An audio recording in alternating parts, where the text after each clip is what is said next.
Welcome everyone. We are going to have a longer stream tonight. My wife and kids are out camping. I couldn't go with them because it's the middle of the work week. Um, and they're coming home tomorrow. So I have the house to myself, and so we're going to take advantage of that by starting the stream a little early. We're going to be playing lots of games tonight. It's a pseudo community night, so I'm going to be playing a lot of multiplayer games, and if anyone wants to join me, then of course you can just let me know, and hopefully if everything goes right, we will have Scooter102089 joining us later. So please be excited. I'm going to do the usual start of stream housekeeping. So bear with me while I get that.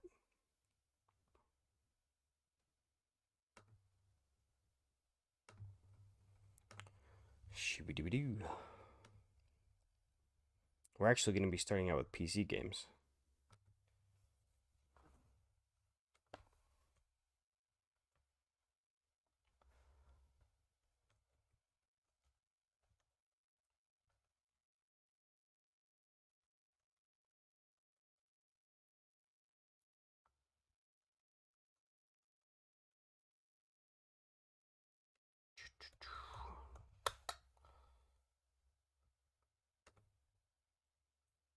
Ooh, thumbnail. Did I download?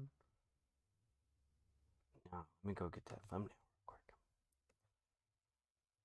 I just made a thumbnail with a bunch of other stuff. Oh, you can't even see me on camera.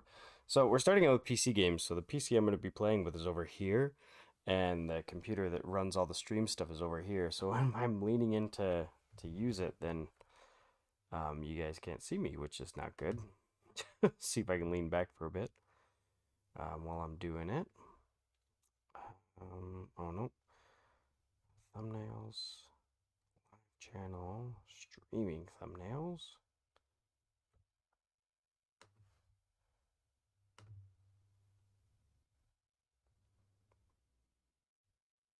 Do it! Maximize! What's up, Pixel Knight?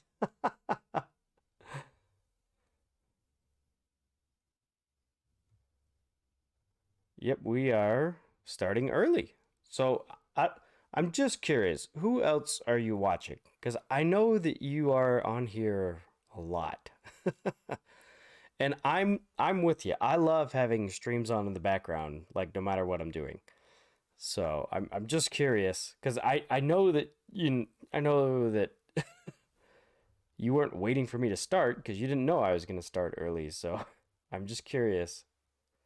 If you don't want to say, that's fine too. Winter 19, what's up? It's been a while since I dropped. Gotta go soon because I have to sleep because of school. You never have to apologize. Most of the time I stream very late, but it is always good to see you, Winter 19. This is a special stream early. Because I have the house to myself today. So I'm just getting through the early starting of the stream housekeeping stuff, and then we will get started. More stuff. What's up, Ripcord? Yeah, I got the house to myself, so we're gonna start streaming way early than usual. So yeah, we'll see how it goes. I'm just doing the usual start of stream housekeeping and whatnot. Save all of that. Okay. Yeah. So my wife and kids left to go camping, and it's like just the right amount of time. They're gonna be gone for they left early yesterday morning, so I had 2 nights to myself, and I think it's just about the right time. If it's any longer than that, then I start getting lonesome. But 2 days was just enough so that last night I threw a shindig over here, and we didn't have to be quiet or anything. We could go late, and that was fun. And then today I can do a long stream, and that'll keep all of my time occupied so that I don't get sad because I miss my wife and my kids. But so yeah, any longer than that might be pushing it. But I think we should be good.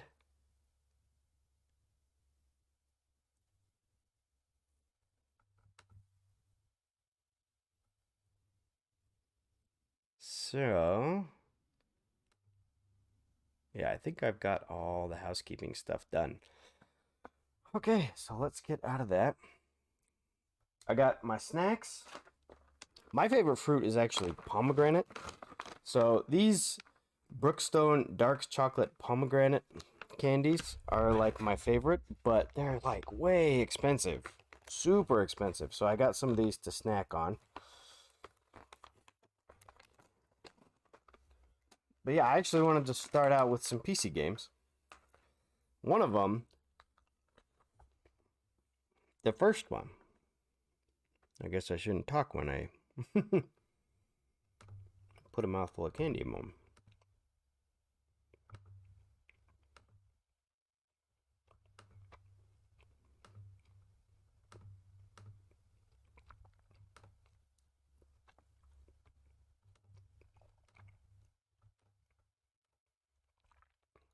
Okay.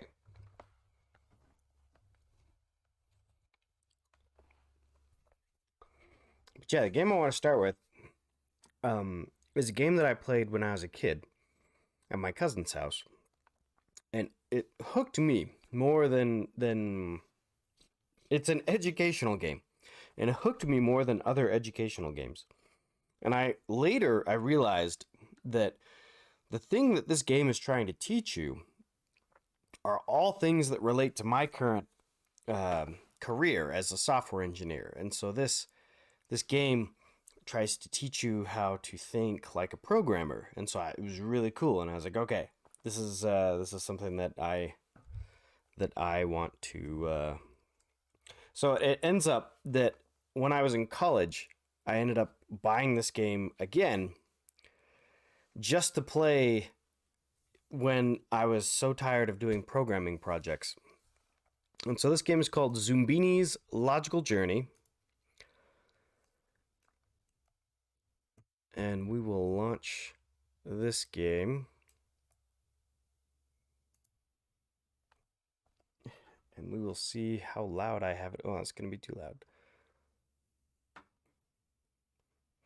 And so this game, like I said, it teaches it's a bunch of logic puzzles and things that you would use when you were doing something like programming a computer.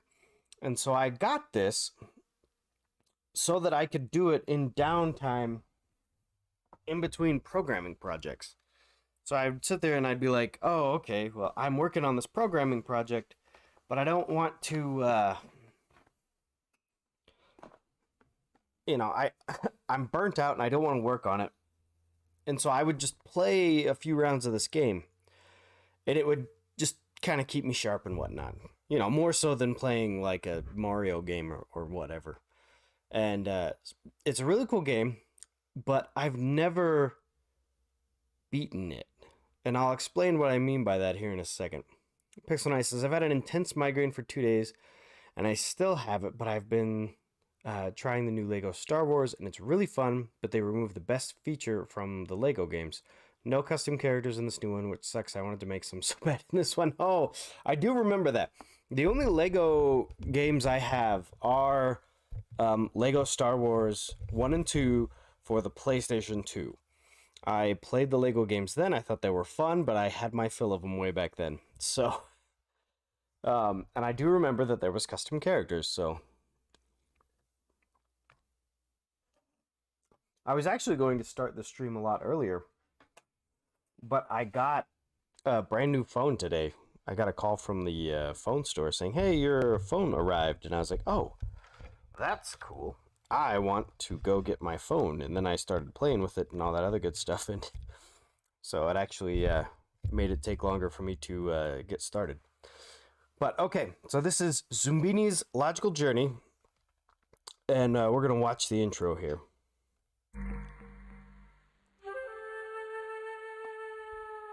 Not too long ago, Zoombinis enjoyed the good life. Though they all looked slightly different, different eyes, noses, hair, feet, such differences meant nothing to the Zoombinis.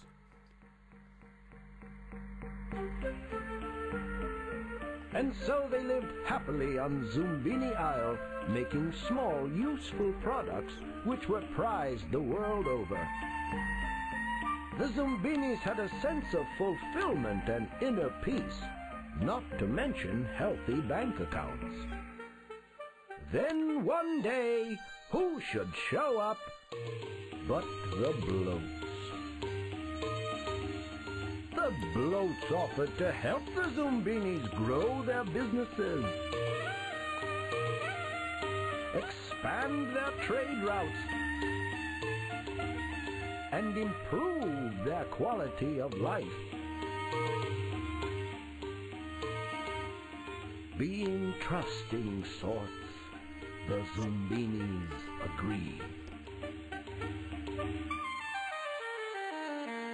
But before long, the bloats had taken over everything, stealing profits, canceling holidays, piling on work. The Zoombinis were getting pretty stressed out. Well, you can push them only so far before they take matters into their own hands, so to speak. So they decided to escape and build a new home in a distant land.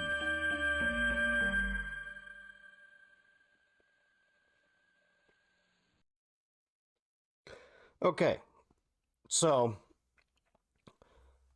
let me jump on here. One of the reasons that I started playing this game was my kids. They showed interest in playing it, and I was like, okay. So the object of the game is to take the entire population of Zoombinis from Zoombini Isle out to where they can create a new civilization for themselves, a new world. And so I've taken groups of Zoombinis across the path and taken them to the new world lots and lots of times, but I have never gotten all of them. There's like 390, 400. I think there's 400 Zoombinis that you need to transport, and you can only do it 16 at a time. And this makes sense because educational games are usually just about, oh, well, here's the problem, and we're just going to do repetition until we get to it. So we're going to start here on Zoombini Isle, and you begin by making 16 Zoombinis. And each Zoombini has their own name. They're all randomly generated. And so then you click on them, and then they show up. And so we can create all the different ones that we want. Let's have that one. Let's bring this one. Oh, we need some propeller Cyclops dudes. And so we'll just randomly generate the rest. And then once you have 16, then you get on the boat and you leave. Pixel Knight says, I also reread one of the most popular Batman stories recently, Batman Hush. It's an example of a great story with a bad animated version. Oh no. Pixel Knight says, so we can't name them all, Dave. No, they're all randomly generated names. And you can see what their name is when you select them. Let's see. I think maybe in the older version you could manually name them, but I'm not sure. Oh, no, I didn't mean to do that. My bad. So you can see we need a crew of 16, and the rule is that each one must be unique. So we will create one more, and now we're ready to go.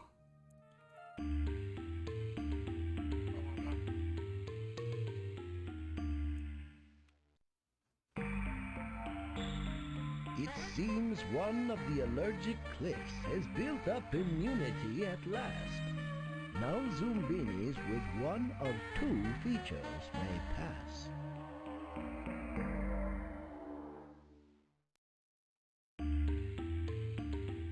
Okay. So what we have here, this is where we start getting to the logic puzzles. So this is the allergic cliffs. It seems that one of the allergic cliffs has built up immunity at last. Now Zoombinis with one of two features may pass. Things have changed and the path has become more difficult, but the Zoombinis have faith in you, brave explorer. You have all the information you need to complete this challenge and get all the Zoombinis through. Take your time, look for patterns, and don't be afraid to make mistakes. If a few of our little blue friends are left behind, they'll be waiting at Zoombini Isle to try again. So, what we're trying to do is to get all the Zoombinis to cross the bridges. If a Zoombini cannot cross one, then they can cross the other. So if we start by putting one up here. Okay, that one failed. So you'll see one of these stakes has fallen off. And if all the stakes fall off, then the bridges collapse. And anyone who is left behind goes back to Zoombini Isle. Pixel Knight says, I also rewatched the best Super Sentai team up, in my opinion, just for one moment. Okay. I don't know as much about this Super Sentai. Okay, so this one was allowed to cross the bottom bridge. Let's throw another one on the bottom bridge. Okay, it looks like he was okay to go through. So let's try another one. Okay, so this one has to go on the top bridge.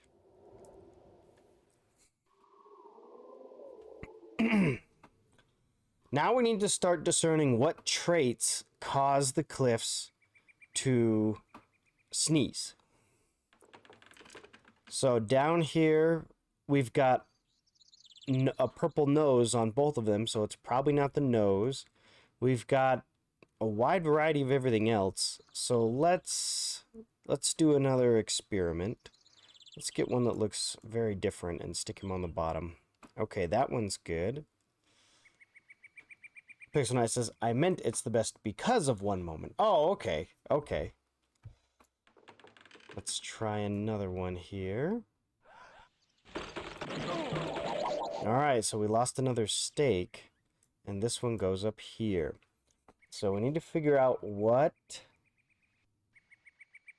the top one will let through. So we've got all different hairstyles. Oh, no. We have hairstyles on the top and bottom, so it's probably not hair. We have purple noses on the top and bottom, so it's probably not noses. We still have all different eyes. So let's say it's the sleepy eyes that are allowed through, and let's put this one on the top. Alright, it's not the sleepy eyes, so this one comes down here.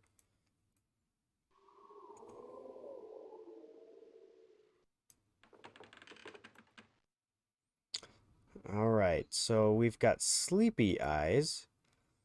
Pixel Knight says Deca Ranger versus Abba Ranger, just because of the moment where the Abare killer, the White Ranger, comes back to life for a bit. Oh, which Power Ranger series did those get adapted into?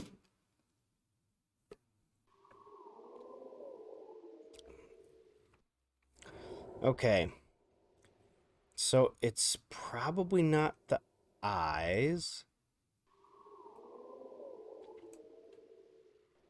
And not the hair. So it's probably the feet. So if there's only 2 stakes left. So my hunch is that Zoombinis with spring feet and sneakers can make it across the top. And all other Zoombinis must cross the bottom.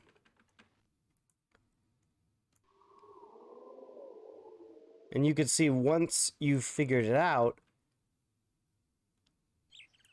then it's a lot of waiting for the animations to play out. Pixel Knight says Deca Ranger became SPD and Abba Ranger became Dino Thunder. Oh, okay. So do we have that team? Wait, yeah, we have that team up in adapted into English then. Ooh, skates. I don't think we've done skates yet. Oh.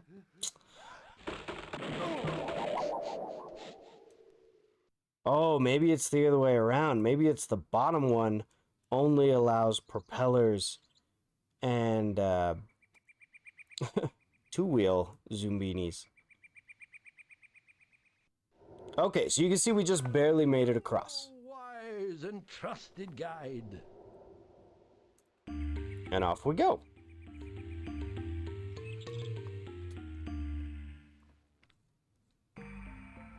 These stone guards have their rules, so do proceed with skill.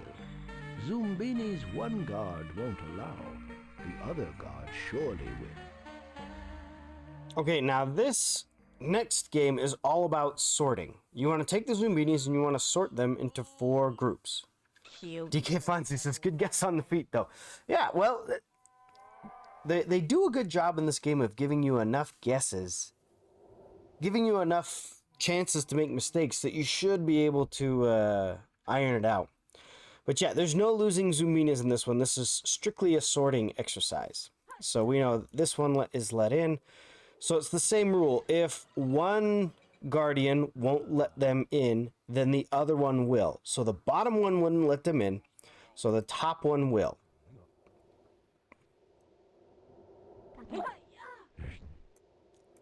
So we'll put this one here.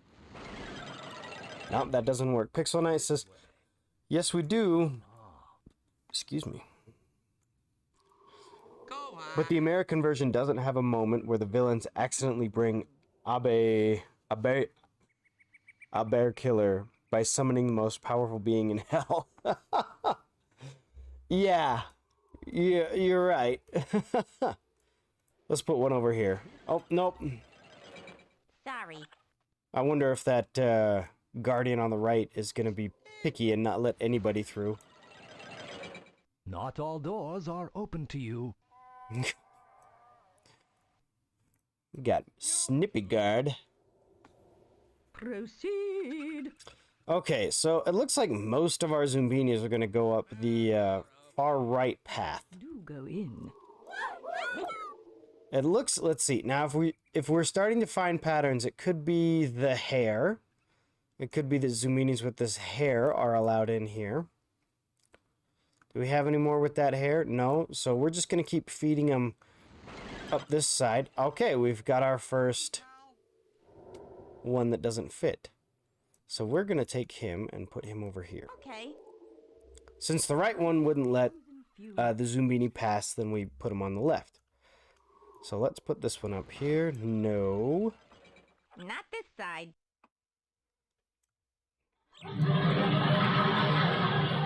Pixel Knight says he literally comes back to life and his first word is yo, and the villains are like, ah, crud. Let's try this one over here. Do go in. So it might be the two-wheel Zoombinis that are allowed over there, and sneaker Zoombinis are allowed down here. Or no, because we have sneaker Zoombinis up top. This way. No, okay.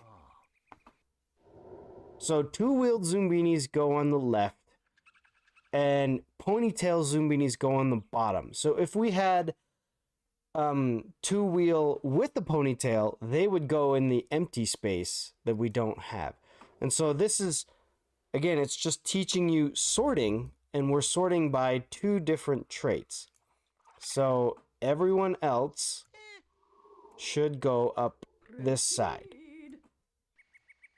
So the logic here is that the bottom guard only lets in ponytails, Do go in. and the left guard only lets in two-wheel Zoombinis. So, Splendid job! You've done quite well. How delightful. so my second favorite game is coming up. These finicky eaters. One troll's poison is another troll's pizza. So this is the pizza troll game. Pizza for lunch and snack and dinner and dessert, baby, would satisfy me.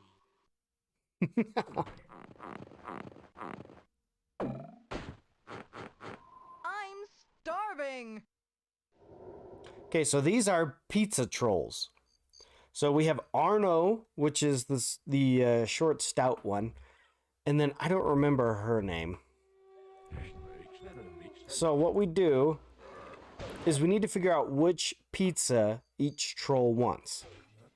More toppings! That topping, not for me, thanks. Okay, so we know that Arno wants pineapple. Oh, let's see if I can figure out her other name. Pizza Pass. When it comes to these finicky eaters, one troll's poison is another troll's pizza. It doesn't say her name. I'll have to look it up, I guess. Okay. So let's put peppers on.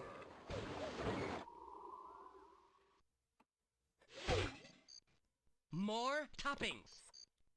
Some of those toppings are distasteful. Okay, so we know Arno wants pineapple and peppers.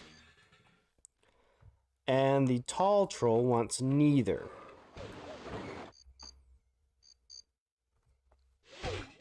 There's stuff on that I don't like. More toppings. Okay, so we know the tall one wants pepperoni. So let's try mushrooms. Pixel Knight says they don't look like trolls, more like pizza trees. There's stuff on that I don't like. More toppings. Oh, okay. So I think it's always one or the other. Either they like it or the other one likes it. So let's put a cherry on. I don't know if we're at the point where neither will like anything. More! There's something there I won't eat. Okay. So I think we figured out what pizzas they want. Pixel Knight says, wouldn't you put cheese on? Not for these pizza trolls, I guess. There is usually a cheese button, but that is not in this difficulty setting. We're on the second one. The first difficulty setting is not so easy, and this one is oh so hard. So we know that Arno wants pineapple, peppers, and a cherry.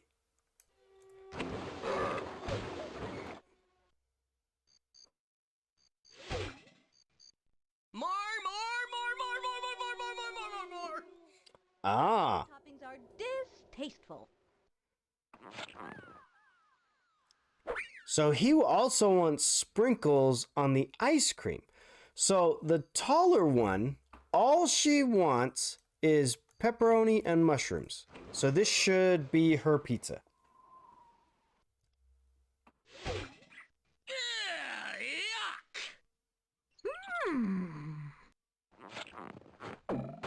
Okay, so we've got hers solved. Now we just need to put it all together for Arno. So this should be his pizza if I figured it out right. The perfect pizza! Okay, and you get a certain amount of tries before they start forbidding people to pass.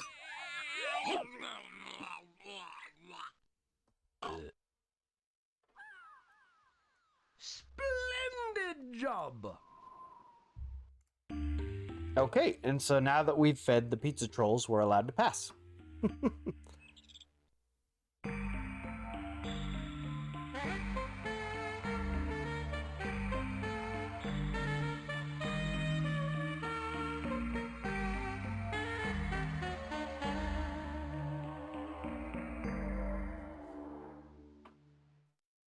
My, that was challenging. But you did it. You are a bright one. Yes, you are. Okay. So at this point, we're at Shelter Rock, and we have navigated 64 Zoombinis to Shelter Rock. So at this point, we can go back to Zoombini Isle and get another group of 16 and bring them to Shelter Rock. Or we can take a group of 16 from Shelter Rock and keep going forward. So here's the difficulty settings. So not so easy, oh so hard, and very, very hard. So what we're going to do is we're going to start at Shelter Rock and take the group that we have. And let's go up first.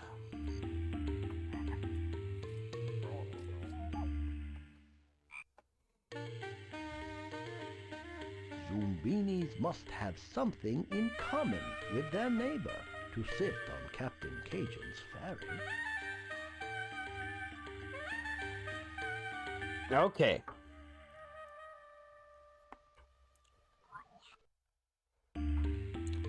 So here's Captain Cajun, and just like the instructions said, Welcome to the boat.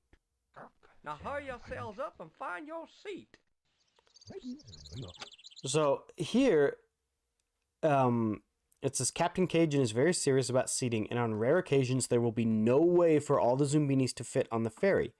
Take your time and don't be afraid of making mistakes. If a few of our little blue friends are left behind, they'll be waiting at Shelter Rock. So if I put a Zoombini here, I don't really care. and I get a Zoombini that's wholly unique and try to put him next to her. Nope. Can't do that.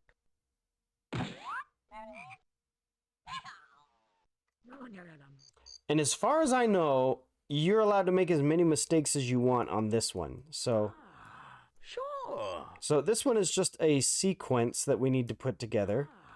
Sure. So you can see I'm just taking Zoombinis and sorting them by one trait or another, and it always gets a little tricky when you get to the end. So we can do this one, and then this one, and then will the last one work? Sure. Yeah, it will. So that worked out quite nicely. And on to the next game.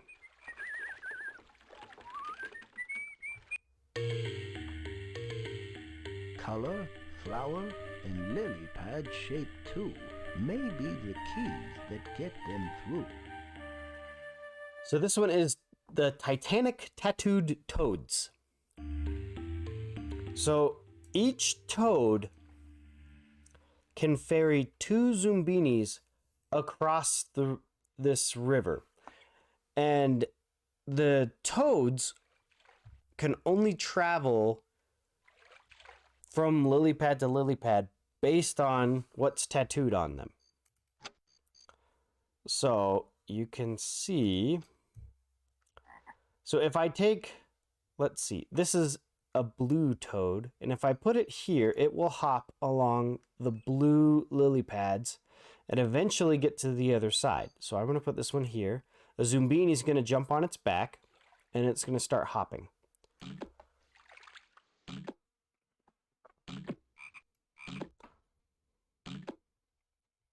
So while that toad is going, we can start doing other ones. And color is the easiest to see. So here we have pink. And each toad can be used twice. And not all of the toads will be used.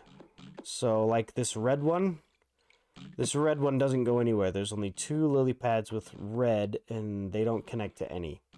So we have light blue. If we start here, that's a dead end. Light blue will work. So we do light blue here. Pink was here, right? Yes. So if you put a toad in motion with a Zoombini on it, after a while, after it can't find its way to the other side, it'll just jump into the river, and the Zoombini that was on its back will go back to Shelter Rock. Okay, yellow, and we don't have any options for yellow, so we'll set this light blue one going again. It was here, right? Here. Yeah, just like that. So now we can start looking at lily pad shape. So like this one can only jump on the Pac-Man shaped lily pads. So here, here, here, here.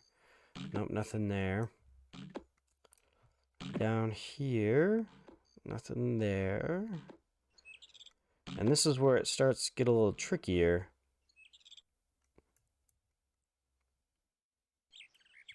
Okay, so we have Pac-Man shaped lily pads right here.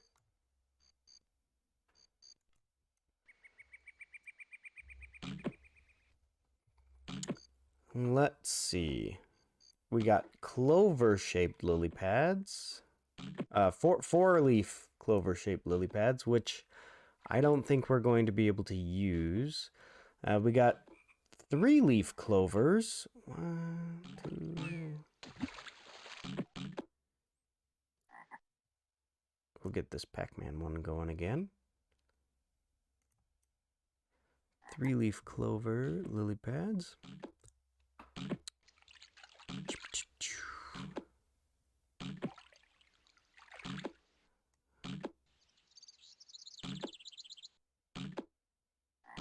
Oh, go this. No, that's a 4-leaf. I don't know if we're gonna get 3-leaf. And then we have this shape, which is kind of like a double Pac-Man. So this one. That one doesn't go anywhere. I don't think that one does either. Okay, and then the yellow ones, they are the plants that are on top of them, the shape of the plant. So if we're going to be checking, so we have this flower looking one. This one.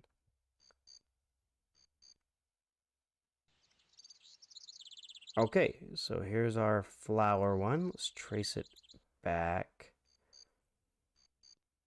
to here. And then let's try the little diamond-shaped one. Let's see.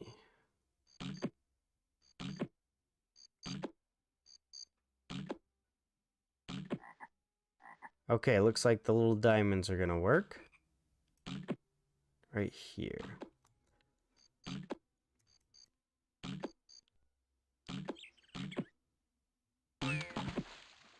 Alright, now where was our flower? Our flower was here. Alright. We got these little X's.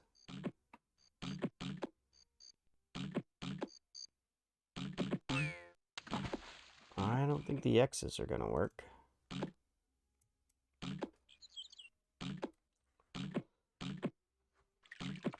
Let's see, I think there's one more that we need to find with a path. Maybe 2 more.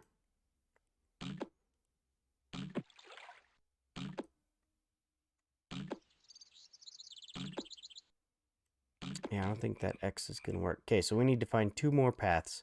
Yellow, red, and okay, so it has to be lily pad shape.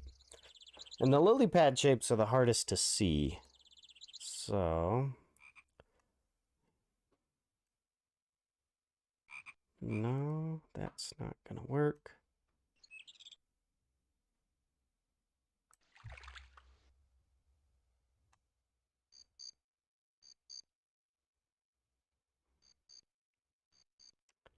Here. Okay.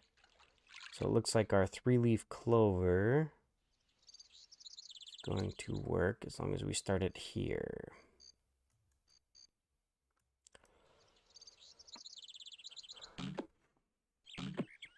All right, let's try these double Pac-Man ones.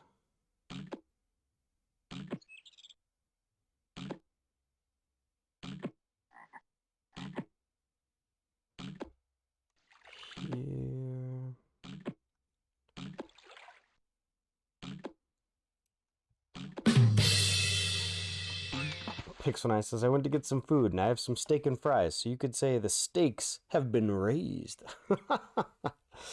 Ba-dum-tsh. Okay.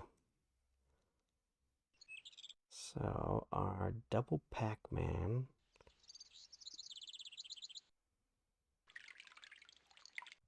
is right here. And what was the other one that we had? The 3-leaf clover?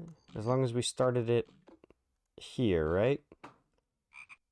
Yeah.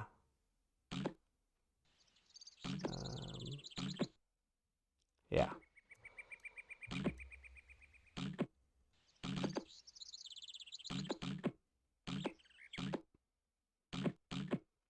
And then our double Pac-Man goes there. Okay.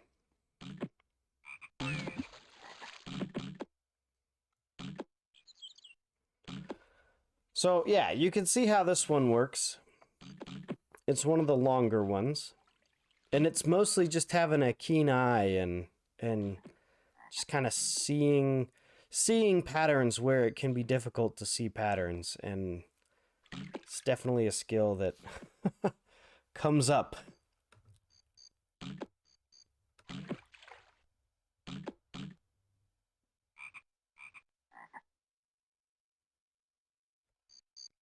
All right, and we can move on.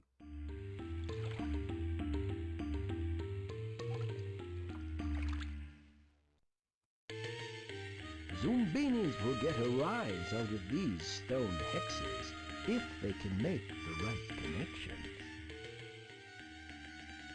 So this one is a lot like the boat one, but instead of just making a pattern with any of the Zoombinis, it will tell you specifically what you need to match. So we need to match hair. Oops. And I'm just missing those. So we need to match hair, and this is one of those where it goes really quick until like the last one. And then you need to start making adjustments. So we'll get our Cyclops Zoombinis. Okay, we need same color nose, so I need another purple nose.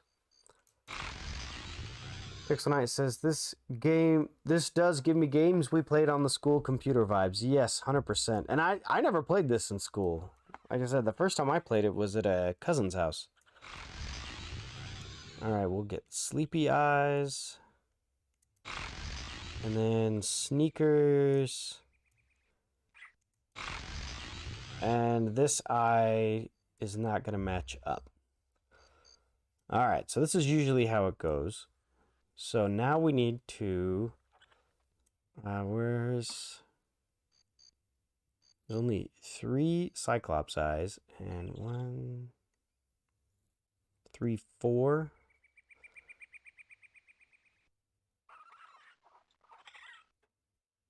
Oh, and those ones are already put on eyes. So... if I want to match hair...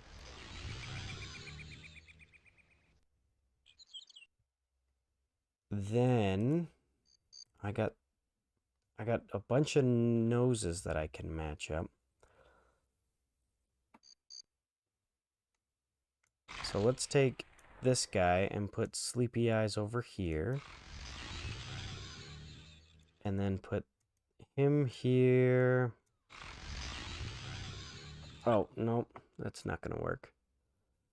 Pixel Knight says, well, the games the teacher had us play when it wasn't cool was math games. Oh, well, the games that the teacher had us play when it wasn't cool math games. Yes.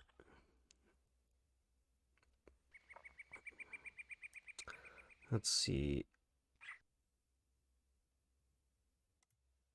So, if I put this guy here, I need a guy with a blue nose.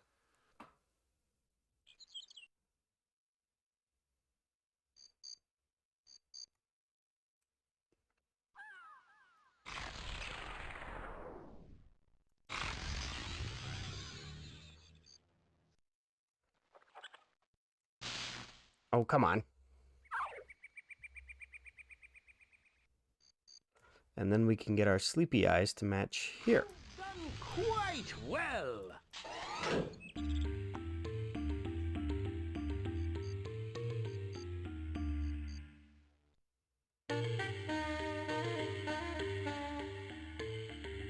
So what we've done now is we've reached the next shelter.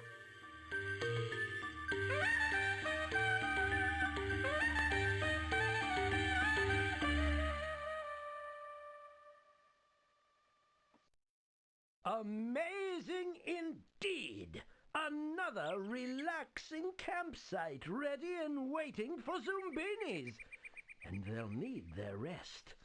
The darkest, most dangerous part of the journey is yet to come.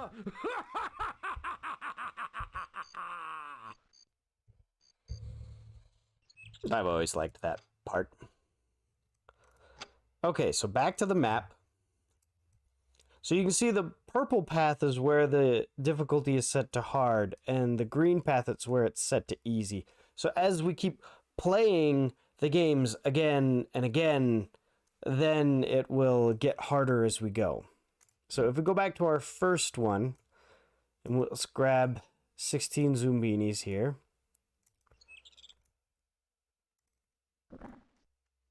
Then we'll take the bottom path. And this first game on the bottom path is actually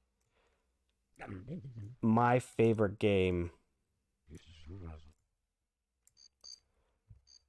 Pixelnice says, where are the Zoombini speedruns? Yeah. Speedrunning all 400 would be quite the task. Okay, so we'll take the bottom path.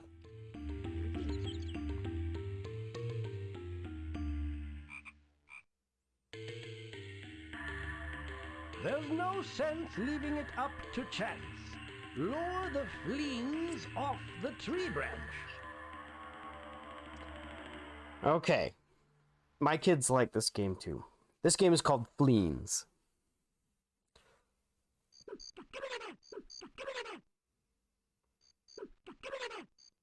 Now the Fleens are mean.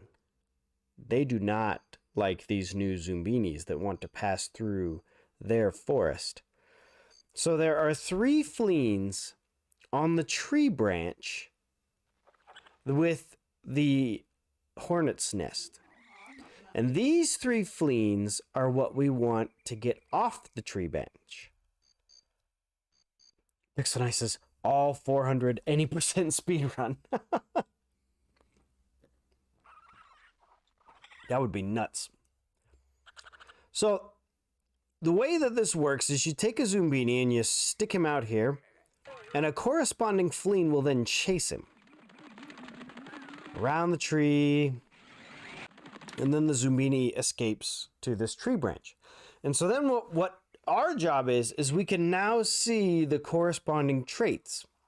So we can see this hairstyle is equivalent of a mohawk. If our Zoombini has 1 eye, then we have these purple goggles.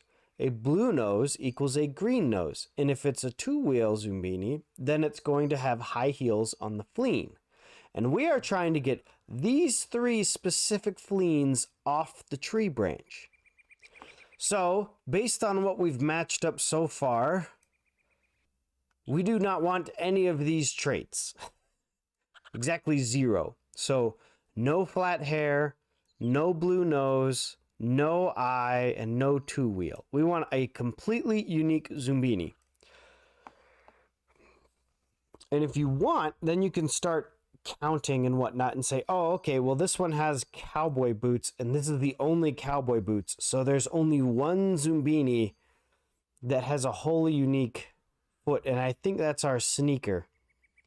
So this Zoombini, we do not need either.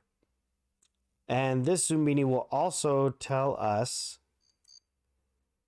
the other traits. Wait a minute. 100% randomized a Nuzlocke speed run, a Zoombini Nuzlocke run. Now the thing is, this guy, okay, so you can see this guy has green hair, and this one has a hat. And so this eliminates all of these Zoombinis with hats. And you can see we're just going by process of elimination here. So no hats, no, what do we call that kind of hair? No hair parted.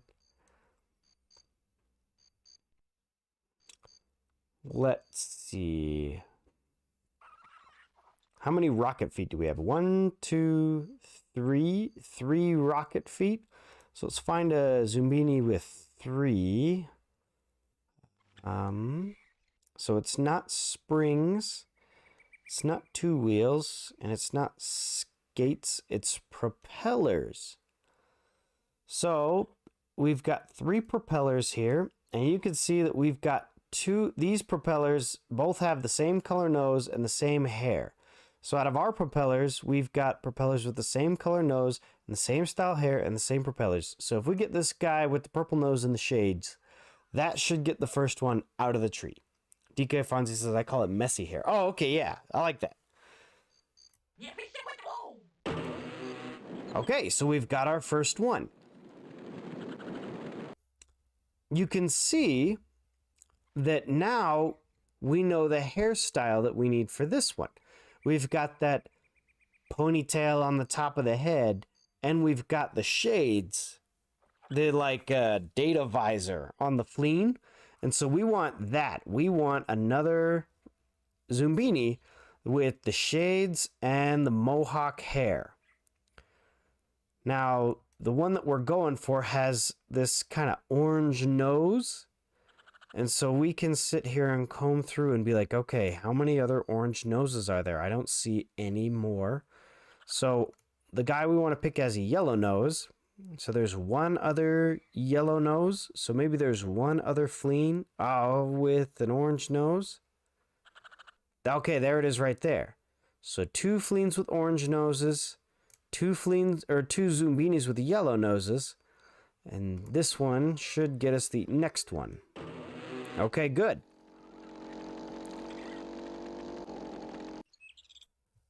Okay, so now we've got spring feet. So we need spring feet, a yellow nose, which is a purple nose. So we need a spring feet with a purple nose. Now we have the dot eyes, which we have not. So if we count 1, 2, 3, 4. 4 of these like diva shades. 4 dot eyes. 1, 2, 3, 4. Okay. And then as far as the hair, we've got this like bandana hair. And then we have this like the 2 hair. So for our Zoombinis, we got 1, 2 Zoombinis with the little 2 hairstyle and 2 bandana flat tops. So this one should get our third one. Okay, so we've done it. We've gotten all 3 Zoombinis off that branch. And so the hornets now come out and chase the fleens away. You saved them all! And now we can cross.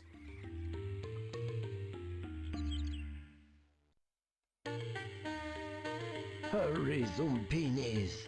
Ula, the forest's foremost, and perhaps only, band leader is about to begin rehearsals. She'll be closing the hotel for the night, so scamper into a room.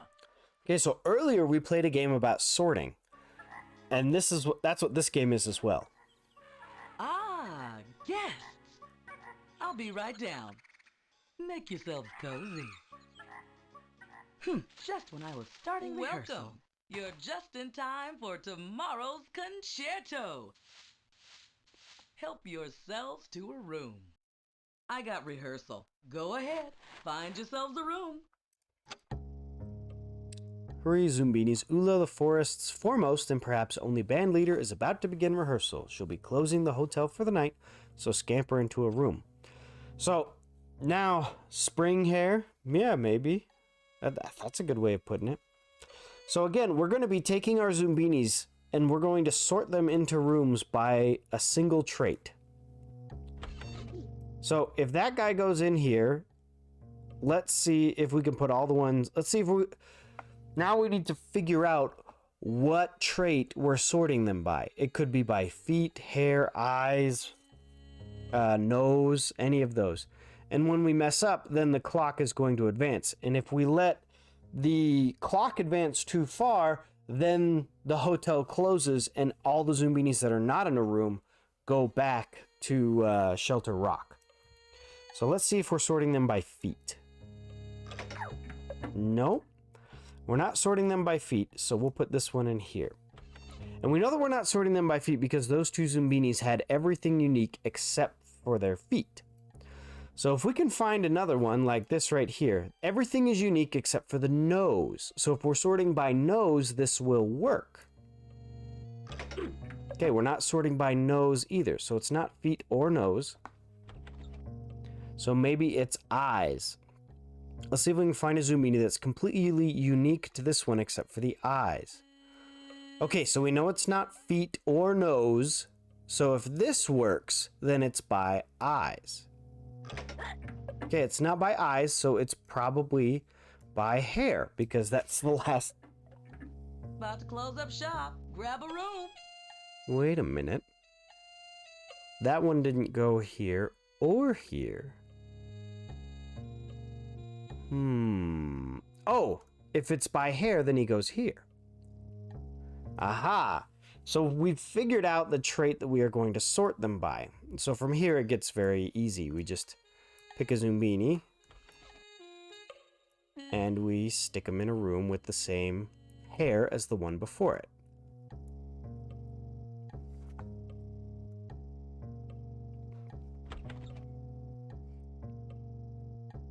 Pixel Knight says, this game gives me Rayman 1 vibes. Yeah, I could see that.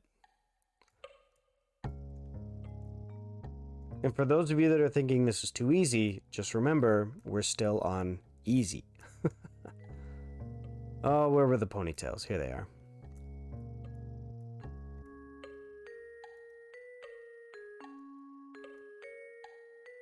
Hair. And sprig hair. Hey, that's cool. A place for everyone and everyone in a place. Okay. The Zoombinis die, and then you have to reset.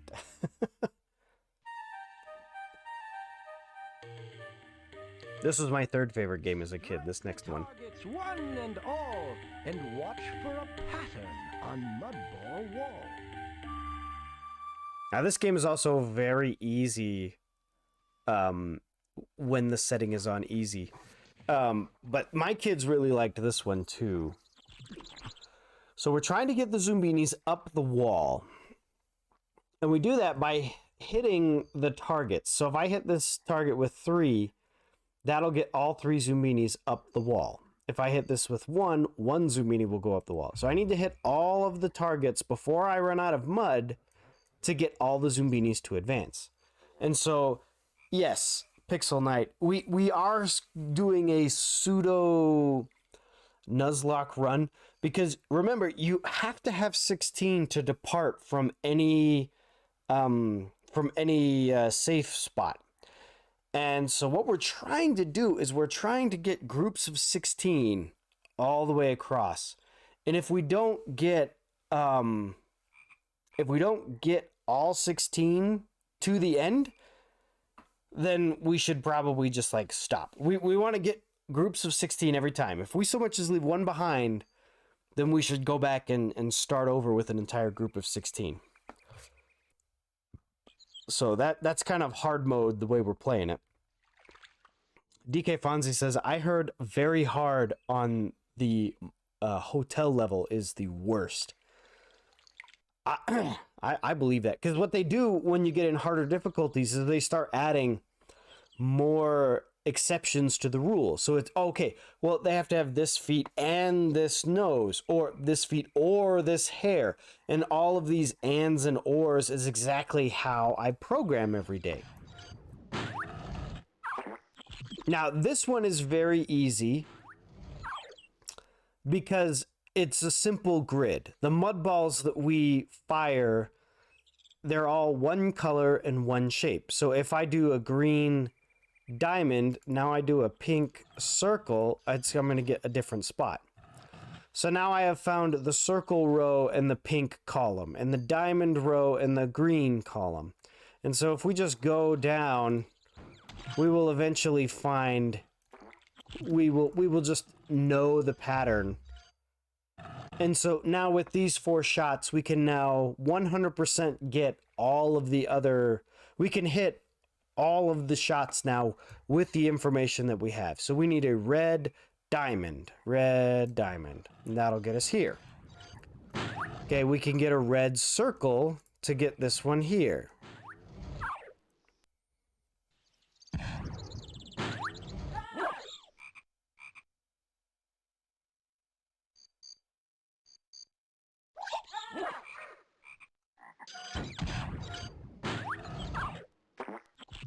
Okay, so for this one, we need a yellow diamond. That'll get us... Oh, my bad. We need a green star. I read that backwards. Green star. How embarrassing. Okay, so we need a yellow... Which one have we not used yet? A square. Yellow square. And that will get us this one down here on the end. So my kids really liked this one because this was a pattern that they could figure out eventually, and they really liked it. Okay, so the top row is blue because we haven't used that yet. So this will get us our last 3. Now we want a blue circle and then a blue diamond, and we've got it all. Speedrunning this game would be very hard because once you figure out the pattern, a lot of it is just waiting for the animations. So you would have to optimize like crazy. Alright, the next one we want is a blue diamond, and that will get our last 2 up there.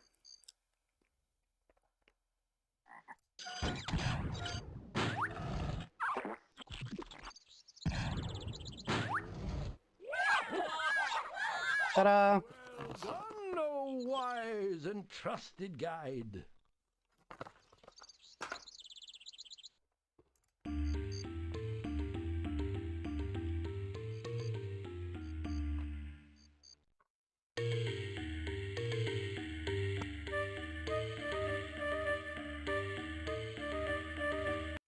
Amazing indeed. All right, so we'll keep going. A relaxing campsite ready and waiting for Zoombinis.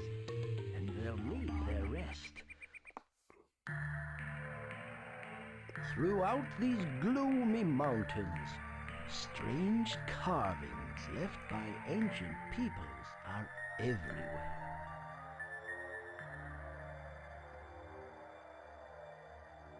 Pixel Knight says, I mean, anything can be speedrun, even Snake. It's just true. You know, I'm not going to argue on that. So, this level is called the Lion's Lair. And, again, it all starts very cryptic. What you're supposed to discern, and this was really fun for me to go over with my kids, and I'm sitting here going, they're like, what are we supposed to do? And I said, you're supposed to take the Zoombinis and put them in the right order on the path. And they were like, oh, okay. I said, so just pick one. They're like, this one. I said, okay, let's put him on the path. I said, nope, he didn't go there. And then you lose a stake. And what you're supposed to discern is that whatever pattern is here, this is how you need to order the Zoombinis. So we are ordering the Zoombinis by nose in this specific order. So we start with purple noses.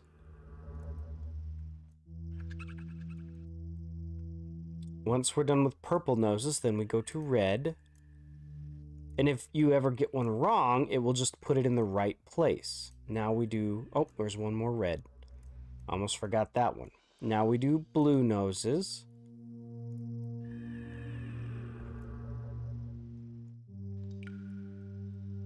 And then finally green, and then yellow. So 1 green nose and 2 yellow noses.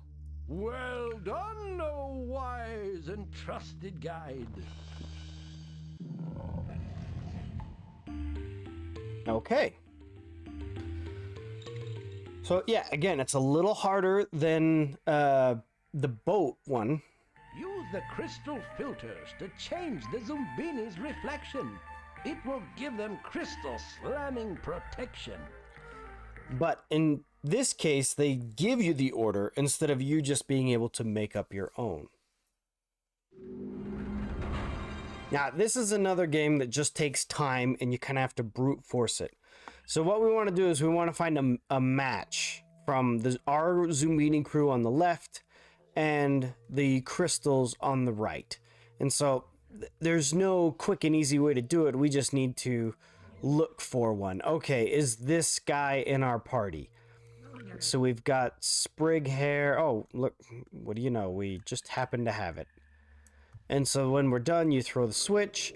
And if they match, then the crystal will move out of the way. If they don't match, then the Zoomini will slam into it and be lost. Alright, so let's look for this one next. So we've got messy hair. And there we go. Throw the switch. They match. And onward we go. Okay, next one. Let's see. Do we have one with a hat, blue nose, sneakers? No. Lots of hats. Hat, dot eyes, blue nose, and skates. We have that. Throw the switch.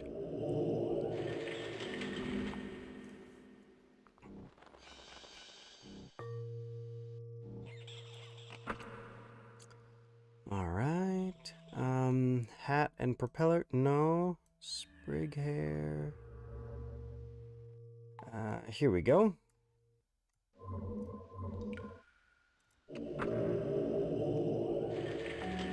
So nice. The spring legs would be pretty inconvenient to have. I always thought that the propeller legs were cool, were the coolest, because you just kind of hover there.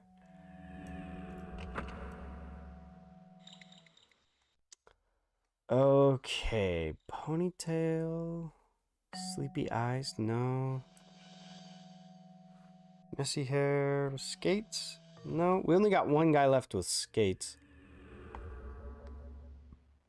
We got flat top with shades. Yep, we got that one.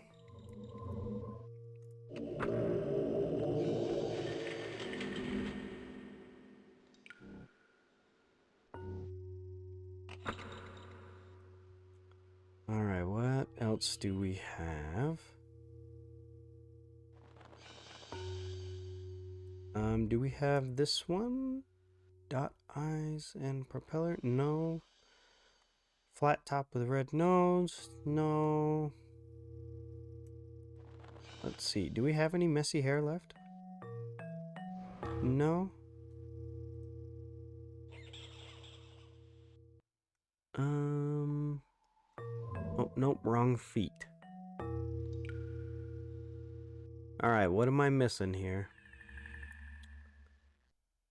There it is.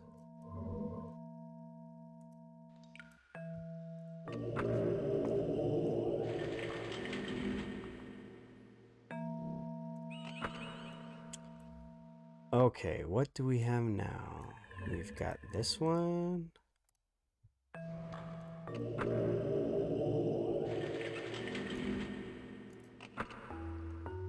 And wrong nose, wrong feet. Oh, nope, wrong feet. They almost had me on that one. Here we go.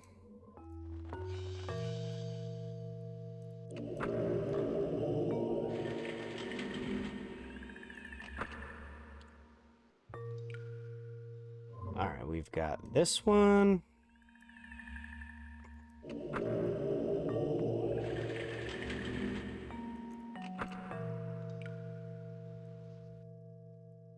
So I've kind of decided that if any of my kids take an interest to this game as much as I did, that I might nudge them towards computer science or programming or something to that effect.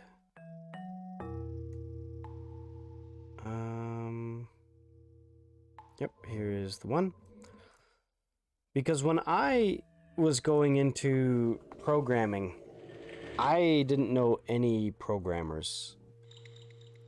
Nobody in my family was a programmer. We didn't have a family friend who was a programmer. It's kind of a bummer for me because it's the wrong nose. I didn't even discover programming at all until I was in my first semester at university.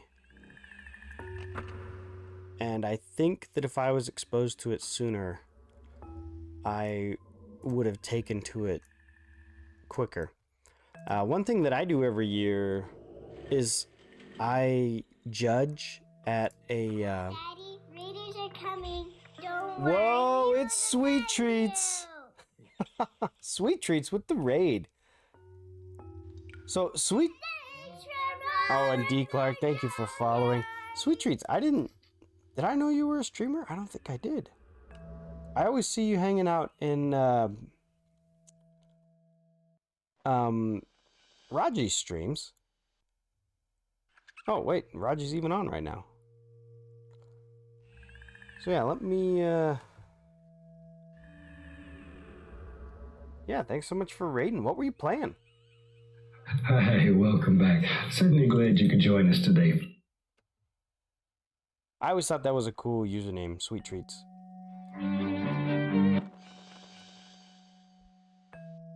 But yeah, that's cool. That's cool. Thank you, thank you. Sugar Rush Raid, nice.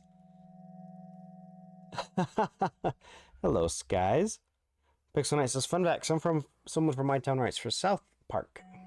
Sweet Treat says, I am. I might even be having my anniversary next week. Oh, good. I'm glad I followed you so I can catch it then. Ooh, those are some cool emotes, guys. I like the Mega Man EXE one. But yeah, we are playing an educational game that I played when I was a kid. This game is called Zoombinis Logical Journey. And it seems easy right now, and that's because when you start a new adventure, you start on the easy setting. So right now, we're simply just matching the Zoombinis on the left with their reflections on the right. Sweet Treat says, I sub for his emotes. Hey, if you've got good enough emotes, you can get people to just sub for them. Sky says, just gotta dab on those bosses. That's right, that's right. Okay, we only have a couple left. So we've got our sprig hair, dot eyes, purple nose, and spring feet. And then we've got the last one. And you'll notice that it runs out of cars, little platforms for us to put Zoombinis on over here. But yeah, I hope your stream went well, Sweet Treats. It is always good to see you. Excuse me. So, Search first for traps. So easy to miss. To get Zoombinis across Bubble Wonder Abyss. okay, so if I remember right, this is the last one. And so again, all the games deal with the traits that the Zoombinis have. And so what we're going to do is we're going to be putting Zoombinis in bubbles and sending them across this abyss, trying to get them up here to this side. And so you can see that if we put a Zoombini here, it's going to go straight. And if they have a blue nose, they will be redirected this direction. If they don't, then they will be lost and they will go back to the last safe area. So if we go here, over, up, and over. Sweet Treat says Zoombini. Yes, that's right. So we want to send Zoombinis with blue noses down this path. This is actually on Steam, Sweet Treats. So Well, let me get some started before I tell the story. Okay, and so this gate will change. So if we send a Zoombini down this path, if they have a blue nose, they'll get redirected here, here, here, here, and then in there. But if they don't have a ponytail, they will go the right direction. So, and then if we send them up, they'll go over, down, and then they'll get redirected there. And then if we send them this way, sprig hair. Okay, so all the ones with ponytails, we want to go this way. So this switch right here is what's going to mess us up. We have to plan ahead for this. So the first time we send a Zoombini, because this path is going to be fixed every time. And this path is going to change. So the first one we want to send up is this way, where we go up, over, down. And we do not want to send ponytails on this path. Sprig hair. We don't want to send sprig hair either. So no ponytails, no sprig hair. And they can't have a blue nose. This way. So you can see how we need to put together, okay, so in order for a Zoombini to survive on this path, then it needs to not have a blue nose and have sprig hair or not a ponytail. See? So yeah, DK Fonzie says ponytails go to the right, sprigs go up. So the first one we want to send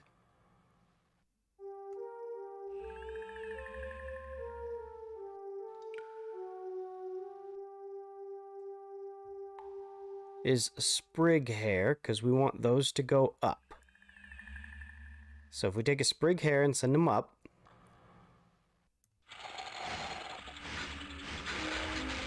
then he's going to follow this path.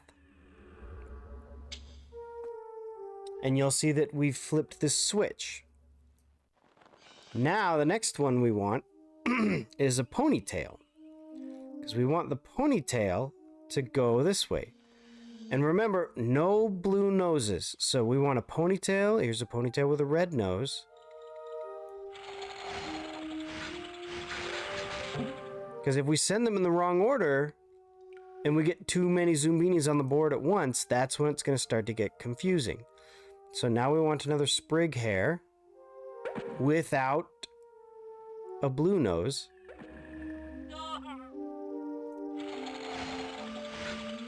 And then we want another ponytail without a blue nose.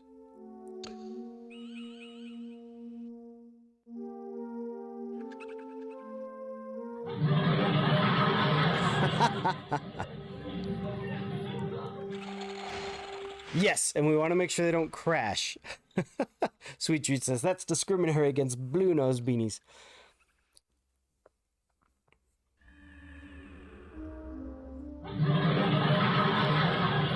So,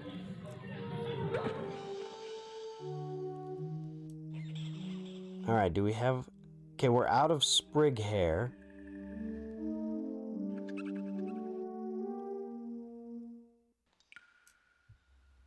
And we want all the blue noses to go over here. So we can set this one over here.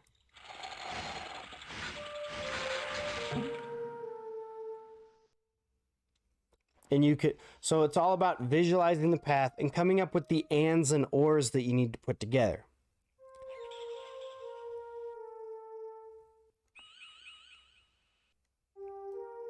So the next one we want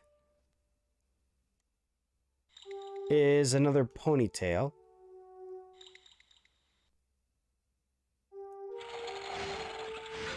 And we're out of sprig hair. So this should be... So if we send another one up...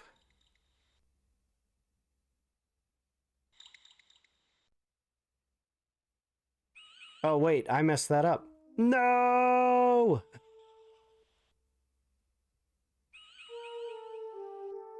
We're gonna lose them. No! Look out, Zoomini! So you can see that we've lost one. So they'll go back to the next safe area.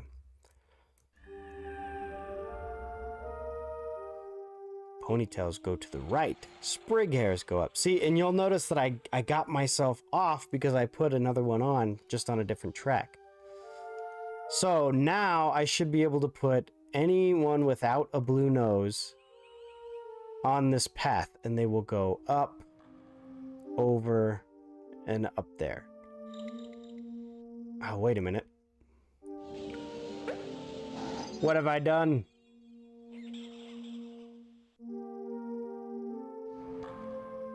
Oh, wait, did I just send a blue nose down there? On that? Did I just send a blue nose on this track? Oh, I did.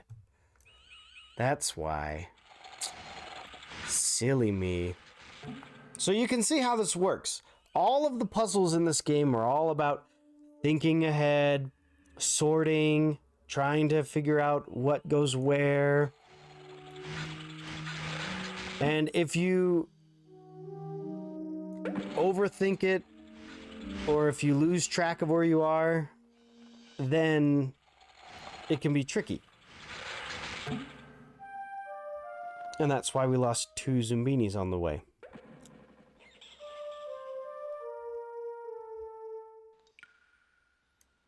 Okay, so there are no more blue nose Zoombinis. We've got the rest of them safely across. And so the next one we want is just not a sprig hair, which is fine. We don't have any more sprig hairs. So setting this one up, we'll go over. And then the next one we want is just not a ponytail. Because if we send a ponytail up, that's going to... Whoops, I just said not a ponytail. So we'll send a messy hair up.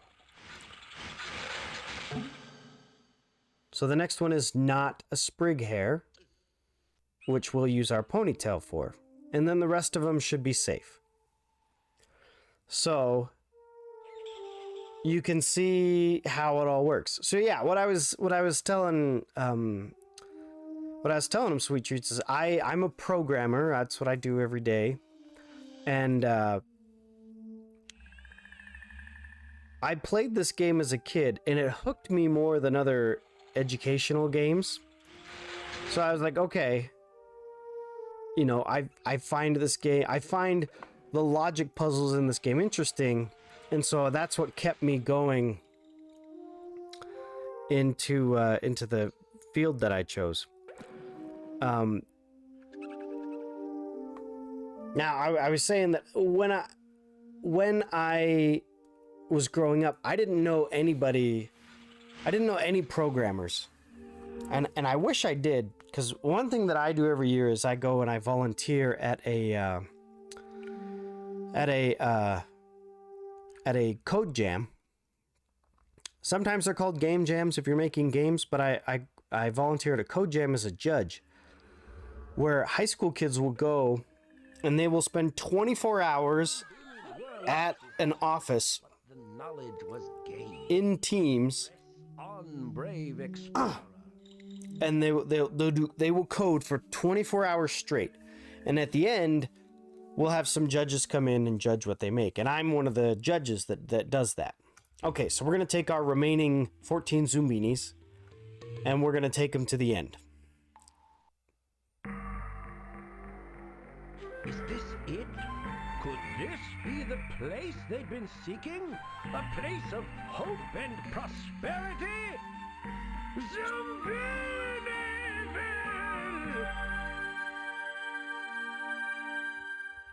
The narrator just does such a good job hyping up Zoombiniville. So this is... For gosh sake, watch your language. DK Fonzie says, one of my roommates in college was majoring in programming. What computer language do you use in your line of work? So I have used, I used Java in my first job. I used Go in my second job. And now I use PHP, which is an older programming language. And like I said, when I was doing programming projects, I would play this game when I would get bored. And so this is Zombiniville, and the goal of the game, and again, something I have never done, was actually get all 400 Zoombinis here. So if we click on the question mark, it says Zombiniville, the one and only Zombiniville. For some, the journey is over. For others, it's just begun. You've done well so far, but many Zoombinis are still trapped on Zoombini Isle. So you get these buildings based on how well you do the different games. So this schoolhouse salutes the Zoombinis who calmed Captain Cajuns, rode tattooed toads, and knew how to network when the traveling was not so easy, April 7th, 2022. And so each building gets one of these. Clock Tower was constructed for the Zoombinis who ambled past the allergic cliffs, cruised on stone-cold caves, and appeased Arno the almost omnivorous, which is the pizza troll we met earlier, when the traveling was not so easy. April 3rd, so you can see I did that one earlier. This bowling alley honors the Zoombinis who flushed the finicky fleens in Hotel Dementia and had pleasant dreams and catapulted cleanly over Mudball Wall while the traveling was not so easy. Well, what are you waiting for? Free the Zoombinis, you bold adventurer, you! Can't you hear them crying to you from Zoombini Isle? I got it. Free them! This windmill was wrought to honor the Zoombinis who braved blustery bridges, outsmarted Onyx's stone-faced crew, and won over Willow... Oh, that's the other one's name. Willow Man, the pizza-eating troll, when the traveling was oh so hard. Willow Man, okay. So, if we go back here, here's the path. We start with Zoombini Isle, which we currently have 336 Zoombinis still left in. We take them through these 3 obstacles, and that gets us to Shelter Rock, where there are currently 32 Zoombinis. We can take them either on the high road or the low road, and that gets us to, I can't remember what this one is called. Shade Tree. And these are the 2 Zoombinis that we lost.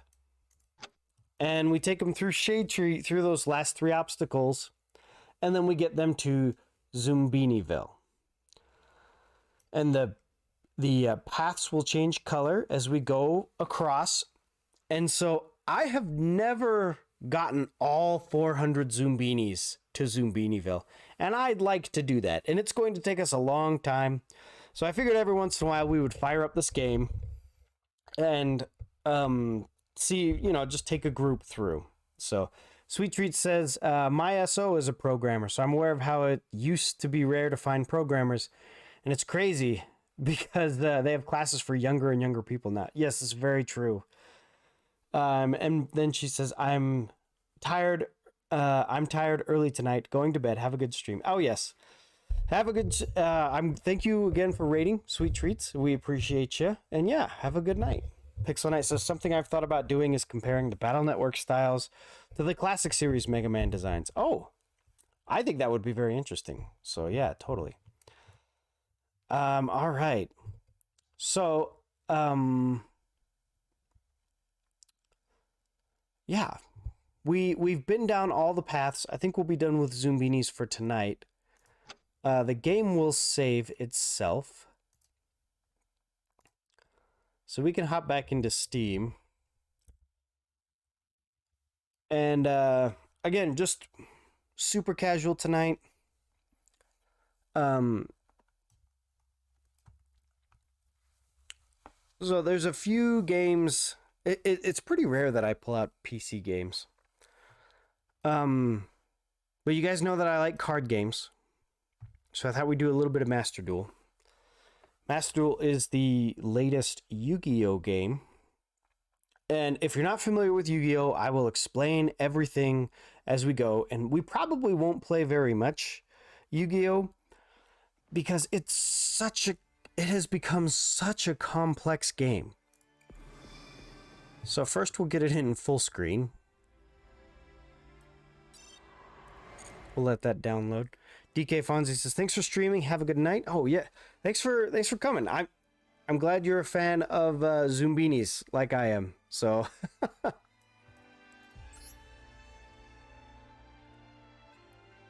so yes, let me jump in here and let's edit the stream info and switch Zoombinis for Master Duel.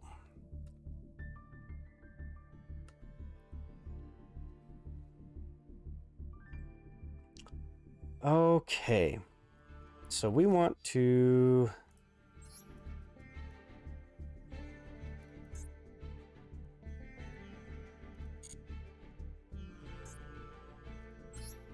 okay, there we go.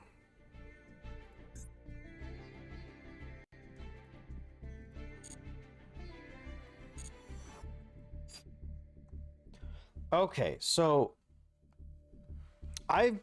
Yu-Gi-Oh was my first trading card game, and there's a bunch of it was a whole lot simpler of a game when I was playing, but I thought maybe we'd just jump in, maybe do some daily missions and whatnot. So here's some of our dailies: destroy a card in a ranked duel, win a ranked duel, special summon a monster in a ranked duel.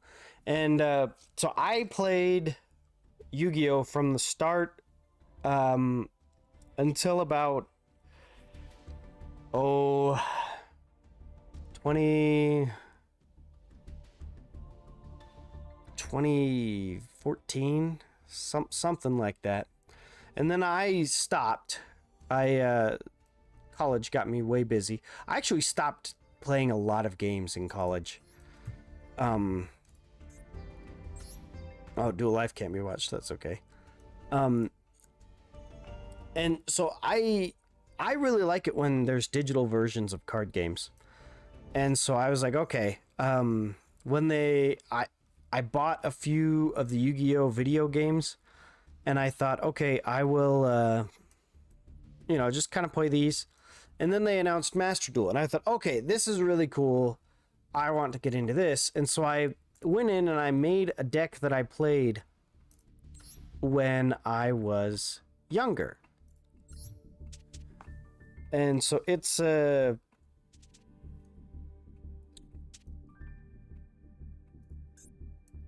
machine deck that is based around this card called Machina Fortress.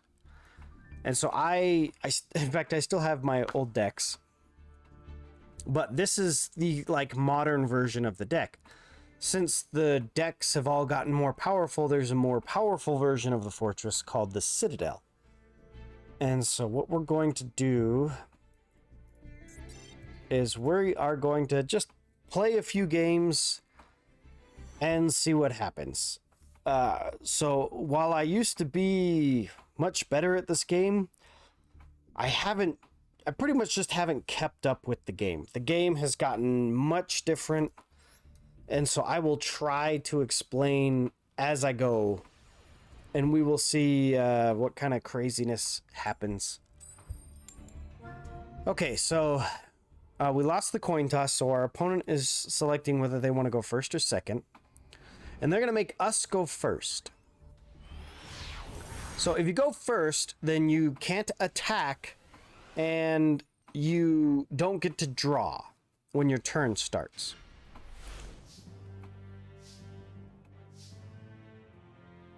Okay, so our cards, this card is called Ash Blossom, and this is a form of interruption that we use on our opponent's turn.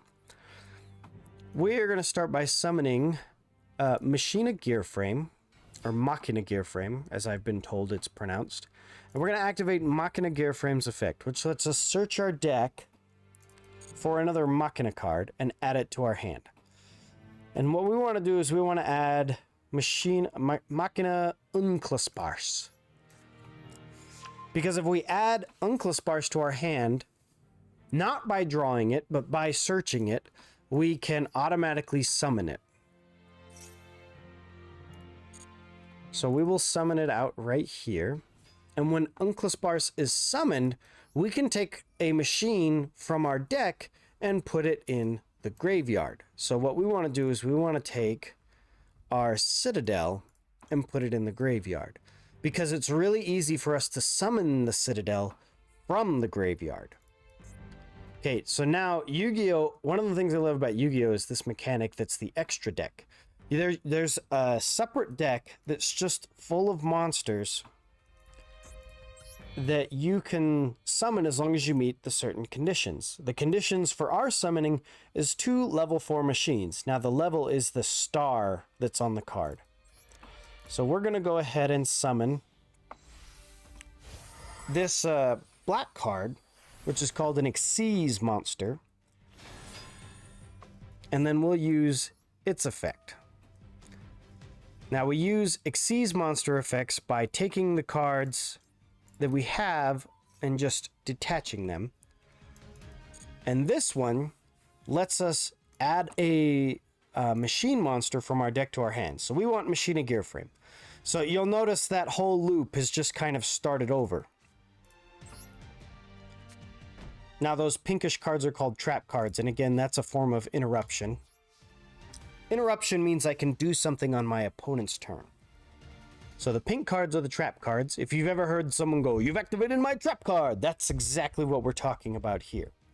So now we'll see how fast my opponent is going to go. I probably won't be able to explain his move as he goes, and it will probably be a lot of reading, but we will see how much we can keep up.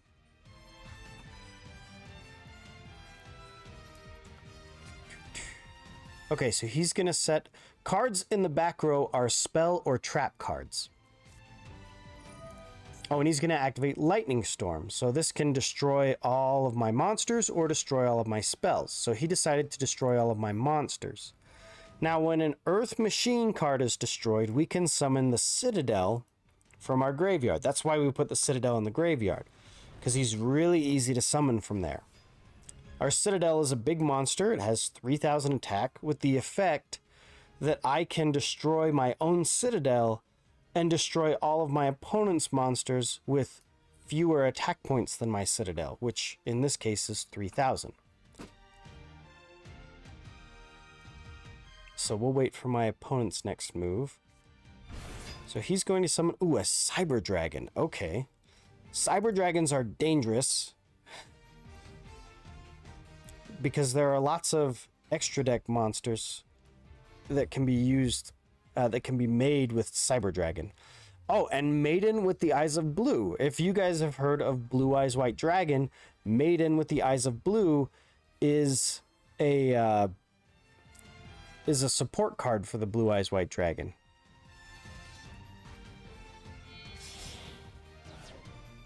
Okay, it looks like what they're doing is called a Synchro Summon. Hi, Kodhimi. Thank you for lurking. So they're going to summon a coral. A Synchro monster is a white card like that. So let's read it. Once per turn, you can discard one card, target one card your opponent controls, and destroy it. If the Synchro Summon card is sent to the field of the graveyard, you can draw one card. Only use... Okay, so we are not going to activate anything in response. Kodhimi says, I was in the raid. That's right, Kodhimi, you're forgiven. Okay, so now they're going to use that effect, discard a card, and they're going to target one of my cards to be destroyed. They're going to target my Citadel. So what I'm going to do in response is I'm just going to activate my Citadel's effect. So I will destroy my own Citadel, and that will in turn destroy my opponent's Coral Dragon. Kodhimi says, I'm done, finally. Hey, I know what that's like. I totally know what that's like. Okay, so now Coral Dragon, because we destroyed it, will allow my opponent to draw a card, which we will let them do.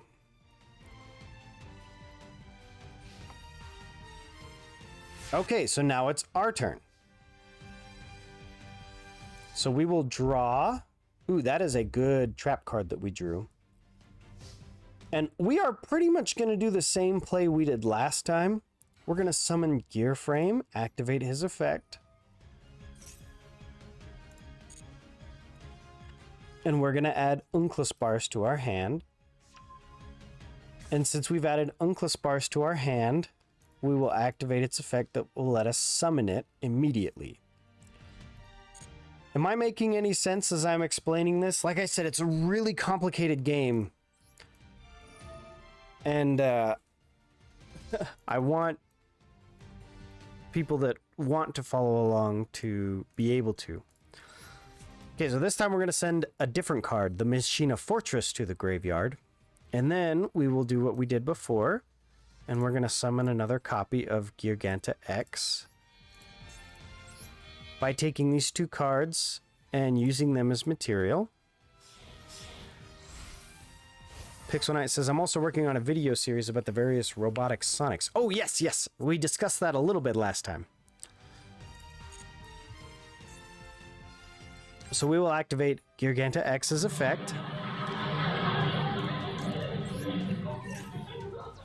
And we will add a Machina Gear Frame to our hand. Okay.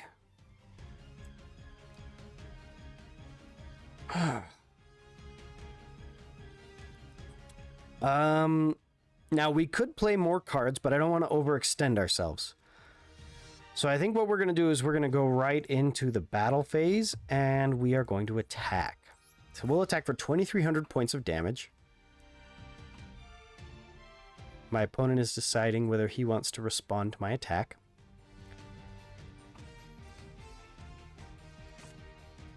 Oh, and he's going to respond with a Mirror Force. That's going to destroy my monster. But again, when an Earth monster is when an Earth Machine monster is destroyed, I can summon Machina Citadel from my graveyard, which is probably something that he wasn't expecting. So I will be able to attack with my Citadel, and I will actually get to do more damage now because of the higher attack points. This is why I didn't want to overextend. The spell card in my hand, Monster Reborn, we could have played that to get another monster out, but we were just going to wait instead. So we will set down our other trap card and let my opponent take a turn. Pixel Knight says, I summon Pot of Greed to draw Mega Man X and Goku and use 5 mana to use Flamethrower on Blue Eyes White Dragon. There you go. There you go.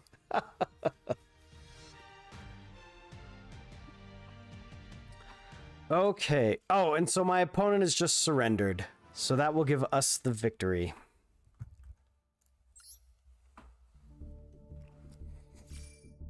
Okay, we will reap the spoils. So as we play more, you will see me do the same plays again and again. So after 2 more wins, we will rank up, and our current win streak is 1. So we will try this again. I think I need to adjust my lights. I actually started streaming when the sun was still up, and now that the sun has gone down and it's dark, I need to adjust my lights. Okay, so we're going to be going second. Pixel Knight says, that's how Yu-Gi-Oh! Works, right? Yeah, for the most part,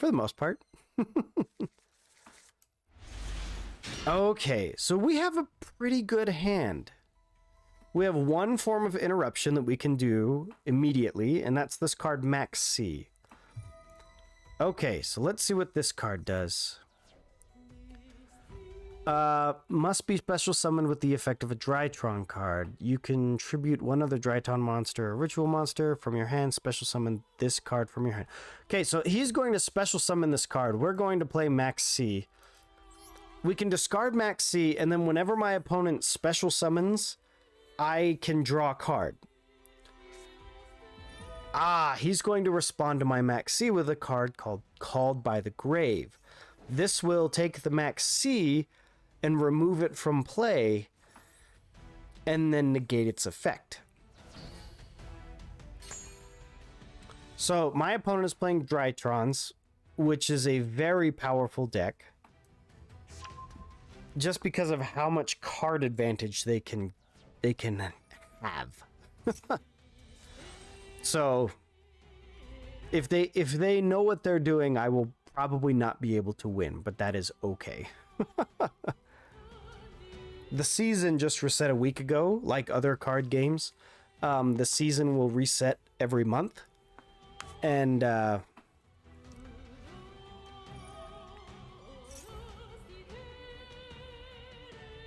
so everyone that was in the highest rank has been bumped down to gold rank.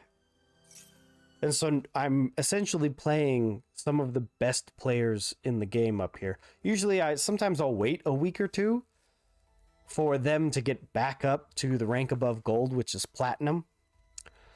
But all right, let's see what this card does. If this card is normal or special summon, send one fairy from your deck or extra deck to the graveyard. Blah, blah, blah. Okay, now he's playing a spell. A ritual card. This card can ritual summon any ritual monster from your hand or graveyard. So what are we summoning? Of course. This is one of the things I don't like, the direction that Yu-Gi-Oh! Has gone in. Because the game is so...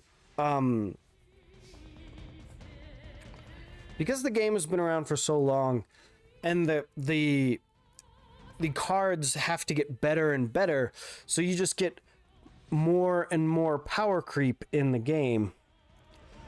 And so what this card, Herald of Ultimate, does is it pretty much says, okay, you can, if your opponent tries to special summon a monster or activate a spell or a trap, you can discard a fairy monster and just negate it. You know, pretty much just make it so that they didn't play that card.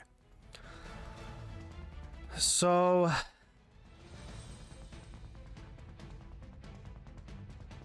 special summon a monster or activate a spell or a trap.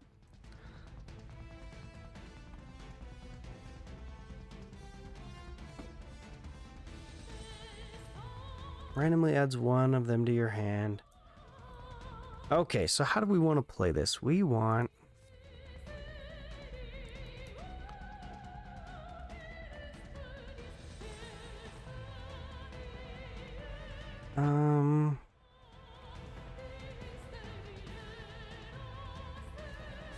So we're going to play a card called Dark Ruler No More.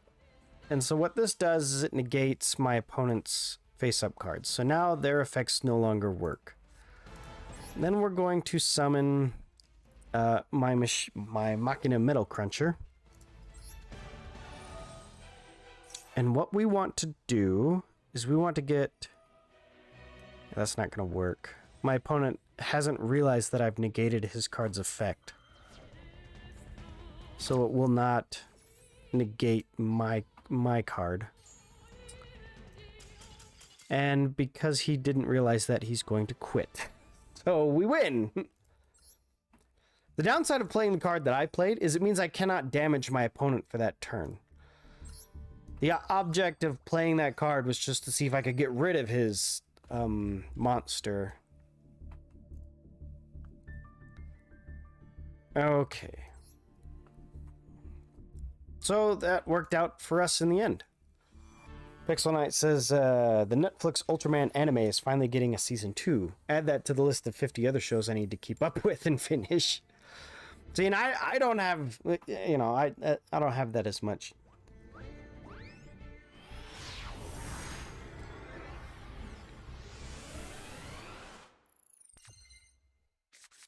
All right, so we will draw our opening hands. Okay, so we got one of my favorite cards, Machina Gear Frame, in our hand again. So we can do that whole little play that we did in the first duel. Max C, again, it's a card that we can use if my opponent tries to special summon. Ooh, an Elemental Hero deck. So this deck was very popular in the cartoon. And so a lot of fans of the cartoon show will play a deck like this. And it's capable of summoning some very powerful monsters. Elemental Hero Stratos, okay. I'm guessing they'll play Elemental Hero Stratos next. What Stratos does is allows my opponent to search for an Elemental Hero card in their deck.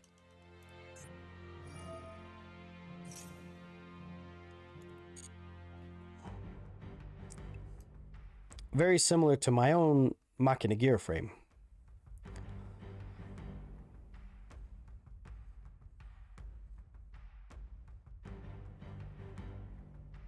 Okay. So he's thinking about that. We'll see what he comes up with.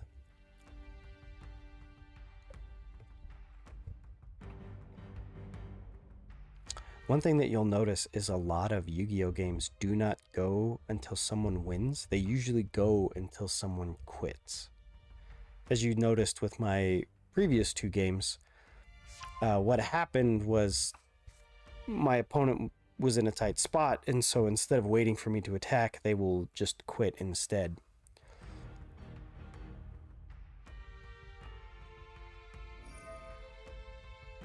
Oh, what does this card do? You can discard one other hero, special summon this card from your hand. Okay, so we will play Max C. So when he special summons that card, I will get to draw a card. And then whenever he special summons again after that, I will get to draw another card. Now what does he do? You can place one Vision Hero monster from your... blah blah blah. Well, he's gone now, so... Oh, that lets him get Vision Hero Increase on the field instead. Okay, okay. Now he summoned Vision Hero Vylon. Now, if he summons a monster that I just can't get rid of, it won't matter how many cards I have in my hand, which is why he's just playing. He's going to try to summon something that is so complicated that I just cannot get it off the field or play around it in any way. So if I'm using a term that doesn't make sense, let me know, like special summon and whatnot. Each player gets one normal summon each turn, and then special summoned monsters are monsters that are summoned by the effect of something else. So he put Honest Neos in his hand.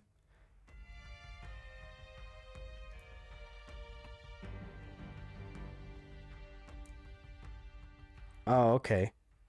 So the card that he put in his hand will let him increase his monster's attack by 2,500, which is a bummer for us.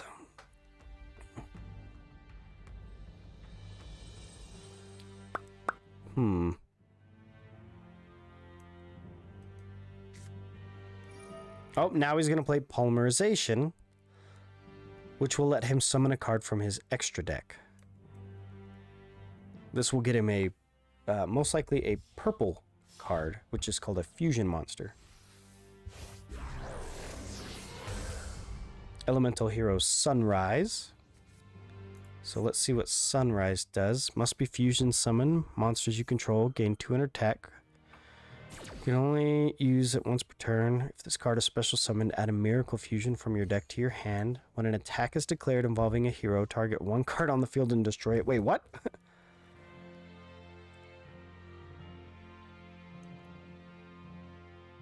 Okay, well, he can't attack, so he can't use that second effect, but his card right now has 3,100 attack points.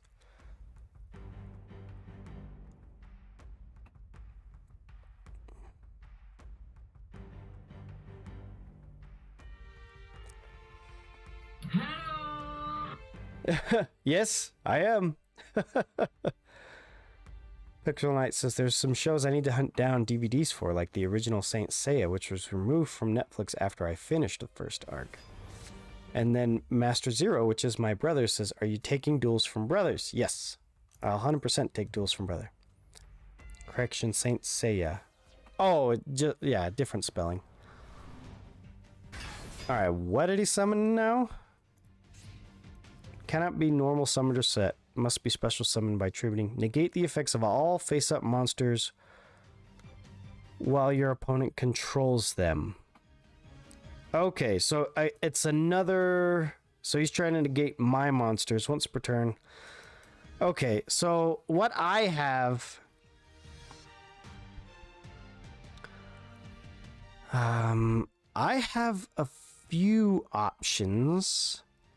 My first one is going to be to play Dark Ruler No More. This is the same card that I used last time that made my opponent quit. Negate the effects of all your opponent's face-up monsters. So I'm going to play this, and that will negate all of his monsters' effects.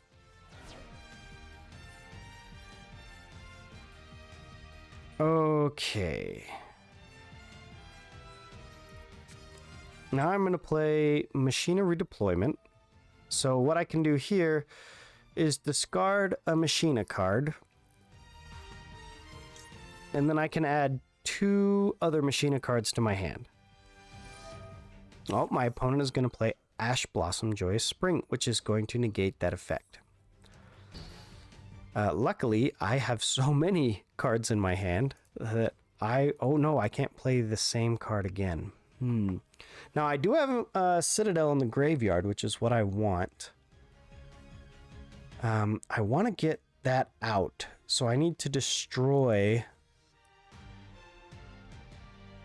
one of my own monsters.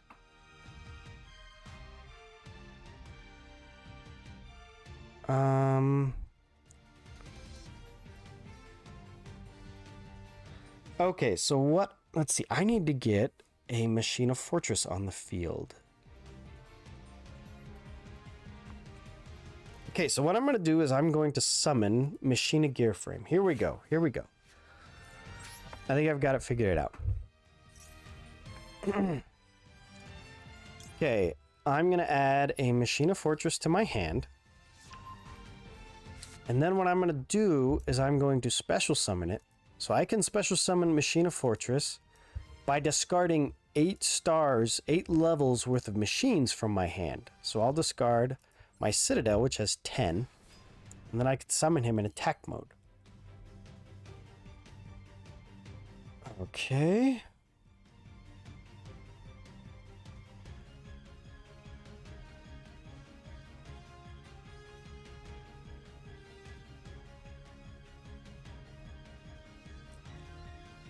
Okay, now we will move into the battle phase. Okay, and what I'm going to do is I'm going to take my fortress and run it into his Sunrise. Since they have the same amount of attack points... Oh no, they don't. His guy is going to get buffed. That's going to destroy my Machina Fortress. Now, when my Machina Fortress is destroyed, I can destroy one of my opponent's cards. And again, when a Earth Machine is destroyed, I can summon Machina Citadel from my graveyard, which is the discard pile in this game. So let me summon that out. And then that should destroy his Sunrise card. Okay, and I can still attack. So I can attack his Elemental Hero Plasma, or Destiny Hero Plasma. And that'll destroy that. Okay, now I can attack with this guy, but the effect of my card makes it so my opponent takes 0 damage. What I am going to do is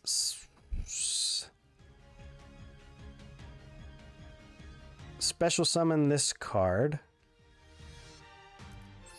I can special summon Air Raider by discarding another machine monster.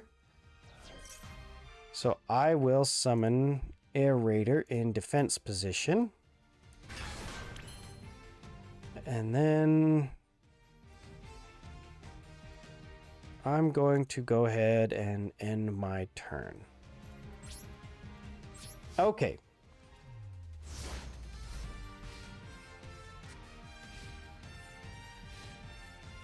Oh, looks like my bot is doubling up. I apologize. Okay, so my opponent is going to play Miracle Fusion.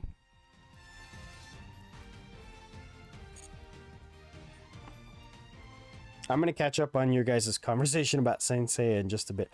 Master Zero is my younger brother, and he is a big anime fan. So yeah, you and Pixel Knight should get along great.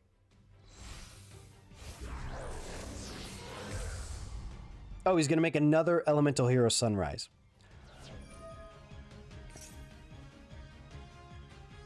What is Elemental Hero Liquid Soldier's effect? When this card is normal summon, target a level 4 hero in your graveyard and special summon it.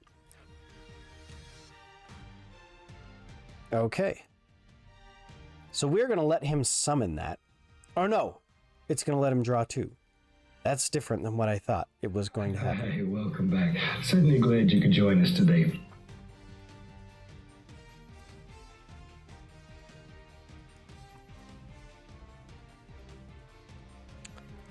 Okay, so what I'm going to do is I'm going to destroy my Machina Citadel, and that should destroy his Elemental Hero Sunrise. What does this do? Fusion, summon 1 fusion monster from your extra deck that mentions a Destiny Hero monster as its material, using monsters from your hand or deck as fusion material. But destroy it during the end phase of the next turn. Oh, that's not going to be good.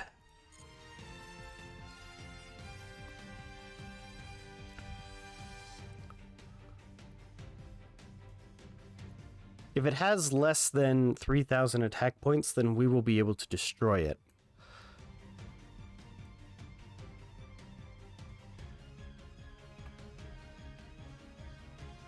So we will see what my opponent comes up with. Destiny Hero Dangerous. Okay, what does Shadow Mist do?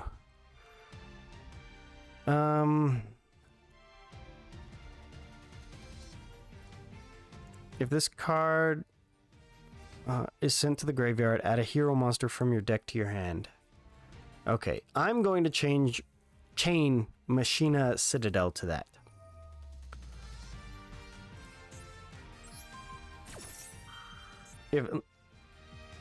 I don't know what this card does, actually.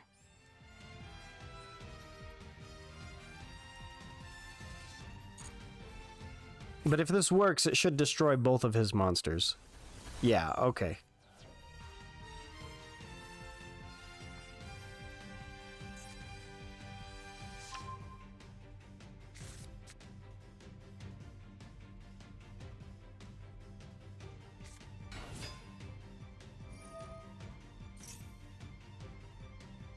If this card is normal summon, special summon a level 4 lower hero monster from your hand.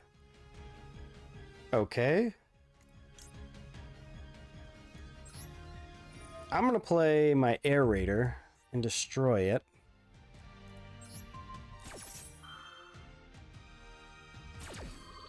And again, destroying it is important.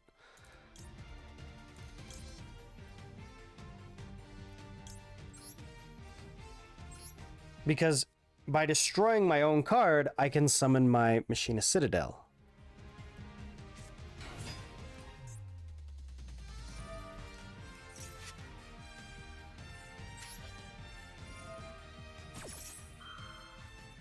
Oh, so he's going to try for another fusion summon. Sorry, I'm not explaining his deck as well. I'm not as familiar with his deck. I vaguely see where he's going with this, but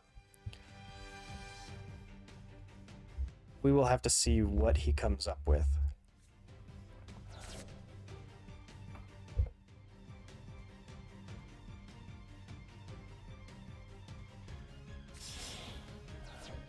Wait a minute, that's not a fusion summon. Oh, this is called a link summon. Extra Hero Crossed Crusader. When this card is link summoned, target 1 Destiny Hero monster in your graveyard, special summon it. Tribute 1 Destiny Hero monster, add 1 hero monster with a different name from your deck to your hand. You cannot special summon except hero monsters. Okay. So you can see there's quite a few things that he's able to do, even though he doesn't have any cards in... Wait, why did I draw? Destiny Hero draw hand? If this card is special summoned by a hero, you can make each player draw 1 card. Okay.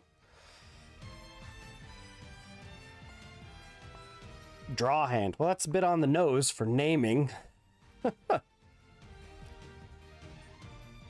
So I drew Ash Blossom and Joyous Spring, which is a card I can use to stop my opponent from moving a card from his deck to his hand or his discard pile or whatnot.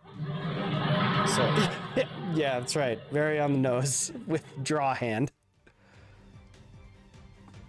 Excuse me.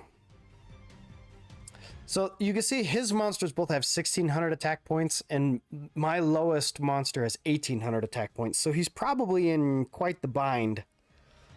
I don't know what options he's going to have. Whereas I still have a bunch of big machines out, so we will see. Let's see, what have you guys been talking about? So Saints, oh never mind, he's doing more stuff. 1, 2, 3. Extra Hero Dread Decimator. Oh, now he's going to battle. Hero monsters. If this card. Okay, so it's just a big monster. This card, also any hero monsters it points to gain 100 attack for each hero monster with different names in the graveyard. If this card attack. Okay, so yeah, it's just a big hero. What is this clown doing now? Draw hand. You can special summon this card from your graveyard, but banish it when it leaves the field. Okay. So I'm guessing that it's going to let us draw a card now. Sure, I'll allow it because I get one too. Okay. What are we going to do?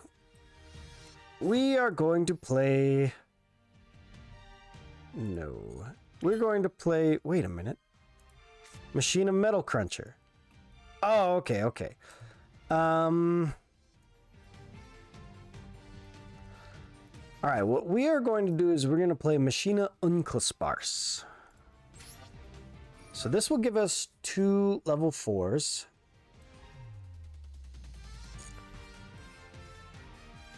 And we want to send our Megaform to the graveyard. That's going to be important here in a bit. Okay, now we are going to summon... Ooh, actually, that would be really mean if we did that.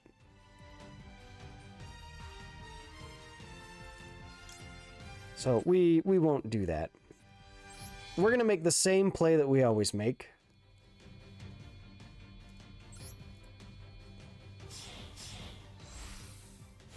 So we're going to make Garganta X. And then we will use Garganta X's effect.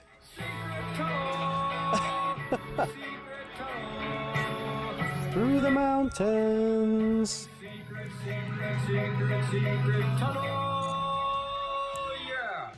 And we're going to add a gear frame to our hand because we really like gear frame. Okay, now we're going to activate Machina Redeployment.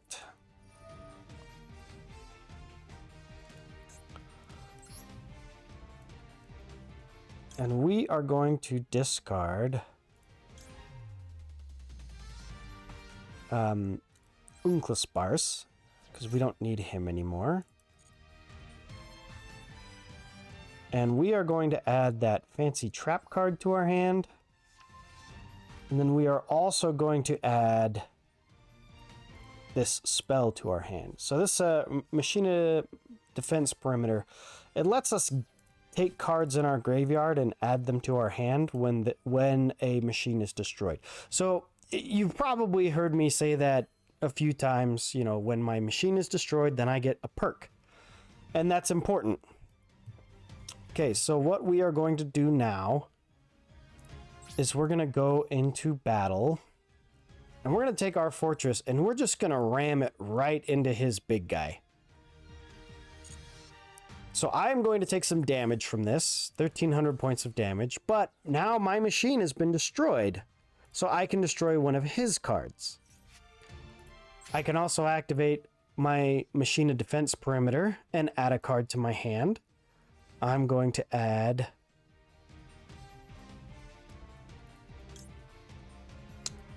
Yeah, I'm going to add Gear Frame to my hand. Love Gear Frame. It's just a really good starting card. And then I can also activate Machina Citadel, which will get summoned.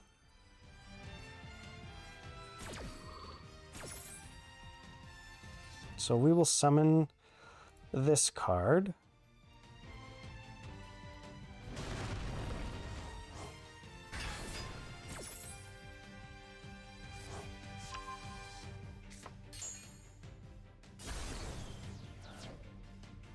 And that will destroy that. Now I can attack his other guy.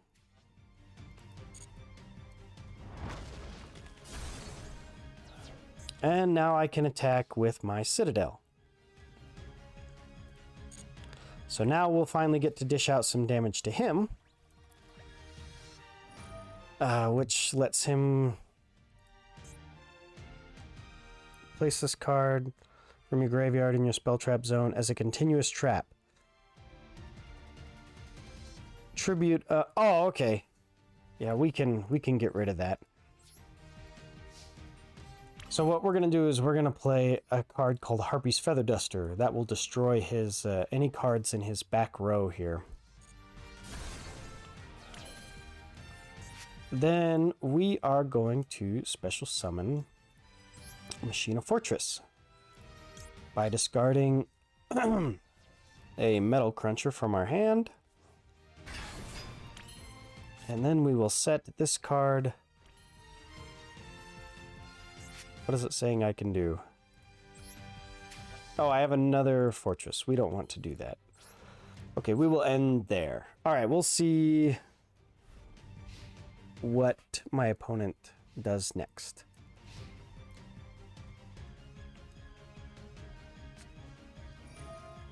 Okay, so this card will allow him to move an elemental hero from his deck to his hand, and we are going to play Ash Blossom Joyous Spring to prevent that from happening.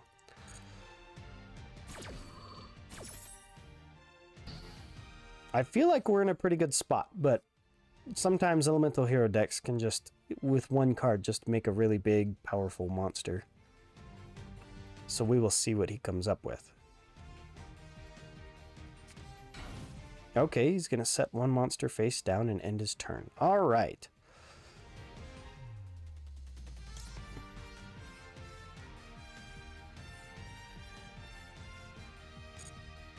Okay, so now it's our turn again. We're going to see if we can take him out this turn. It's going to depend a lot on what he has in his hand, or on the field.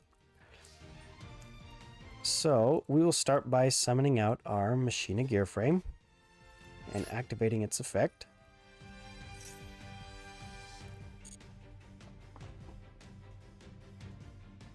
We are going to add Machina Rescavenger, that's what it's called. And that should be all the setup we need to take him out. We're also going to use Giganta X's effect.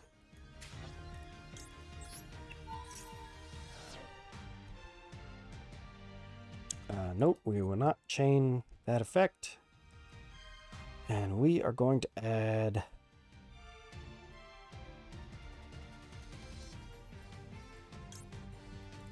another Gear Frame to our hand, because we just like Gear Frame that much. Okay. Okay, now we will battle. We're going to start by attacking with Giganta X.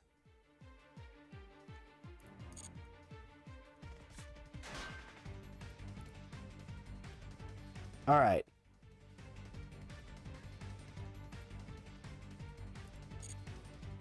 I don't think that's going to give him any new options. So we will attack with Gear Frame.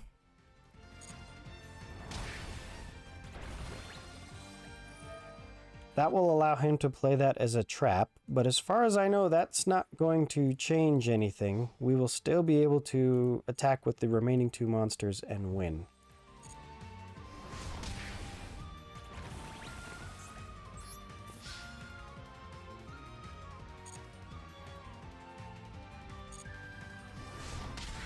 And there we go. We saw one play out till the end.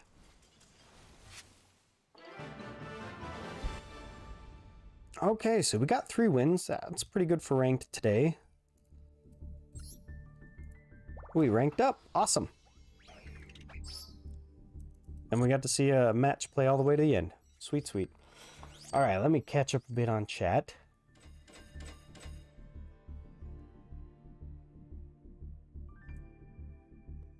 So yeah, we're talking about Saint Seiya.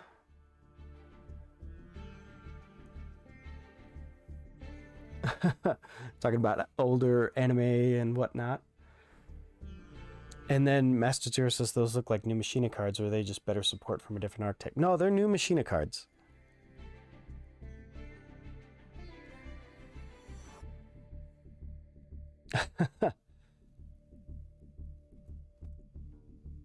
Master Zero says the oldest anime I ever watched was Yu-Gi-Oh! Yeah, and that came out, you know, I think that was like 2005 or something.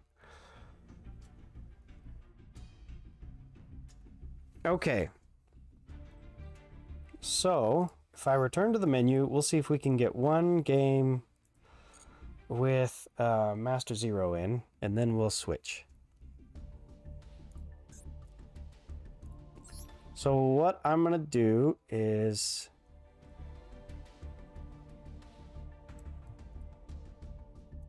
create a room. And let's see, there's not a... So yeah, what you want to do, Master Zero, is hop into this room.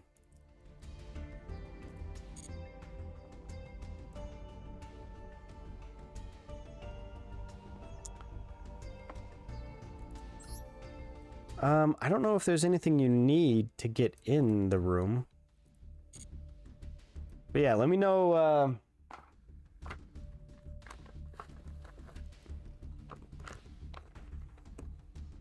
let me know if you need anything.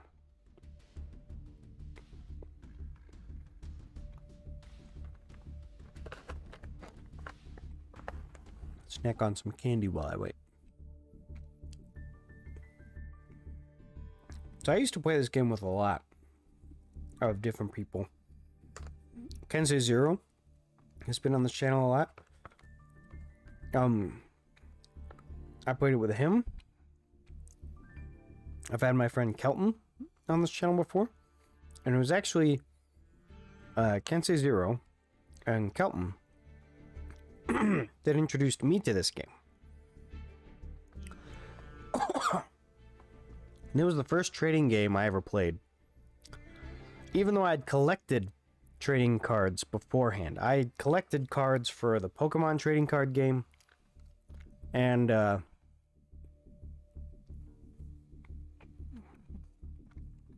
was familiar with Magic the Gathering cards, but I'd never played it. So this was the first time I ever played one. And I totally got hooked on it.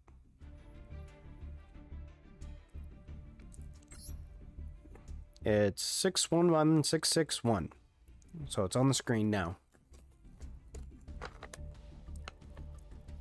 And like I said, I played it for like 10 years and then stopped because I got busy. And I never got back into the physical card game. I didn't want to collect a bunch of new cards, and because if you collect cards by opening packs and whatnot, you end up just getting a bunch of cards that you don't need. And then they just take up space, and I don't really like it.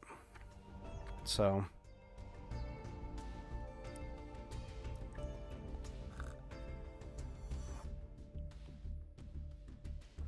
Pixel Knight says, I know barely anything about Yu-Gi-Oh! Mostly the memes, and that dude named Kaiba had green hair in the pilot. And Pixel Knight knows the one joke that's, you better be nice to me, or I won't share my hospital food with you.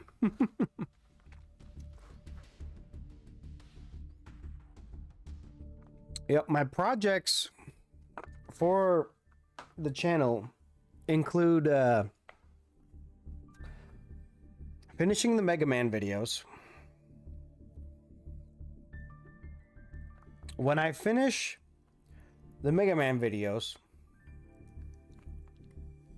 I'm going to open that limited run box. It's right there. Just watch on the stream right now. There, Josh. You'll have to cover up the stream because you don't want to be cheating and seeing my hand. But you can just chat in the chat. And we'll do 2 out of 3 and then we'll call it good. We'll cover the stream with the window.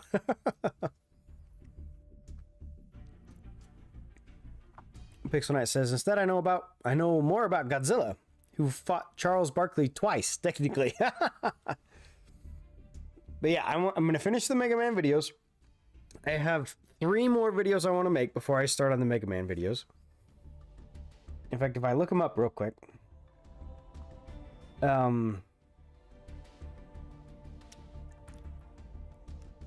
I want to make one on Spy vs. Spy, one on Affordable Space Adventures, and one on the Lost Vikings.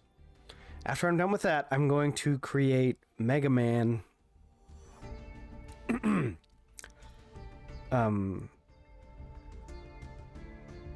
Yeah, I'm going to create the Mega Man videos, and then when I'm done with the Mega Man videos, then I'm going to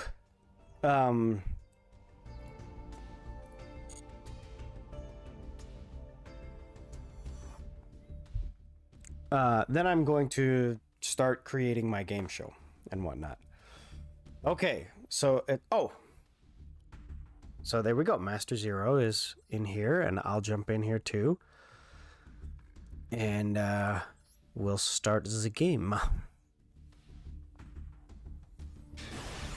Now, my brother, I know a little bit about of his play style. What he likes to do is he likes to just create really big, like enormous monsters and put them on the board and then see if you can get past them. So we will see, because the deck that I'm playing is not very good at that. It's not very good at playing against that. Pixel Knight says, then after the Mega Man videos, you'll finally play Mega Man X. Yes, I will finally play Mega Man X after the Mega Man videos. And then I'm going to start working on my game show. I want to create a game show that will turn into a community night on this channel. You know, and it'll just be a trivia game show. If you've ever played the Jackbox games with like a Trivia Murder Party, I pretty much want to make that, but where I get to write the questions and there's a little bit more of a game involved, and then everyone who's in the audience can answer the questions and whatnot. So that's going to take a while. There's a lot of research I need to put in on how to do that. So, man, with my hand, I should have picked to go first, not second.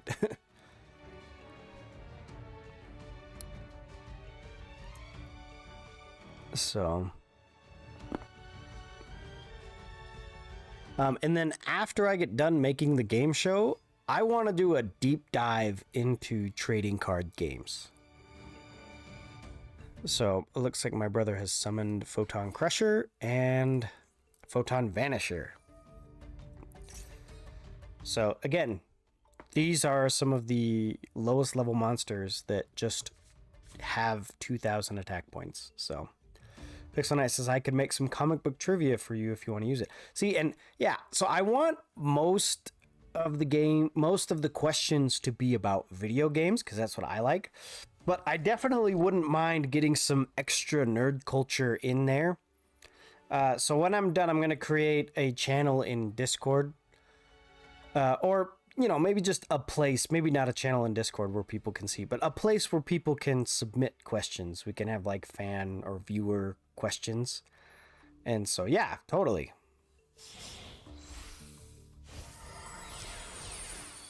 All right, so my brother has made Starliege Photon Blast Dragon.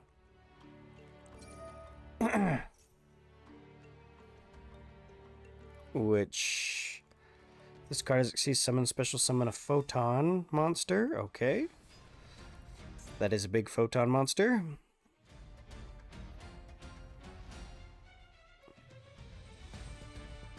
Pixel says, I can make a question about Rainbow Batman.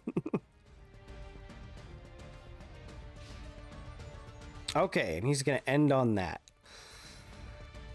All right, I really need this draw to be good. Oh, that's not going to cut it. Discard a Machina monster, special summon this from your hand.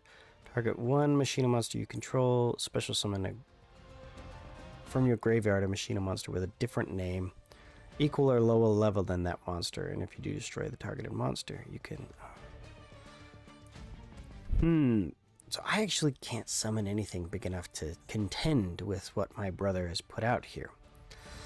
See, and this is exactly the way he likes to play. He'll just get a really big monster out there and then see if you can deal with it. And right now I can't.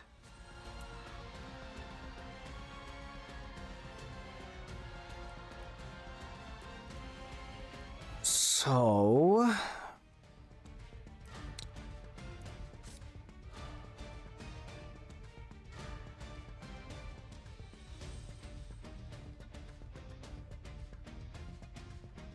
yeah, I actually can't do anything. So maybe we'll bluff that I have some good stuff back here.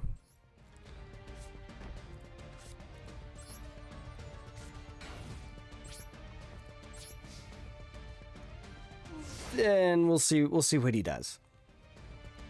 I don't know if he's still listening to the stream, but if he is, that's okay. Says my brother says I love my beatdown deck. Yeah, a beatdown is a common term for a strategy where you just put big numbers on the field and say, haha, big numbers win, right?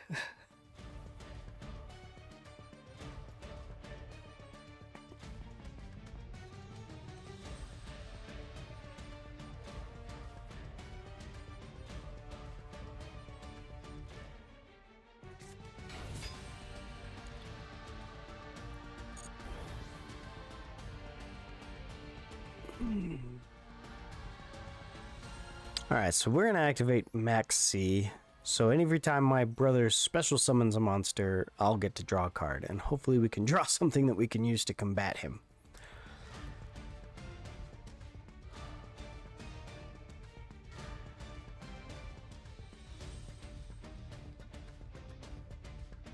See, because even if he just keeps what he has on the board, I should be able to live through it. So it's important that we play that now.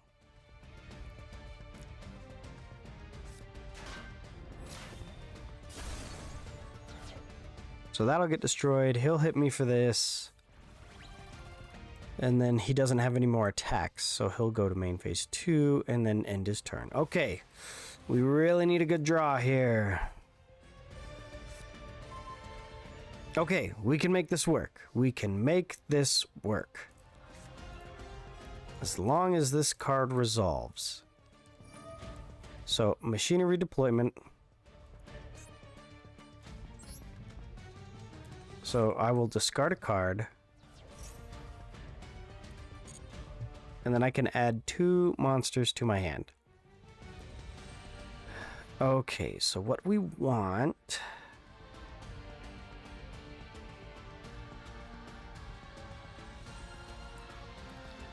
is Machina Gear Frame.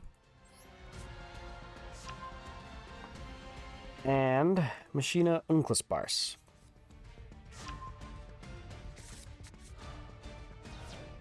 Okay, since we added Unklisbars without drawing it, we can special summon it and activate his effect. So now we can start going here, and we can send our Citadel to the graveyard because it's easier to summon him from there.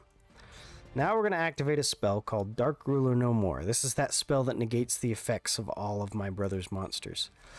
And with this, what we're going to do is we are going to try... to get rid of all of his cards.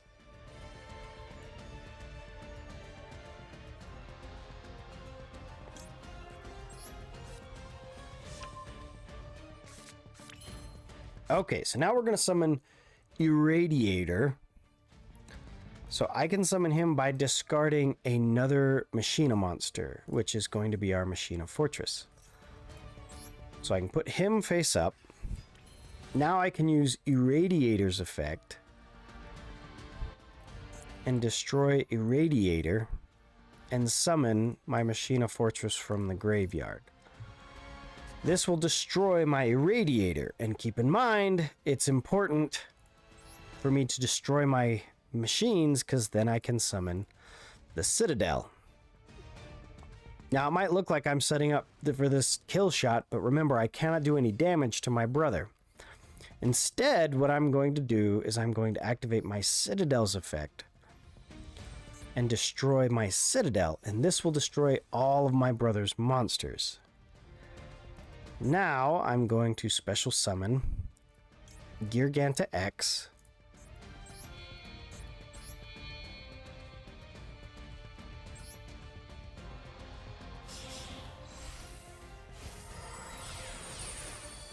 And we will use Gearganta X's effect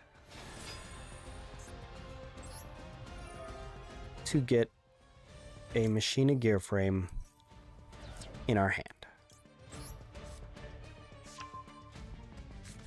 Okay, so this leaves us in a much better spot than we were a turn ago, when we just had to take damage in the face. Excuse me.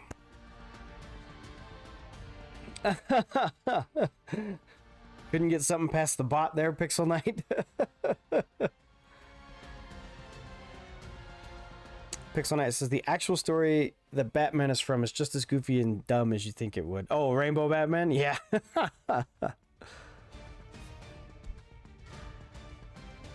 Yeah, sometimes that bot, because like I said, I turned off the bot. I just have a long list of words that it should filter out. So I don't know which one you typed or how you censored it, but and I've had trouble with the bot in the past where it's just like, oh yeah, we're going to what does this do? Okay. Maybe I didn't turn all the bots off. Sometimes I have that as a problem. And a lot of streamers have so many bots that they don't know which bot is stopping whatever it is. Now, wait, hey now. I didn't get a chance to use my card.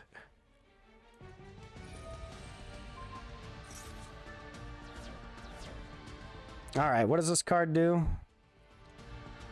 During the battle step, if this card battles an opponent's monster, banish them both, return the banished monsters to the field, and if you gains fire. Okay. So I still get my card back, and you get your card back, it's just going to be bigger. Alright. I was talking about the original Robin, so I censored the I in his name with a 1. So just Robin with an I with a 1? I don't know why that would cause it to go. Or, I don't know, maybe... Oh, the original Robin is... So his name is Dick Grayson, right? Tell me that I'm right. Tell me that I got that one right. Okay, we're going to summon Machina Gear Frame. And we're going to do all of our plays again. We're going to add Uncla Sparse to our hand. Summon Uncla Sparse.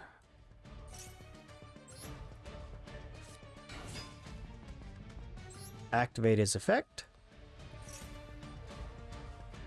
To send Megaform to the graveyard. Yes, the original Robin's name was Dick. Yes, and I'm sure Dick is the word that didn't get past the bot.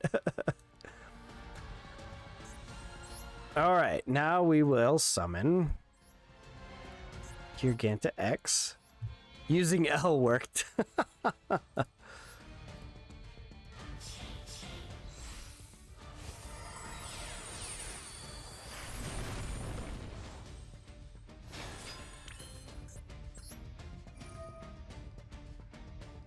Alright, so we will take and use his effect, and we will add a gear frame to our hand because it is such a good starter. And then we will go into battle. So we're going to attack into Galaxy Eyes Photon Dragon. Even if Josh banishes them both. Oh, wait, what are we doing? During the battle step of this card battles an opponent's monster, target them both. Josh isn't doing that, he's doing something else. I'm confused. What effect are you using? Select a card from your opponent's hand? Okay, Galaxy Eyes Photon Dragon, I guess? What are... I'm confused. Oh, I know what you did. You targeted my fortress, so I got to discard a card from your hand. That's what happened. Alright, what does this guy do? When your opponent declares a direct attack, special summon this card from your hand. Then if this card's defense is higher than the attacking monster's attack, destroy that attacking monster. Okay. Yeah, that's fine. Swordsman of Revealing Light. That's cool. So since my machine was destroyed, I can summon the Citadel from the graveyard. And my Citadel does have enough attack points to attack over the Swordsman of Revealing Light.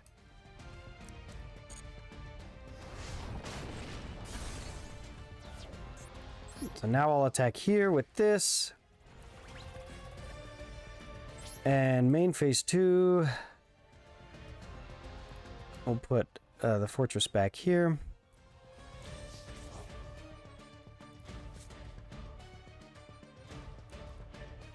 And we will set this card.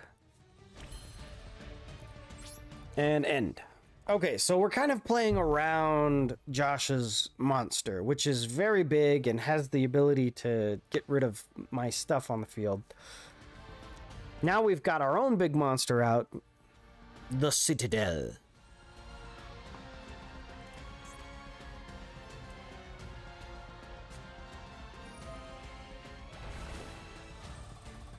What are you doing? Galaxy Trance. Target a photon monster in your graveyard. Special summon both it and one galaxy monster from your deck with the same level and defense position. And if you do, each monster's attack... Oh, man, I do not like that.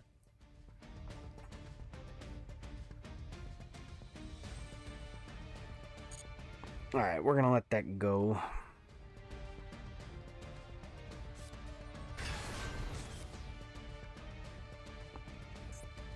Galaxy Eyes Afterglow and Galaxy Eyes Photon. Can I activate my effect? Okay, now I'm going to activate Citadel.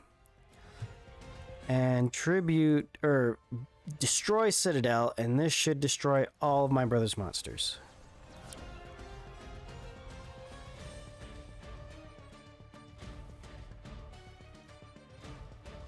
Now he only has one card left in his hand. Yeah, so that is going to be tricky for him.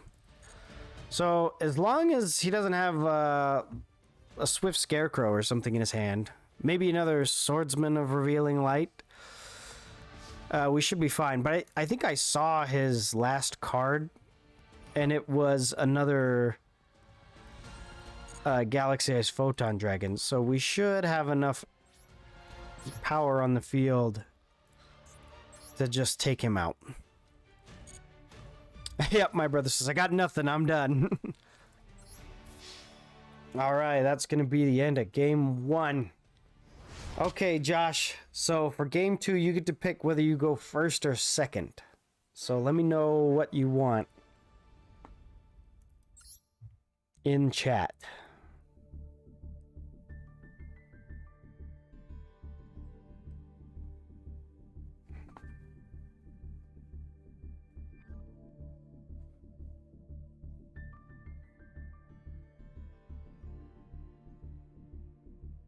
I'll go second. Okay, so if I win the coin toss, I'll go first.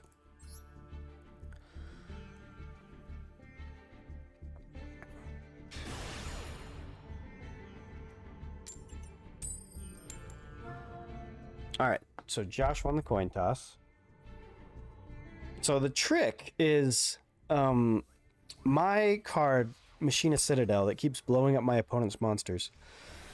It can only destroy monsters with attack that's equal to or less than my Machina Citadel, which is 3,000. So if my brother ever summons a card that is higher than 3,000 attack, I will really struggle. Okay, we are going to start with Machina Redeployment. I know it's Machina, but I keep saying Machina. Yes, that's the secret, Josh. So I'll discard a Machina card because I know that my brother has bigger monsters. Yes, but he needs to get those out. Okay, I'm going to add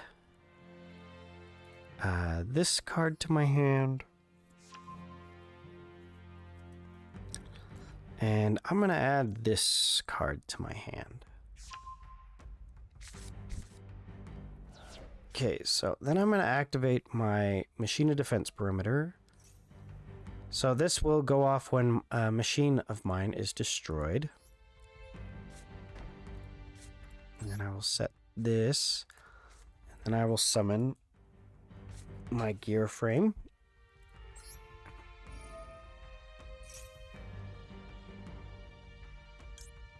And we will add Uncle Sparse.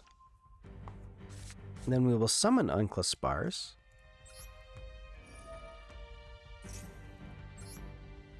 And Uncle Sparse is going to let us dump one of our machines in the grave. And again, that's going to be Machina Citadel, because we can summon him from the graveyard very easily. Then we will go and we will create Garganta X.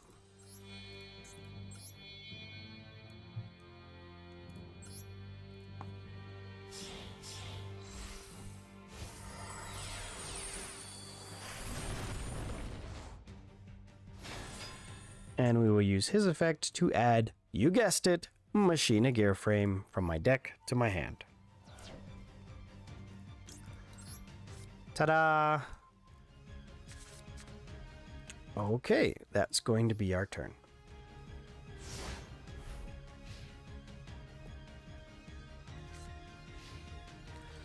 I gotta say, I'm really impressed with the presentation quality in this game. Older Yu-Gi-Oh games have just been, I mean, they made a good presentation back on the PlayStation 2, and then they just like never updated it. So even if I go to the Switch game, must defeat magic. Master Zero. Okay, now watch the magic.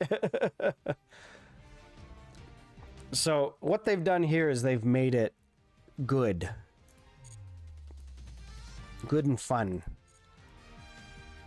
or at least flashier. Alright, so my brother must have some big plays he's got going on.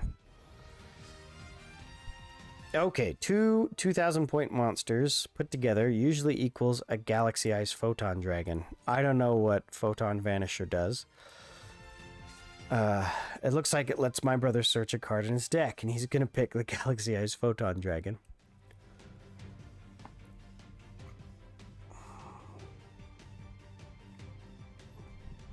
This is also another problem with modern Yu-Gi-Oh! See, because Yu-Gi-Oh! Wasn't meant to be played as a digital game. It was meant to be played where you sit across the table from your opponent. So when your opponent is taking their turn, they can explain their cards as they play them. And so, you know, as they're going about doing this, you know, you can just kind of learn how their decks works as they go. What's up, Scooter? I'm in the middle of a card game with my brother right now. So we will see if we get done with it faster than not.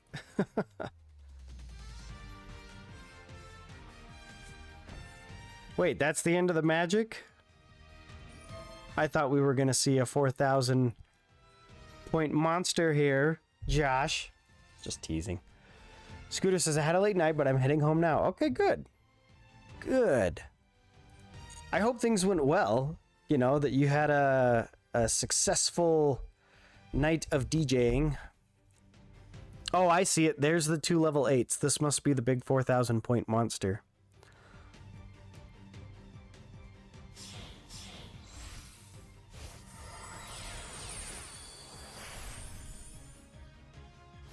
Okay.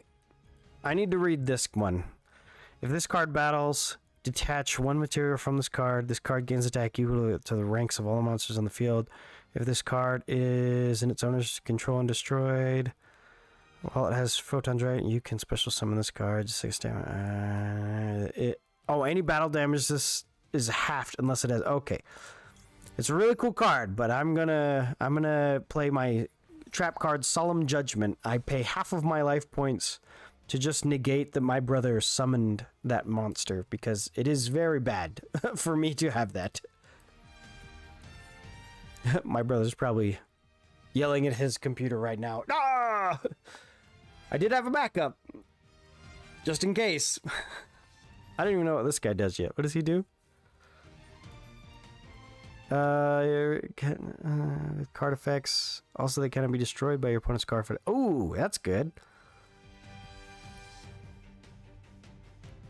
Oh, okay. So with this, he can summon a Galaxy Eyes Photon Dragon. Doobie-doobie-doo. Add one Gala. Banish any monster destroyed by battle this card.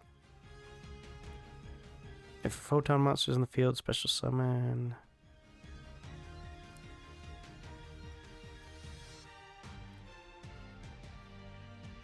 Okay. Oh, really? Swords of Revealing Light? I don't know if I have a way to get rid of that. Magic must defeat magic! Ruin the magic, he says. So, Swords of Revealing Light is an old, well-known spell card that makes it so that your opponent can't attack for 3 turns. So I cannot attack for 3 turns now, and I need to figure out how to get around that.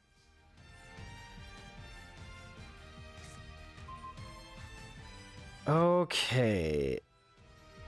Do I have anything in my extra deck that will get rid of that? I think I might. 3 machine monsters. If this card is Link Summon. Okay, so I can get rid of that with Phantom Beast Auradon or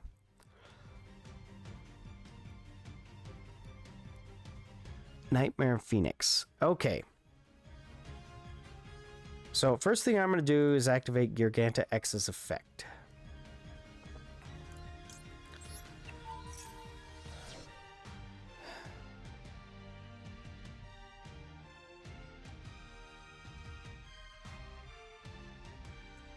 My brother may have a response. We will see. Scooter says, yeah, they love me. I got about $25 in tips, and they wanted me to stay longer to do some actual DJing instead of just the DJ bingo. Oh, nice. And my brother says, big Xyz monster along with its material can make it a 12,000 attack monster. Yes, see, very big. Cannot risk it.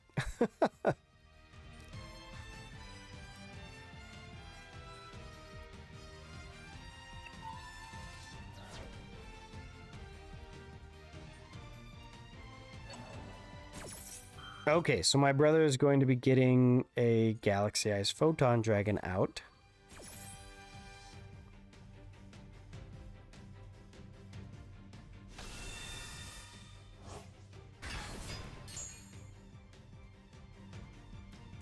All right.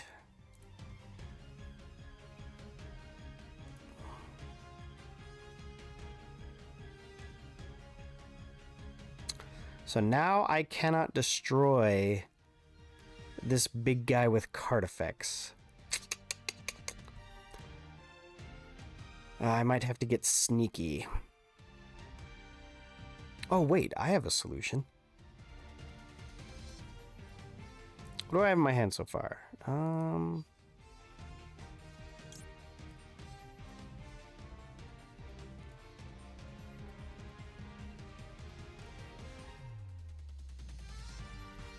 Hold on, let me read some cards here.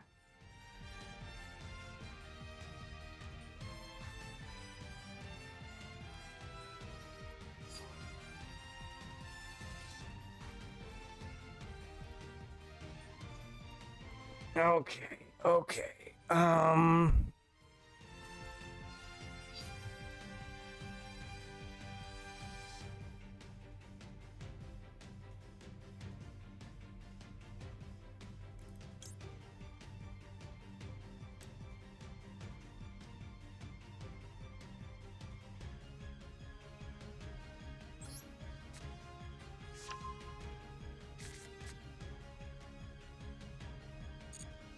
Alright, how am I gonna do this?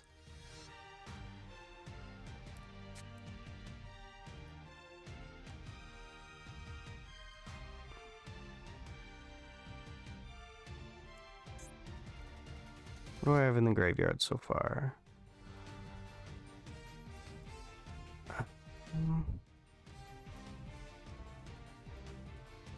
I have a citadel. Alright. This is the part of the game that's not as fun to watch, is when the players are trying to figure out what their next move is.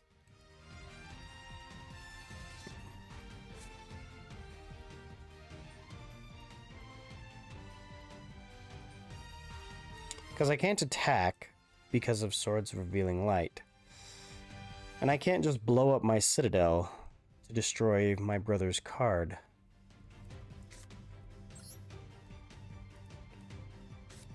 Alright, we're going to summon Machina Gearframe.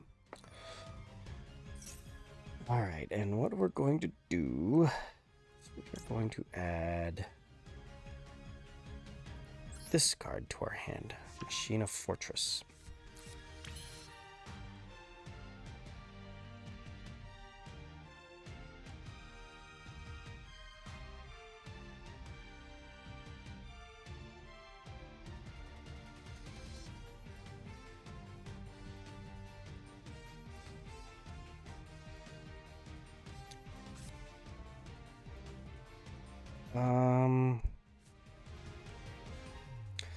Okay, then we're going to activate the effect of our Machina Aerator.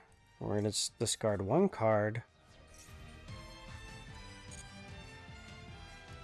to play him in face-up defense mode. Alright, let's see if we can make this happen. As my brother would say, watch the magic. Let's special summon Geonito Transverser.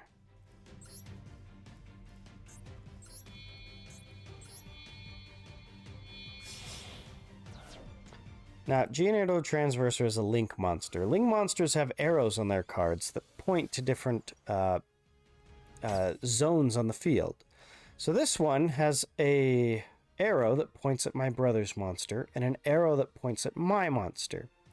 And so I can activate Geonito Transverser's effect to swap control of the two monsters that are pointed at.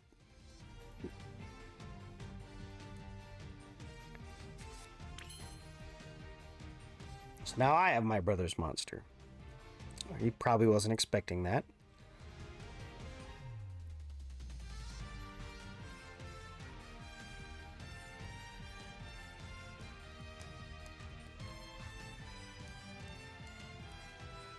But I still can't attack.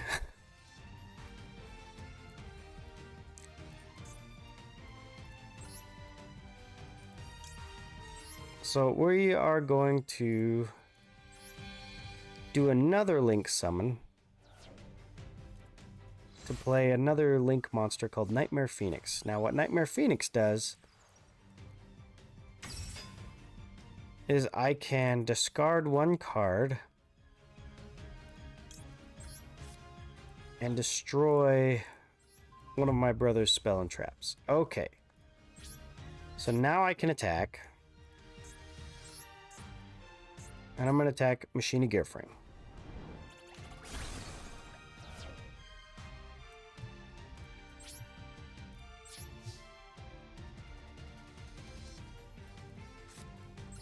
And that's going to be my turn.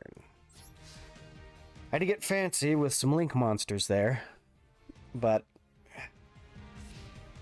it probably wasn't the best move in the end, because now I'm out of cards in my hand, and I don't have any machines on the field, which is important for me to have.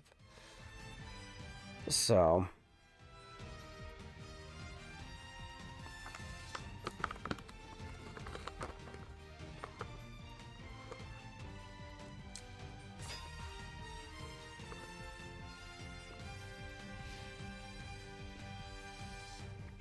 alright, something's not adding up.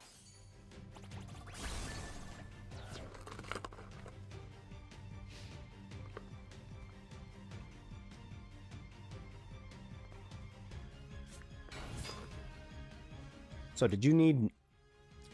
Yeah, so he has to control no monsters to play that card. That's why he rammed his monster into mine and got it off the field.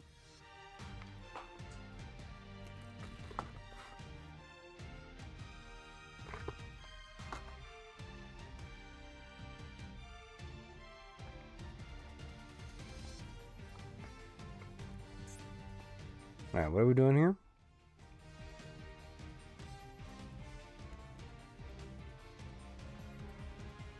Oh, he's gonna recycle a bunch of cards. Yep. So with this Galaxy Cleric, he can take 5 cards from his graveyard, shuffle them back into his deck, and then draw 2. The good news for me is my brother can't attack me anymore. You only get 1 chance to attack, that's the battle phase.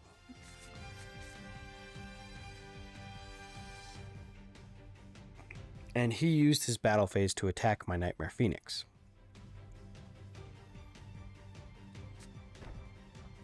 Oh, he didn't get any monsters. Interesting. So what I really want to do is draw a monster that I can use.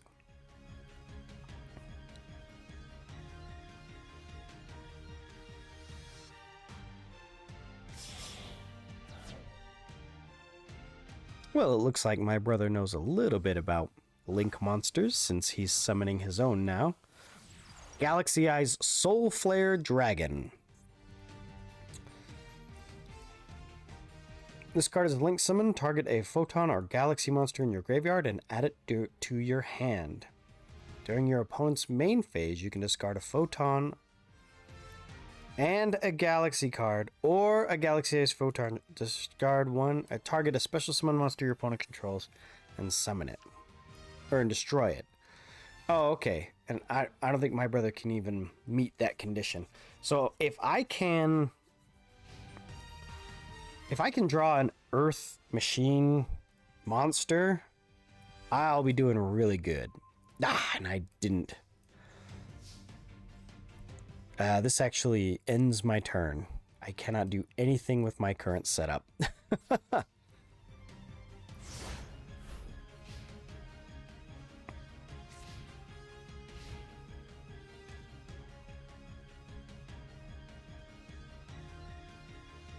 So we will see if my brother can do anything with what he's drawn. Now his monster can just attack over mine, so that's definitely an option.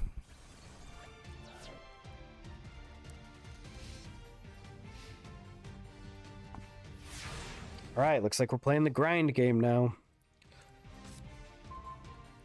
Not gonna work either.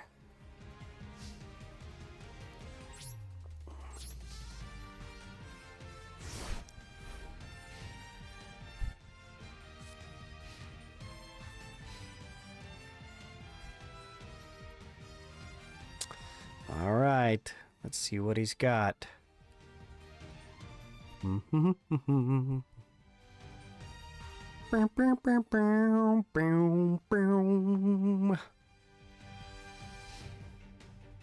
Okay, it looks like he's just gonna attack me, so I will live through this.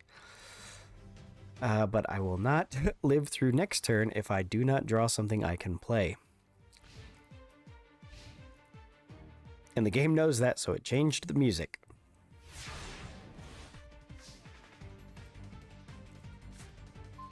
Oh, that's not gonna work either.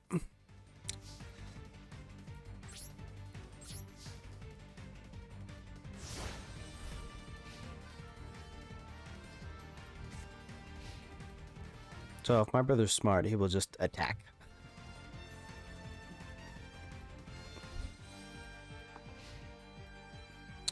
And there we have it, game 2. I overextended myself trying to get rid of all of my brother's cards on that one turn. And that cost me. Defeat. Okay. So let's go ahead and start the next one.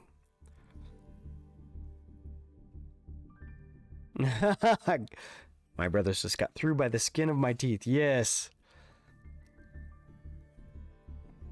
Okay, so it's 1-1. the winner of this last duel will win the match. Okay, I'm going to try to not overextend myself this time. But I am going to pick to go first. So we will see.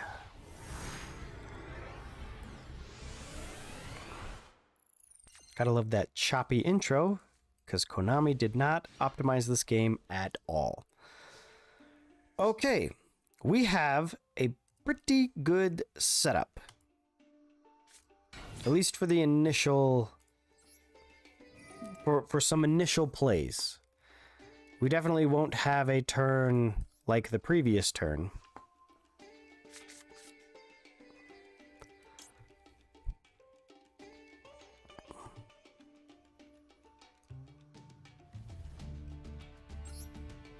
So, we're going to start with our usual play. Gear Flame to Uncle Sparse. To dump Citadel in the graveyard.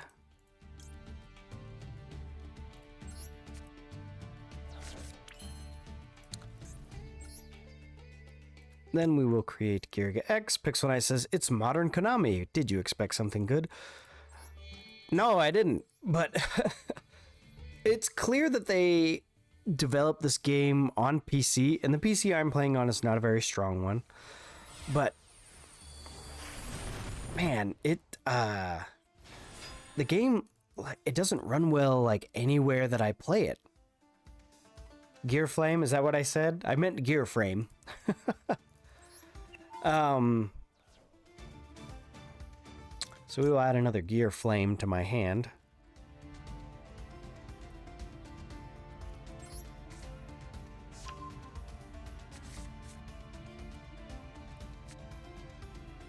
And then we will also, for good measure, summon Machina Fortress.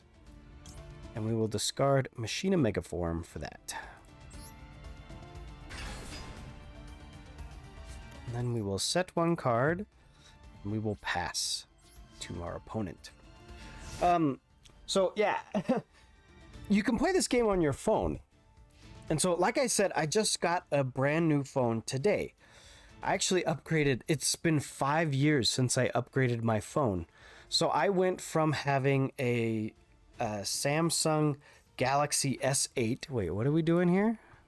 Target one, set spell or trap, and destroy it during your main phase. Except the turn this card was sent to the graveyard. Banish this card. Okay. Do I want to activate it?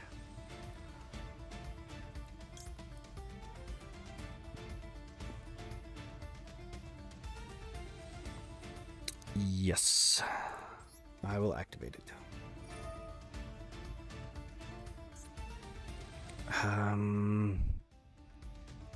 Yeah. I will activate it on my fortress.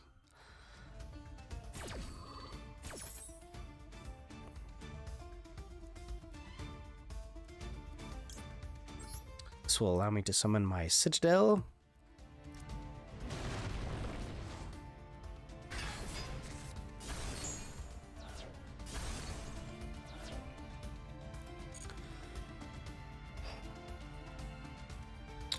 No. Okay. And so I upgraded from the Galaxy S8 that I got in 2017 to the Galaxy S22. So you can see it here. Brand new. I don't have a case on it or anything. It's a pure black phone. And one of the reasons I was excited to upgrade is because the games that I like to play card games, as you guys well know. And so, let me read this one. Increase this card level by 4. Daddy, raiders are coming. Oh, it's another Kimball Donald raid. No need to be afraid. It's a Kimball Donald raid. And don't worry, we got the kids to protect us. We are playing some Yu-Gi-Oh! I don't know if any of you played Yu-Gi-Oh! In the past, but they released a new digital form of their card game that we're playing tonight. So yeah, raid hype. So yeah, I see you, Joshua and Kristen Carlton and Kimball. Thank you for raiding, and thanks for bringing your crew. Welcome back. Certainly glad It's you could nice join us welcome today. raiders refreshments around the table that doesn't exist. Yeah, I was just talking about my new phone that I got today. I've been holding off. Okay, no worries, Kimball. I've been holding off on upgrading my phone for 5 years now. So my old phone, when I would play this game is so not optimized for phones that when I was done playing a game of Yu-Gi-Oh on my phone felt like it was made of hot lava and my battery was down 10%. And I'm sure part of that is because my phone was so old, but I'm pretty sure another part of that is because Konami has not optimized this game at all. So we will see if it works any better with this new phone. But yes, welcome again, Raiders.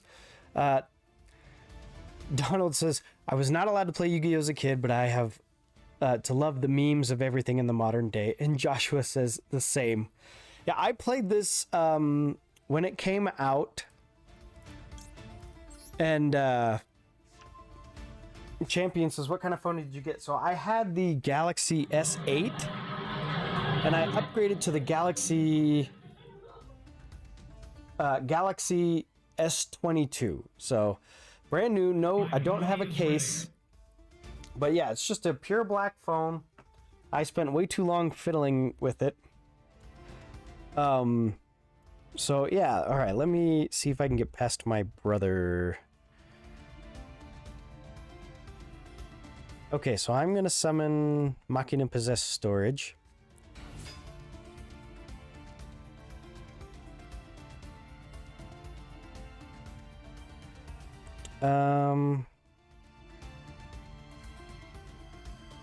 And what Possess Storage does, I will catch up with you guys in chat in just a second.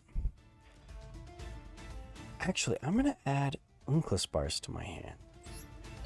Or no, I'm gonna add Unclespars to the field. That's right.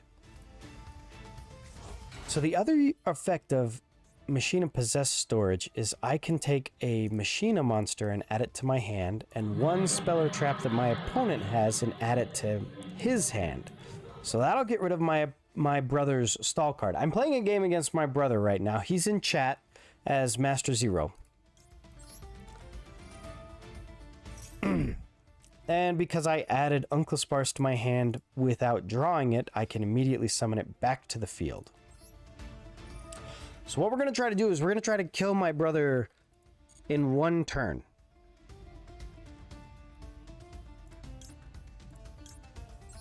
We're going to see if we can pull it off.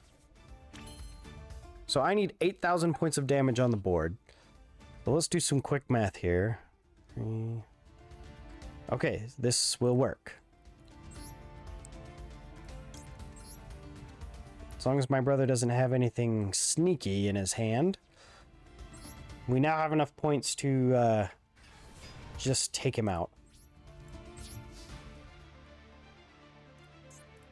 So, coming from the old days of Yu-Gi-Oh! You always attack with the weakest one first. There was a card that was very prevalent back when I played called Gorz the Emissary of Darkness. And it meant that if you took an attack right in the face and survived, then you could summon Gorz, which was a really big monster. And essentially he would prevent all of the other attacks. So, all right. We've gone there and we have finished the duel. So GG, brother. We will play more of this game when we're in the same room and we can just talk through our moves and whatnot. I'm going to catch up on chat real quick. GG! Yes, thank you. Thank you for the GGs. Joshua says, I got my brand new phone the other day. I've been on older phones for many years, ever since my first one, so it's really nice. There we go. Scooter says, I just got home. I need to feed the cats, change clothes, and then I'll be ready to play. Awesome. Scooter says, I'm still on the iPhone 8. I think that's what my wife is on. And Joshua says, I got myself an iPhone 12. Nice. The people that were the other people that were in the phone store with me were all upgrading to iPhone 13. So I know that's the latest one. So yeah, and I'm of the opinion that you shouldn't upgrade your phone like every year. But I mean, really, I don't use my phone for anything serious. I use it to play games when I'm on the toilet. I use it to call and text. And sometimes, rarely, I'll tinker with developing apps for it. So I really don't, like I said, I was fine running a 5-year-old phone. In fact, my old phone, the only thing that was broken on it was the charging port. And so instead of getting a new phone, I got a wireless charger. And so now I just set my phone on that. But yeah, that, it's all gravy for me on that. But I am excited to use this new phone because I like to play Hearthstone, which was running not very good on my old phone. This game, Yu-Gi-Oh, was not running very well on my old phone. So I'm kind of excited for my playing games on the toilet experience to improve now that I have a brand new phone. So, whatever that means to you guys, that's what I got here. Kristen says, I just upgraded from the iPhone 8 Plus to the 13 the other day. I'm stoked to have a new phone. Oh, there you go. Oh, and Champion says, Moto G Supra for me. Oh, there you go. A Moto phone. Nice. Napsy says, Magic the Gathering when? See, and I do have Magic the Gathering Arena on my phone. And I don't think I have it on this computer, per se. Let's check. So if I get out of here, we'll leave the table. It looks like my brother already left. And we will get out of here. Magic the Gathering is its own app, isn't it? Yeah, here it is. Magic the Gathering Arena. So I have it. I've played through... It's time to That's right. So I have it. I've played through the tutorial, but I need to get more familiar with Magic before I could do more than play a starter deck. He says, kidding. Hey, no, we'll get there eventually. Kristen says it would get so expensive so quick if you upgraded every year. Yes, it's very true. See, it used to be when I started on phone plans, you would go buy a phone and the phone would be like $500-$600 and you would pay it off. You would pay it off over the course of 2 years. But now phones are so expensive that the default is that you pay it off over the course of 3 years. And I don't like that. I don't know. I totally got bait and switched though when I bought it, because I go in on Monday and I say I'm ready to upgrade my phone, and the guy goes, oh, okay. So he looks it up and he's like, oh, we've got a loyalty trade-in deal where we can take your old phone and we'll give you $700 you can put down towards a new phone. And I was like, okay, how much is a new phone? And he's like, okay, well, you can get the base model for $800, the upgraded model for $1,000, and the ultra model for $1,300. And he went over all the differences, and I said, the base model's fine.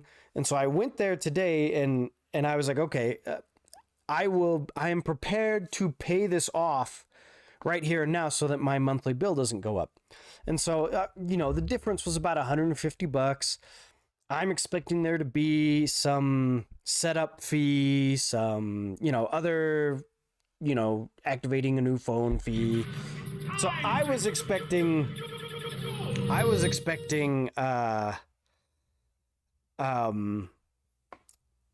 like, to go in and pay off the phone and maybe pay like another $150. So I was expecting like $300. I was expecting to pay about $300. Nope. I ended up paying $850 to pay off my phone, activate my new phone, and all the other hidden fees that they tacked in there. So yeah, that was crummy. And my brother says, one more duel, just one. Not tonight, but I will play you more in this game for sure. Napsy says, I don't know if I dare face you in Master Duel. Yeah, Napsy's another IRL friend of mine, and so we have played Yu-Gi-Oh before Master Duel when we would play against each other. You know, look at me, I'm gesturing outside of the frame of the camera, so you can't even see it as I'm pointing at things everywhere. But yeah, the game has drastically changed from when I was playing Napsy. It's just so different. In a lot of ways, I do not like the game that Yu-Gi-Oh has turned it into. But I'm going to do a deep analysis on the game like in a year. So, Scooter says, why play on your phone when you're on the toilet when you can play the Switch? Well, mostly because I go to the bathroom at work and stuff. I don't want to carry the Switch with me to the toilet. Scooter says, I've played Pokemon card game and Magic the Gathering. See, in the Pokemon card game, the only version I've played is the Game Boy Color version. Another really cool card game is this one called Shadowverse. And it's a lot like Hearthstone. So it's kind of a streamlined version of Magic the Gathering. So let's see. Kristen says, I went into my first AT&T store. I don't know how long, but it was the worst. My dad and I spent 45 minutes for the employee to tell us absolutely nothing. Oh, yeah. And how you can't pay for the phone in full anymore. You have to do the payment plan. I got that today too, Kristen. I go in there and I'm like, I want to pay the phone completely off. And the guy was like, okay, well, the system won't let you pay it off. You can pay off everything except $1. And you have to wait a month and then you can pay the last $1. And this is so that you can use the manufacturer's warranty. This, you know, putting it together this way is the way that this is what activates the manufacturer's warranty. So if your phone is defective, you can bring it in and we could do something about it. And I'm sitting here going, well, that's a bunch of garbage. Don't give me that. That's a bunch of garbage. So yeah, Chris goes, yeah, that's silly. Yeah, no, I know. Yeah. Napsy says we could play a Pokemon trading card game online. Now that's one. The Pokemon trading card game. See, I played it back when it was a Game Boy Color game. Haven't played it since. So that would be another one where I would have to like relearn the game from scratch. Pixel Knight says the only card game I'm interested in playing is the Mega Man X Mega Mission stuff. I don't know that one. I do have a couple of Pokemon trading card games though, or not Pokemon, Mega Man trading card games. I have two different Mega Man trading card games. One based on classic Mega Man and one based on Mega Man Battle Network. So those are two trading card games that I have physically. They're over there, but they are based on Mega Man. So those do exist. While we have an intermission, I saw this while I was at the store, and I decided I would try it. This says Snickers Cinnamon Bun. So a cinnamon bun flavored Snickers. For those of you that have been around, you know I like trying candy. I like candy. I know some people, you know, they prefer like baked goods and stuff, but I've always had a sweet tooth for candy. My dad, he also has a very strong sweet tooth. So one of my dad's strategies was he would get cinnamon bears because he couldn't eat a whole bag of cinnamon bears, but they were sweet. But they were also, they had that cinnamon kick, like when you have a stick of Big Red chewing gum, that hot, spicy cinnamon flavor from the cinnamon oil that they put in the cinnamon bears. And so when he was trying to watch his calorie intake while having a sweet tooth, he would get cinnamon bears. And his sweet tooth, I think, was passed on to all of me and my siblings. So every once in a while, I will see a new candy in the store and I'll get it and I'll try it on stream. So this is Snickers Cinnamon Bun. So what we have here is peanuts, cinnamon bun flavored nougat, caramel, and milk chocolate. So that's what we have here. There's the wrapper again. And I think the last time we did this was when I was trying the brownie M&Ms, and those turned out to be really good. But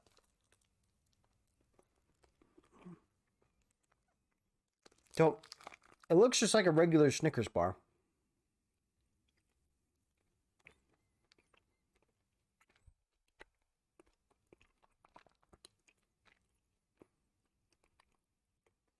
And I by no means have a refined palate. In fact, I probably have a very lousy palate. I like Taco Bell. I think it's tasty. And that's all I need in my food. My wife has a refined palate. She is much more perceptive of the quality of food. Back. Certainly glad you could join us today. And so, yeah, welcome to Seth's Food Reviews. Yeah, no kidding, Pixel Night. It's a very rare segment of the stream. Again, it's only when I see something like weird as I'm checking out of the supermarket. Now, this is good. Honestly, it tastes just like a Snickers, but it has that hint of a cinnamon flavor to it. And I really do like cinnamon. My favorite breakfast is cinnamon rolls.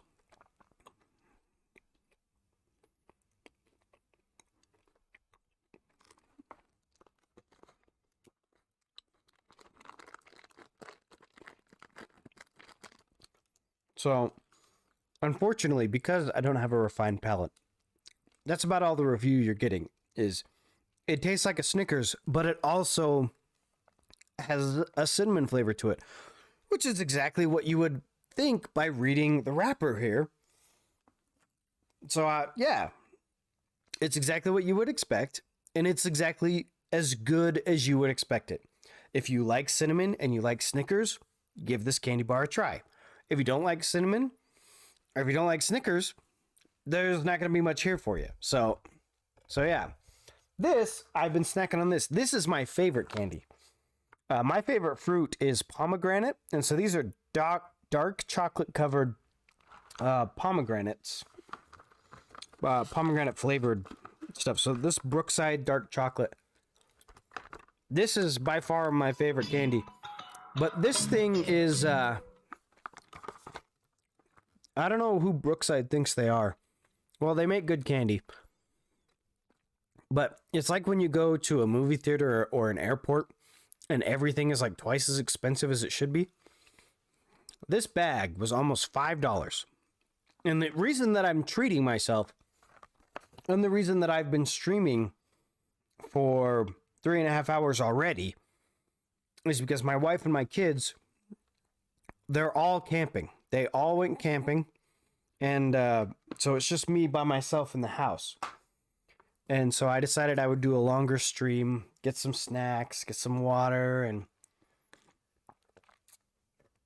and you know, kind of use you guys to entertain myself, keep me from feeling lonely and whatnot until she gets home tomorrow. So I appreciate you guys coming and talking with me in chat. Before this, we were talking about trading card games, and I think I will try the Pokemon trading card game eventually. But yeah, so yeah, there's Seth's food reviews there. The next time we do Seth's food reviews, I think I am going to get my wife involved. I don't know if you guys have noticed this in your part of the country, but when I go to the checkout, Reese's has just gone nuts. There's a Reese's peanut butter cup that has pretzels inside it. There's a Reese's peanut butter cup that has potato chips inside it. There's a Reese's peanut butter cup that is inverted and has peanut butter outside and chocolate on the inside. Reese's has just gone crazy. And I thought it would be fun to like go and pick up one of each of those and have my wife come down and try them with me. I thought that'd be really fun. So maybe the next time we have Seth's food reviews, we will have a better food connoisseur on so that we can do that. Kristen is back talking on phones. Said I ended up going to Best Buy and getting my phone there. And not only do you have to do the payment plan, but they also told my dad he needs to upgrade the cell phone plan for the 13 to work okay. Yeah. Cell phone companies, I just don't like them. I think that's one of the reasons it takes me so long to update my phone is because going into a cell phone place is just obnoxious. I just don't like it. So,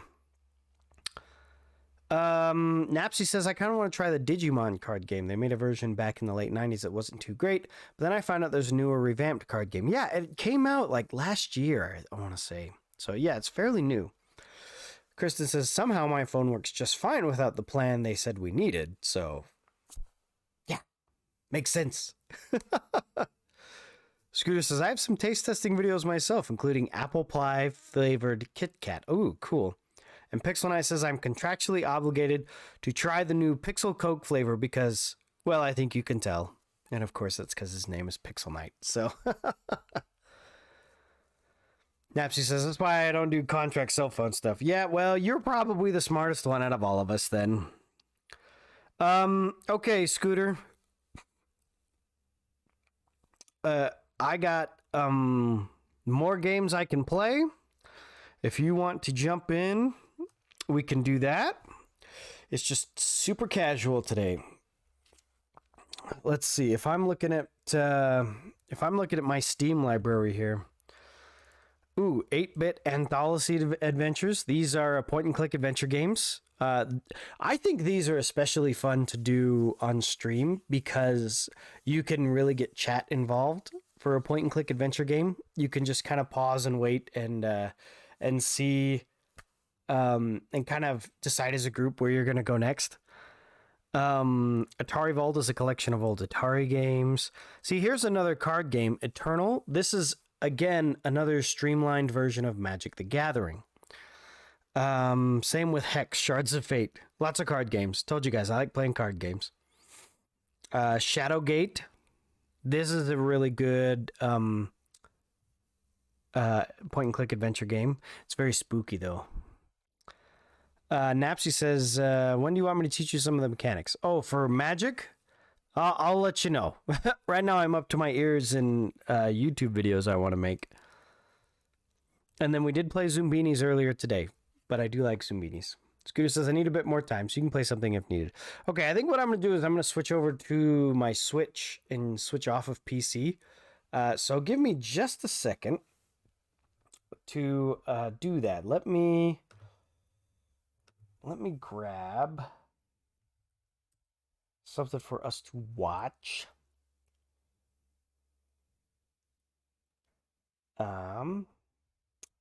Really quick here. Shibidi-bidoo.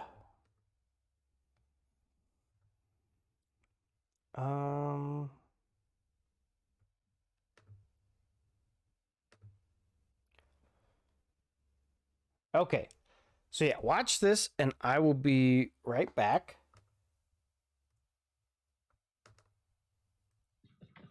Hey, sweetie. I need you. A giant bug. Seth, look at me. That's what you need me for? Seth, look at me. Like, I'm terrified of it. Bug. Meowing Kitty says, kill the bug. We don't want to get the banana bread. My new mission is to kill the bug before it reaches the banana bread. The banana bread is in grave danger, yes. We got him. We got the bug. Okay. So that was quite the adventure. So my wife wasn't kidding. There was a beetle, and it was big enough to be unnerving. So it landed, I snuck up on him and smacked him, but oh boy. So we saved the banana bread. Woo! We're almost to Shredder, Daddy. Yep. After this boss fight, hiya, hiya. It's almost ready to defeat him. He got laser eyes. Yeah. What the his hand can shoot? Get him. He might be almost dead. Now he's almost dead. Yeah, he's Yep, now he is. We're getting him. Why is he so happy when he's about to get dead? He's not happy. He's mad. But how come you see his smile? He's like, I'm trying to get him. He thinks I'm blue.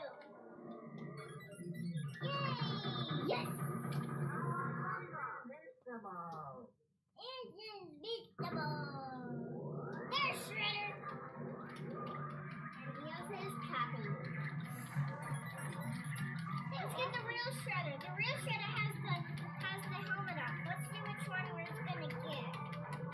Look, now there's full puppies. There he is. Oh, yes, get him. That's the shredder. And remember in this one you turned to little turtles. Oh yeah. You turned to little turtles. Well, we were actually little turtles and then we turned into turtles. But nothing can stop us. What? There's 3 ones that are the real one? Wait a second. I'm just trying to trick us. But the April we got Splinter, we just needed to defeat. Is that me? What's your name? I'm a little turtle. We defeated Shredder before. It's very easy. Maybe not. The last one. He's the real Shredder. Press the cowabunga button again. All right. Wait it out. The place is gonna explode.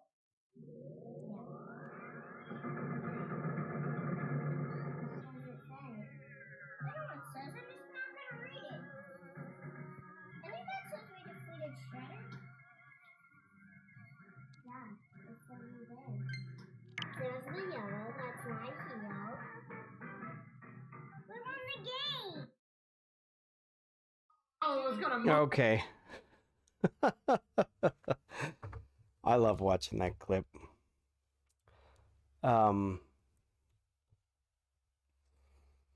So all of those can be found, all of those clips can be found on my live channel.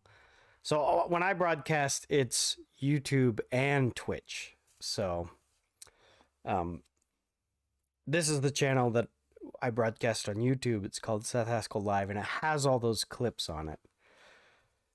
Because YouTube will let me edit clips and upload them, and Twitch won't. So,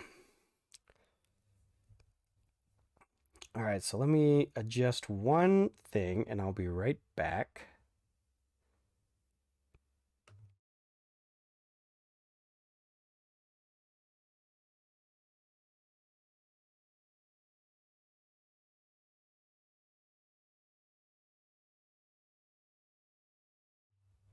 Okay. Scooter says no webcam tonight. Yeah, we'll just do it that way.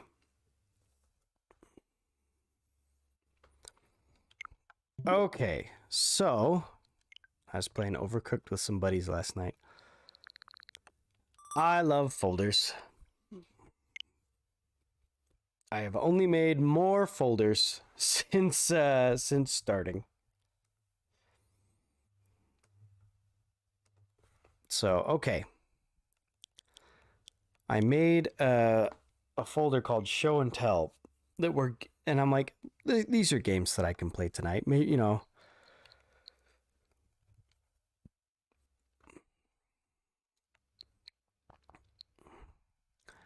just games that I could go through and play.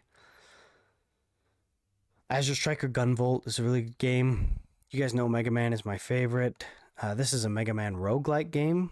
So I know that Donald is this is the roguelike that started getting me into roguelikes. Because roguelike games, they have that like when you're playing old retro games like Castlevania, it's really about practice and learning the mechanics and mastering the mechanics, and rogue games do that as well. It's okay, you can start playing, you slowly learn the mechanics, and then as you keep going, you master those mechanics, and that's what that is the hook of the game. So another one that I've been playing is Crypt of the Necrodancer, which is another roguelike game. And so, yeah, these have been interesting for me to play and kind of get familiar. Scooter says, Evil Guy and I streamed 20XX together. Yeah, see, and I like playing it. Pixel Knight says, my mom tried overcooked once and burned down the kitchen. All those innocent people. Yeah. Okay. You know, I think I'm gonna try a little Cuphead.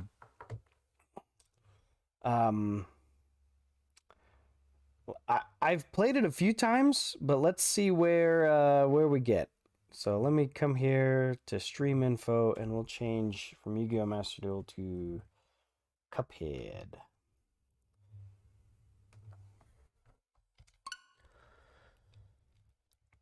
Now, Cuphead is it's like an old school style shooter. Old school meaning the difficulty. It's very arcade like, where the game was just really hard so that it would take time to learn and practice it. But by far the thing that is most famous about Cuphead is the art style. By chance they came on Devil's Game, and gosh, they paid the price. Paid the price. And now they're fighting for their lives on a mission fraught with dread. And if they proceed but don't succeed, well, the devil will take their heads. So yeah, Cuphead is by far known for its 1930s cartoon art style. So cartoons back then had this art style called knob and tube, where like their arms and their legs would kind of work like garden hoses and whatnot. So I remember pretty much since the first trailer, I was like, this game looks so cool. It almost didn't matter what kind of game it was. I knew that I wanted to play it. So you can be Cuphead or Mugman.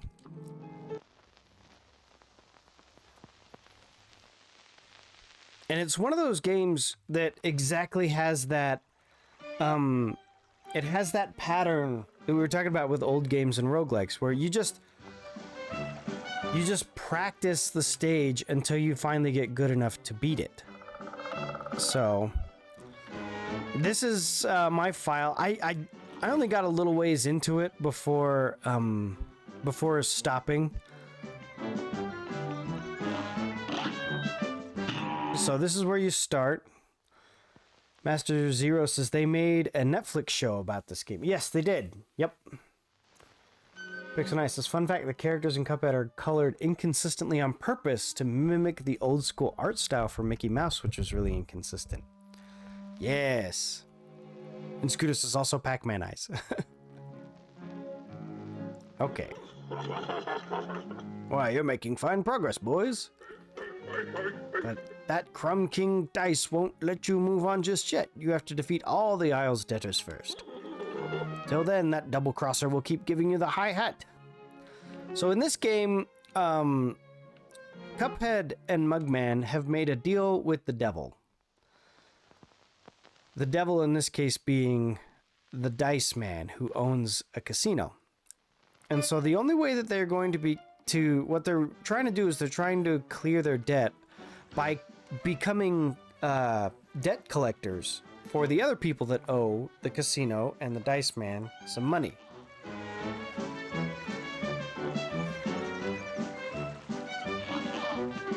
And so, like, if we go here, Botanic Panic.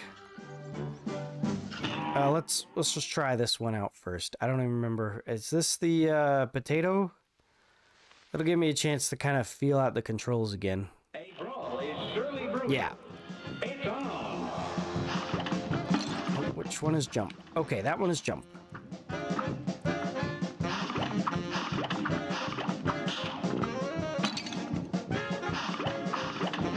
Which one is attack? Oh, it's a shoulder button. Oh, and okay, so that shoulder button does the, and that one is dash. Okay. Buttered, smashed, and mashed. It's over for you. Okay. Here's a real high-class bout Alright, I think I've figured out the controls again. Whoops.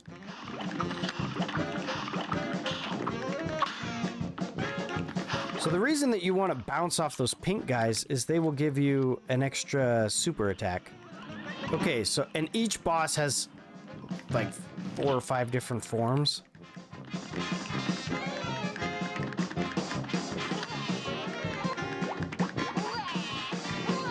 Alright, so we've gone from a potato to a crying onion.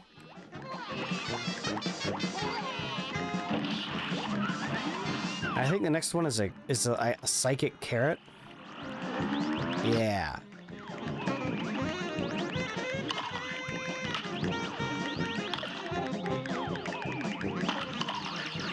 Oh, geez, I forgot he did that.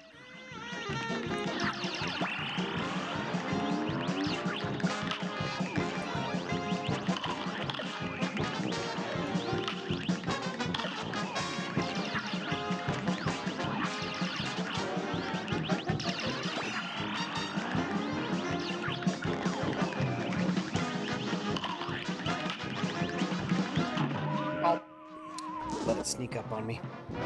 I'm lean, mean, and full of beta carotene. All right. I've already beaten that guy.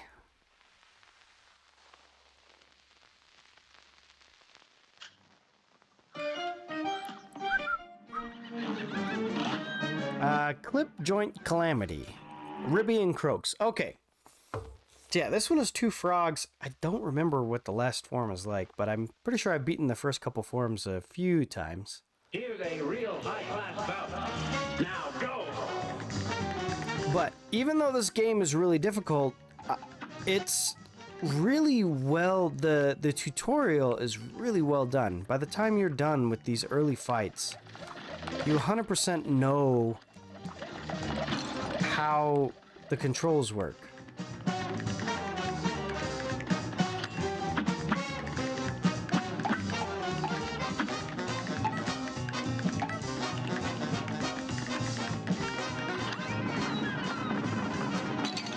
No. It's that button.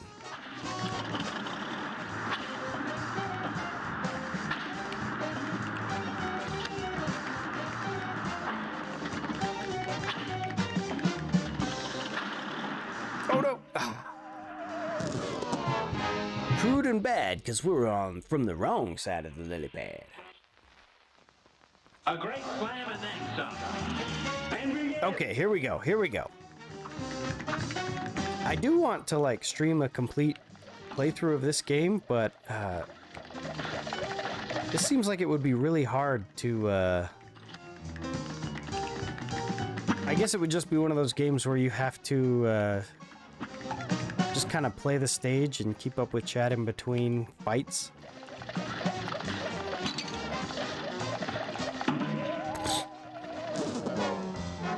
Oh, Pixel Knight says, I fired up the new Lego Star Wars, and I have to say, I like playing as the clones a lot for some reason. And Scooter says, I'm glad to see Cuphead running flawlessly, 60 FPS on Switch. Ooh, yes, totally.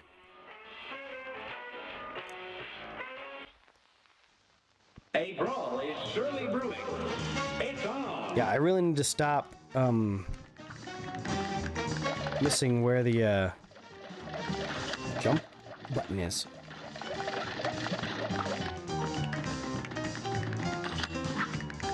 Okay, so that's dash.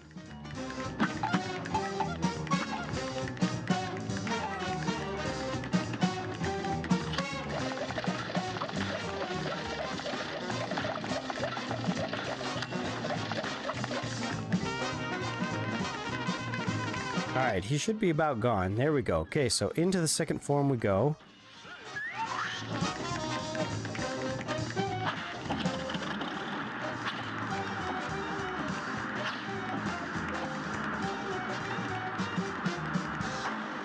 I think the form after this is a big, slot machine. Yeah! Can't remember. Dang it. See, I'm not damaging him. How do I damage him? Oh, jeez.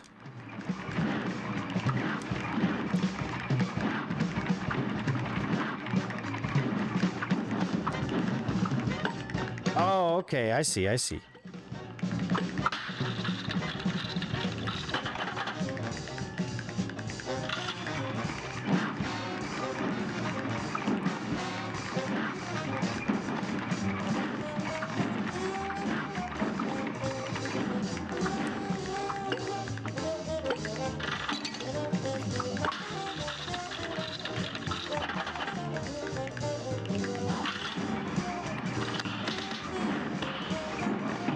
Oh, I got too focused on doing super attacks. Oh, and I was right there at the end.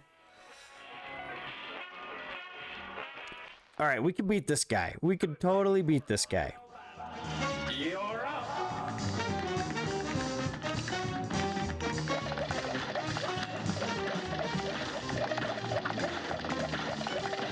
I was trying to fire. I noticed, so down by my health, you see a bunch of playing cards, and I was like, okay, I should be able to fire off a bunch of special attacks, but I forgot which button fired special attacks.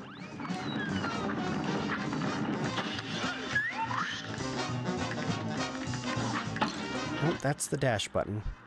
That's the super attack button.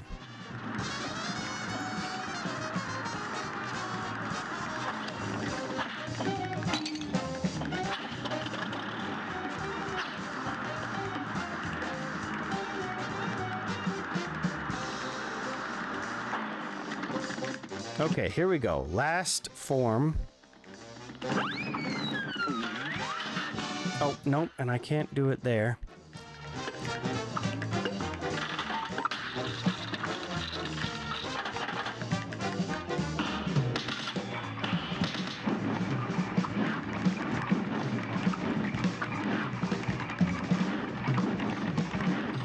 Ah!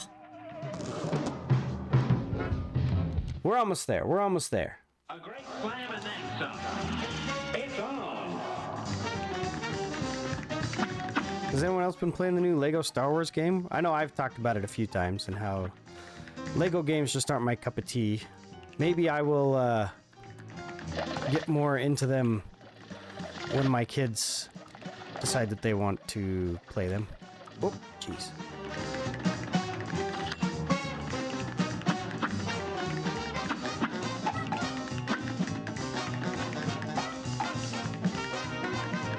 Okay, here we go. Jump, dash.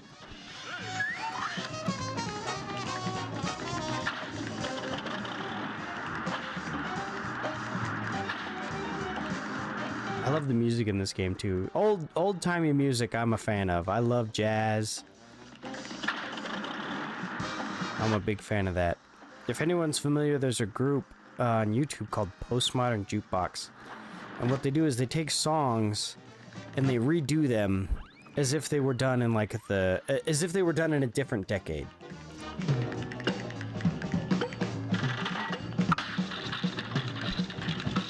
All right, let's see what we got here.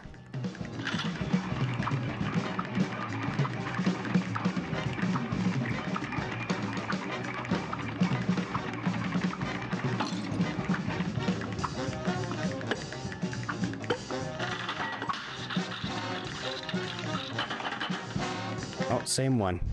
This is tricky.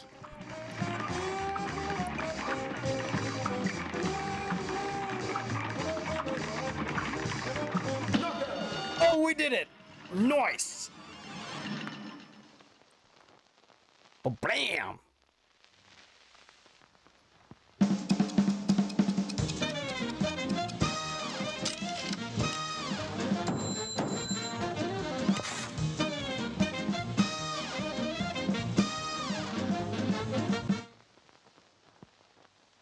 Pixel Knight says you can disguise a clone trooper as a stormtrooper for inspections. Okay, yeah. Soul contract, Ribby and Croaks from the Devil's Office. Signed King Dice. Okay.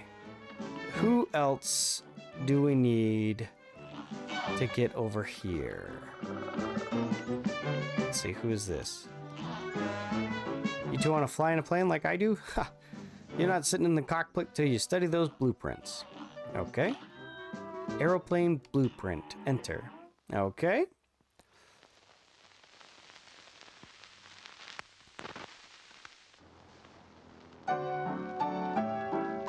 Okay, shoot, special, parry, shrink. Wait, really? Shrink, huh?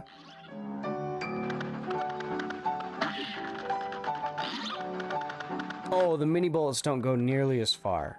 Okay.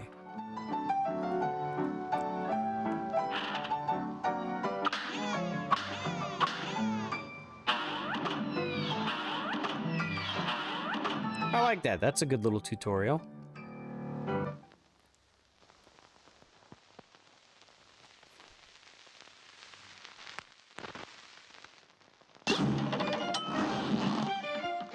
Alright, what do we have here? Hildeberg in Threatening Zeppelin. I think I've played this fight before. I don't know how far I've gotten in it. I think she turns into like a big giant moon for one of her forms. Good day for a well battle. Here goes.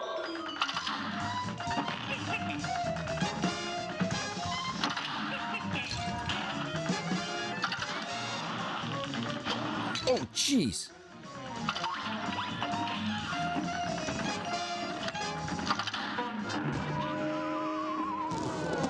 Okay. You won't get too far. It's been foretold in the stars. So she's got 1, 2, 3, 4, 5, 6 forms? This match will get red hot. And begin. And begin.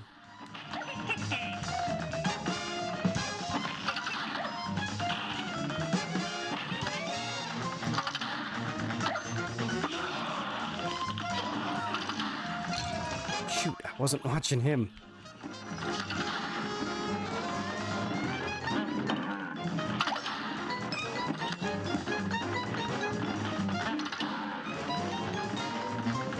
Now, the reason that these fights are fun and not crazy unfair is that the enemies telegraph their moves really well. You just need to learn them. Oh!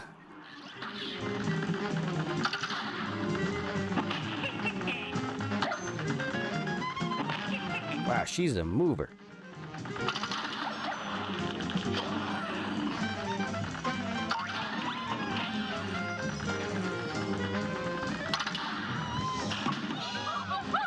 Oh, what's happening? What's happening? Oh my goodness, oh my goodness.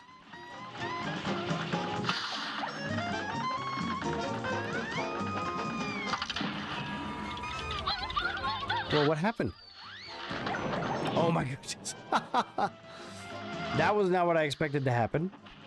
Oh, jeez.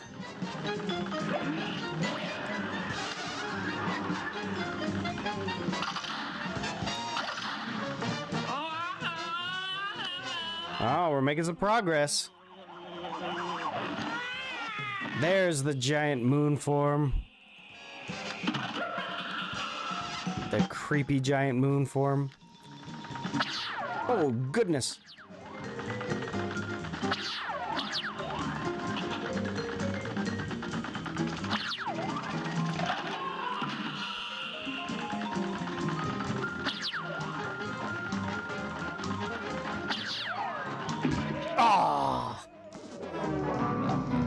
Oh, we were so close! You lost too soon. I was only half moon. That's not a half moon, that's a crescent moon. Okay, I think we can totally beat Hildeberg too. Here goes.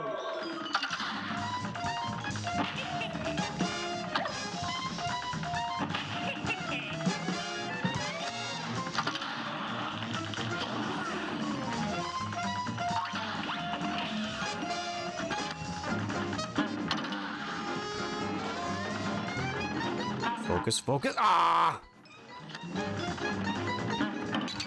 Okay, I'm just not paying attention.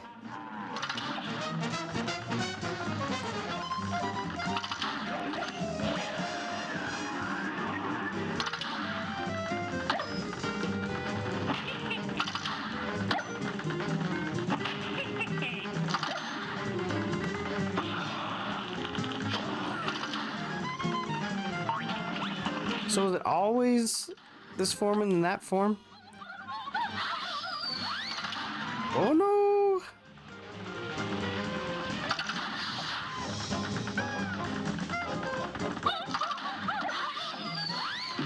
Oh! Fitting, isn't it? I'm a blimp and you're a wimp. This match will get red hot. It's on! It's so funny that she rides a unicycle.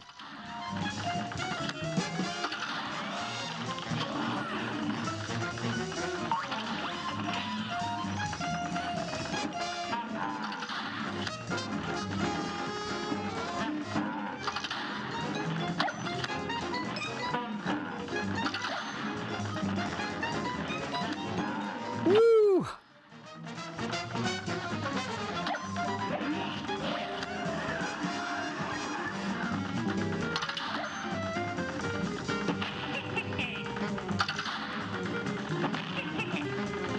Man, those little helper jets can be really sneaky. Oh, there's the new form. Oh, I don't like this form.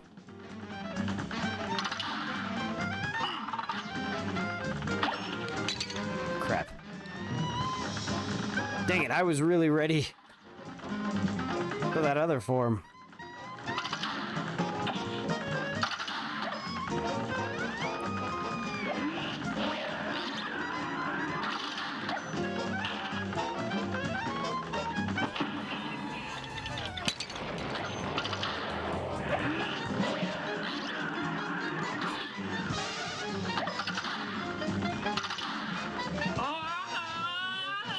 All right, here we go. Here we go.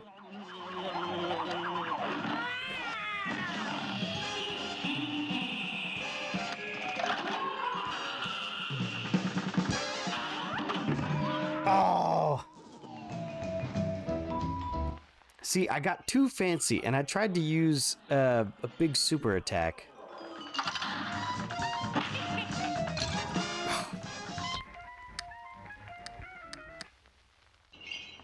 Usually I'm not one to retry immediately.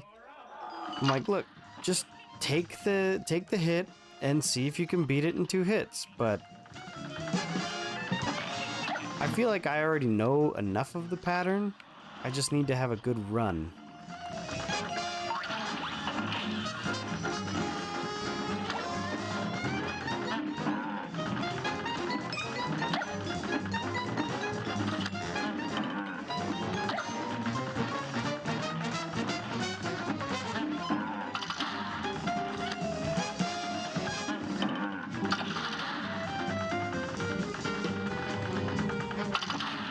Oh, jeez.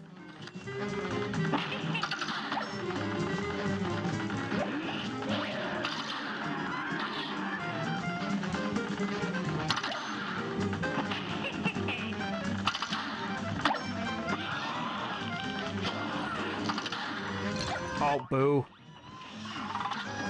I don't like this one.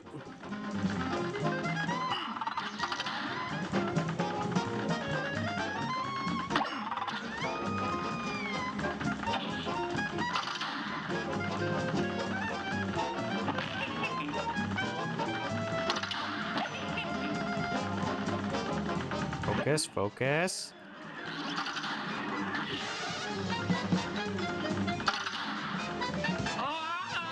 All right, here we go, here we go.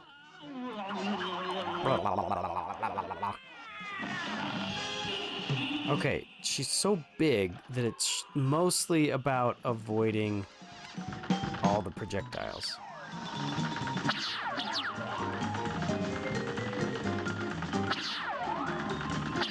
Oh, okay, okay.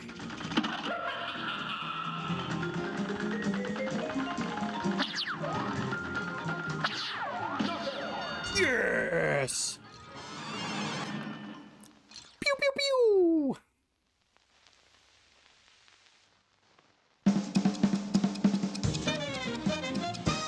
I just love this music.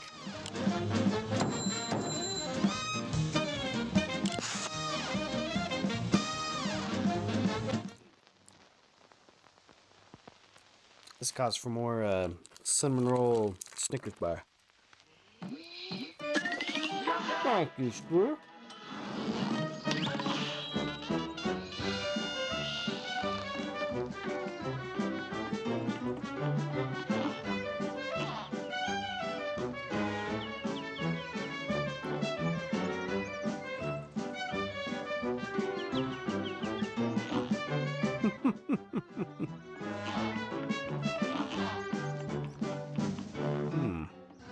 Oh, what do we have here? Just another way around.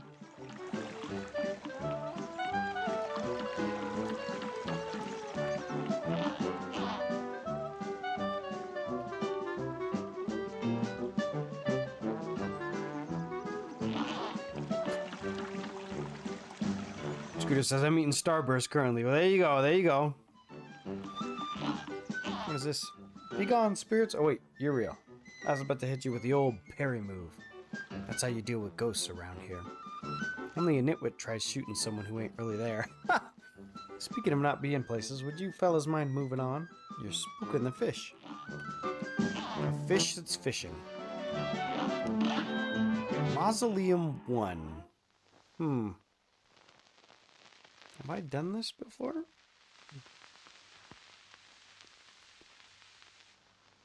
The Zoombinis are out tonight. It's on!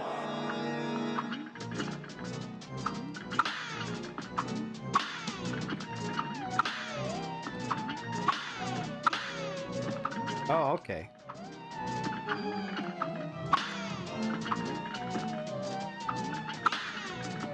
Ooh, this is good. Just practice for the parry move.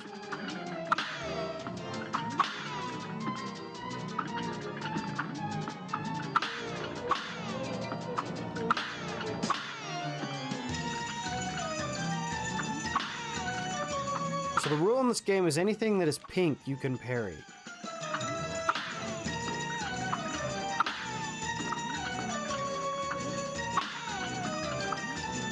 Uh-oh.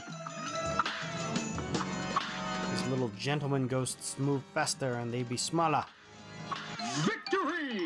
There we go. Excellent. Somebody in here? Gosh, I don't know how to thank you boys for saving me. Where's my manners? I didn't even introduce myself. I'm known as the legendary Chalice. Pleased to meet you. I was searching for magic and got trapped by those ghosts. Speaking of magic, please accept this gift. It should help. There are other mausoleums around Inkwell Isle. I just wonder. Well, that was cool. I like that. I like that a lot.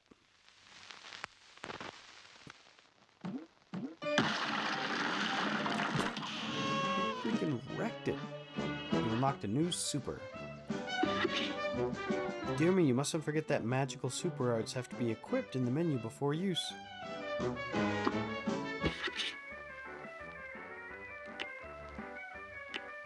Pea shooter.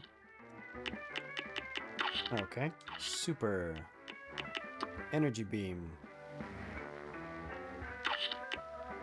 Charm. I don't have any of those. Contract list. Oh, okay.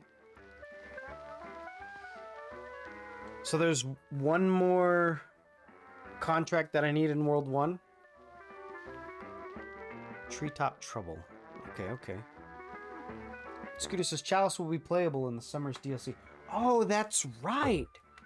That's right. What is it, like the delicious last course?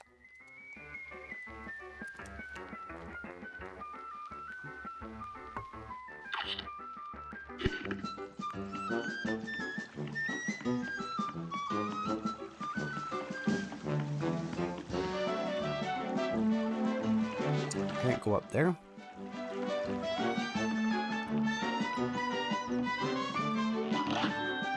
Treetop Trouble, run and gun. Alright. Yeah, yeah. I'm totally gonna get that. You're up!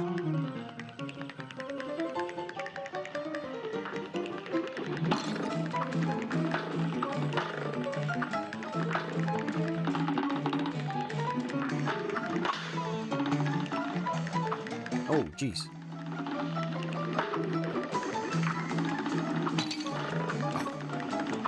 That was the only way to get that coin, wasn't it? Ah. No, I have it on Switch. Scooter's asking if I have Cuphead on Steam. Wait, do I have? Because I had it before before the Switch version. I might have it on Steam.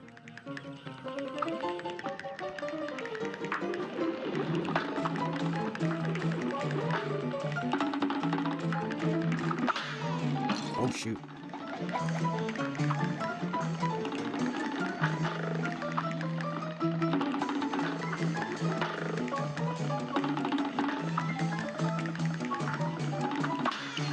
There we go. Is that butterfly gonna hurt me? Oh, psst.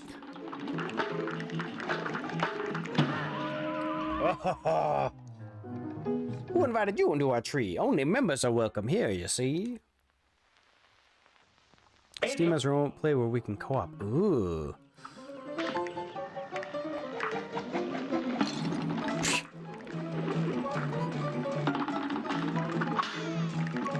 Alright, what's the jump button again?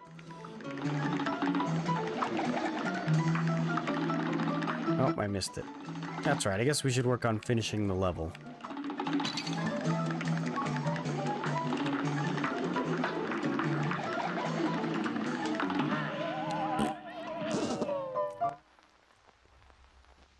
Now go! Now go! Oh,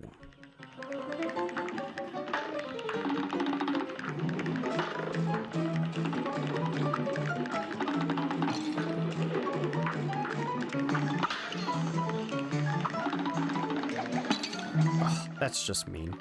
Oh, I keep forgetting about the dash. That's what I need to be using.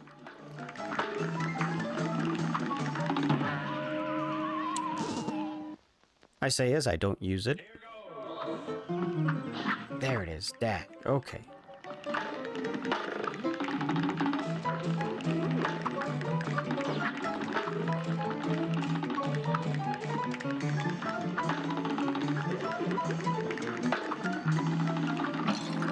Oh, I blew it.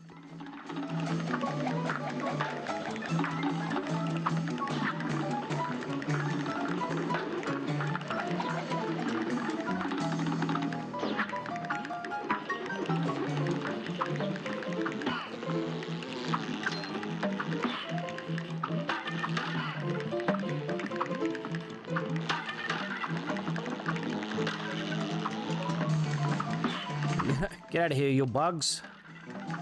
You jokers.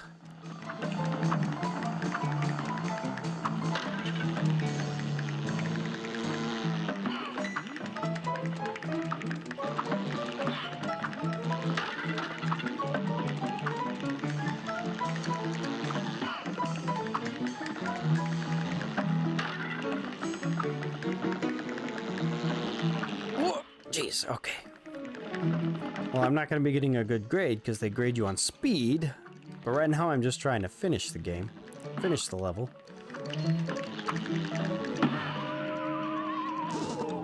What hit me? Scooter says, I want to stream this co-op with a partner in the future. Would you be interested? Yes, I would. I'll have to check and see if I have it on Steam.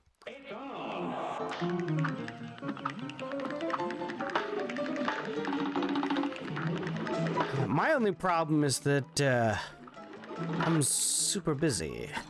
Oh, dang it.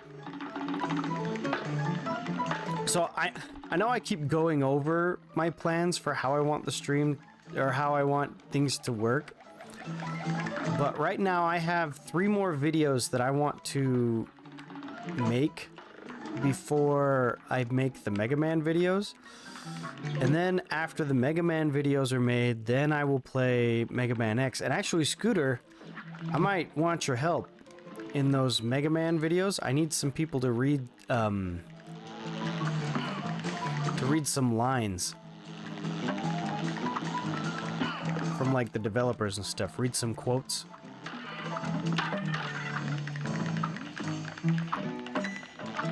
So I was like, I need some people to read those.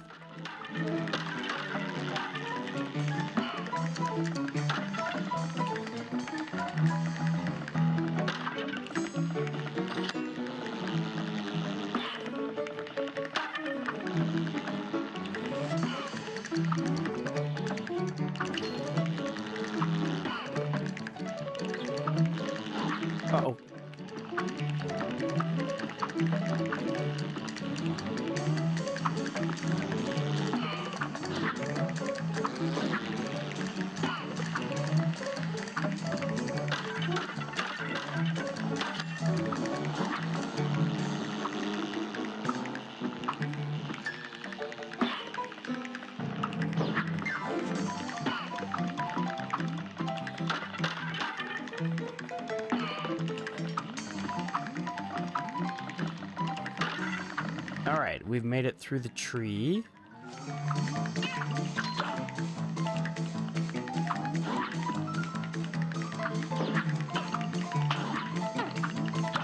Uh-oh. Oh no!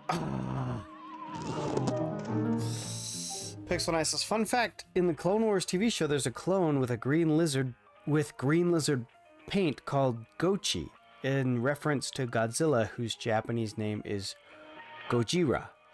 Alright. And Scooter says, I'd be happy to help with that. Good. I'll send you some lines. Like I said, I got 3 more videos I want to make before that.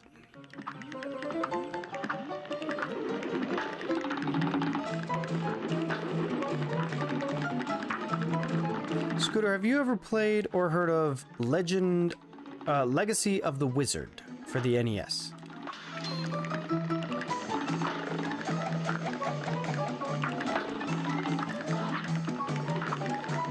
That is the game I made my last video on.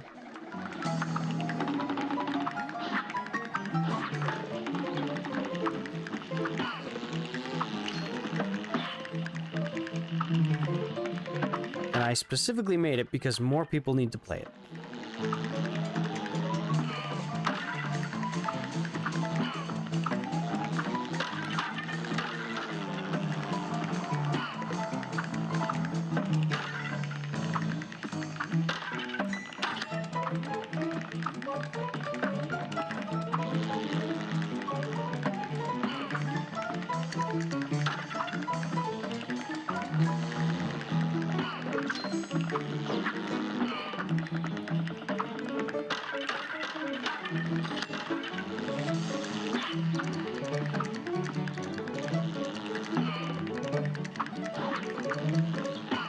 Alright, I think I've got the hang of it. It's just that platforming section at the end that's going to give me trouble.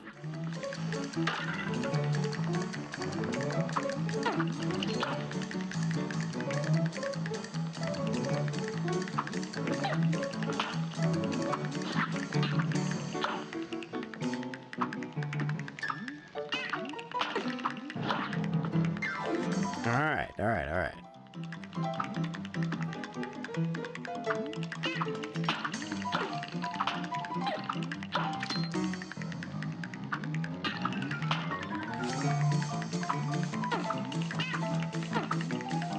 Oh, jeez.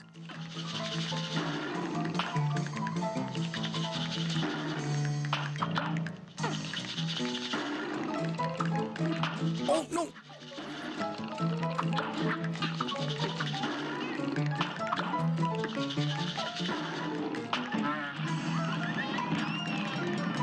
Was that a lion dragonfly?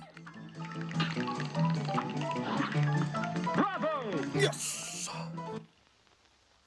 Scooter says, I've heard of it, but I have not played it. Alright, that's fair. My last video was just making a video about why more people should have heard of and tried this game. Oh, nice. We got all 5 gold coins. An A-. A brand new record.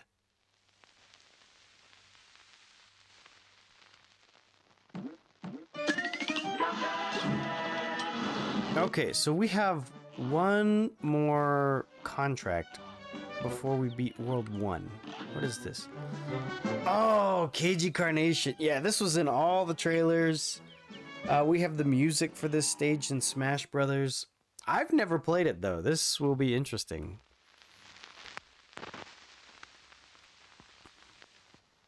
This match will get red hot. Here goes.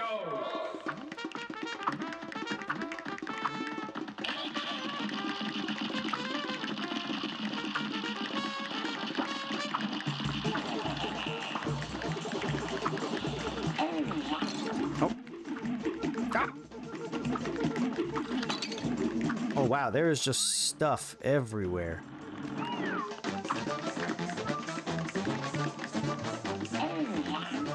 This is like a bullet hell platformer. Hit the wrong button for dash. Fools who attempt to fight with this will leave with allergic rhinitis. fools who attempt to fight this will leave with allergic rhinitis. Here's a real high-class bout. A real high-class bout.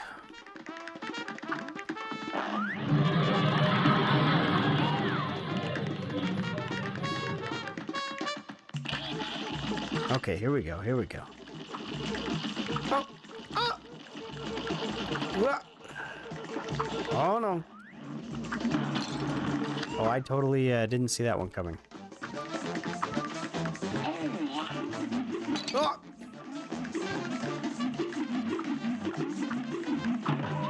Ooh. Sweet Treat says, what the what? This game is so flippin' hard. I had to pop in just to say that. Yeah, I have just kind of dabbled in it a little bit. We're still in World 1 but I love this game. Pixel Knight says I need to head out. Everyone remember, stay pixelated. You got it, Pixel Knight. I love this like platforming bullet hell shooter game. This is oh,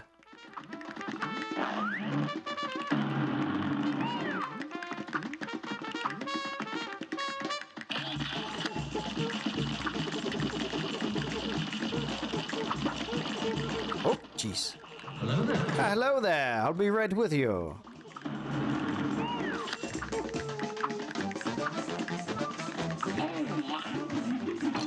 Oh, shoot. I keep missing that.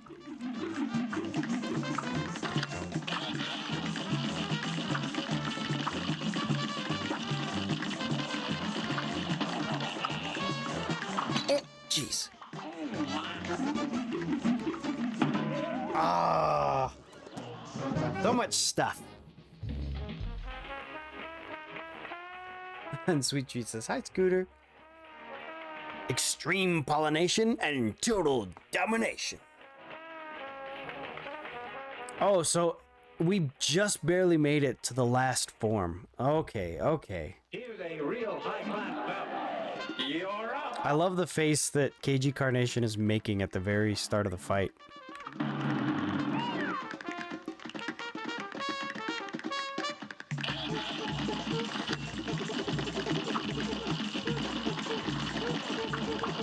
Oh, I even saw that one.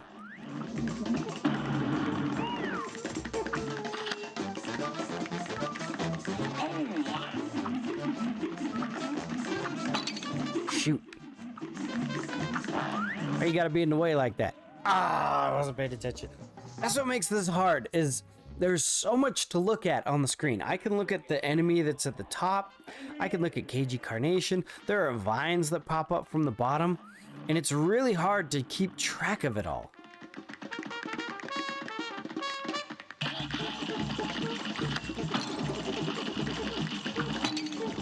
Oh goodness, that didn't start out very good, did it? Nope, that was very quick. A brawl is Exactly the kind of difficulty that Sweet Treats is talking about.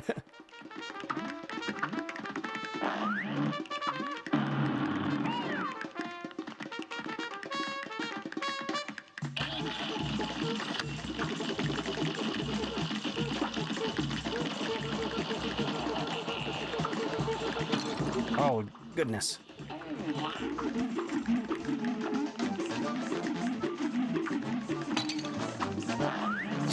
Thought I had that. My bad.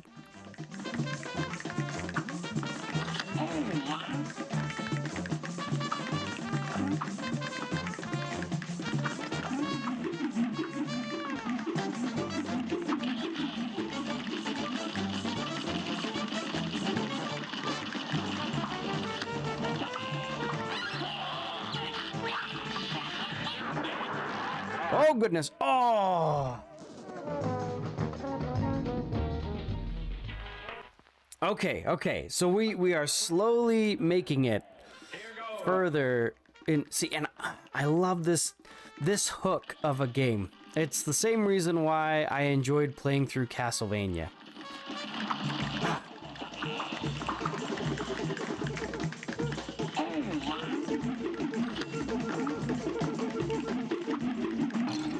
Oh.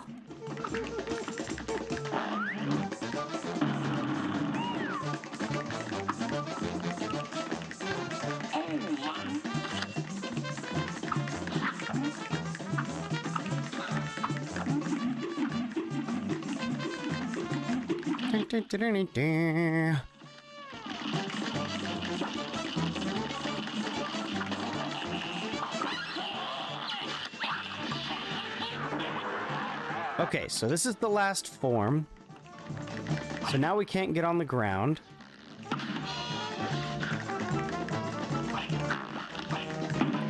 Oh, the vines. I wasn't watching the vines. Okay, okay. This match will get red hot. Now go!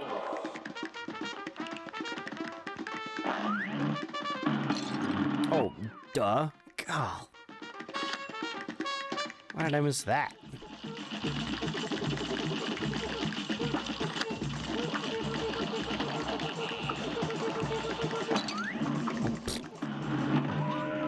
Nope, nope. That was just a bad attempt. Here's a real high-class belt. You're up!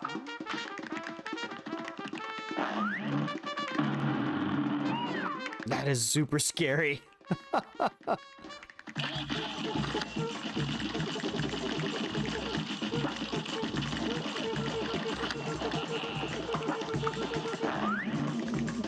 Nope, nope, on the bottom.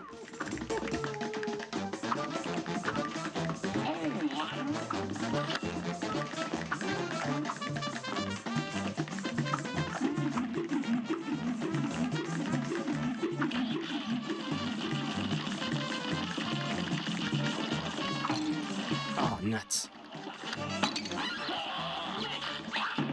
Oh, wow, that went downhill super fast. Here's a real high-class belt. You're up!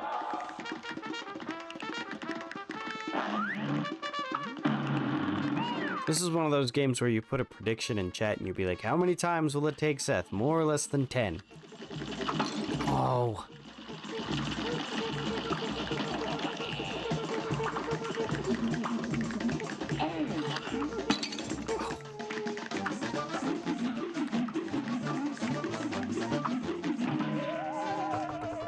Nope. Oh, tricky, tricky, tricky.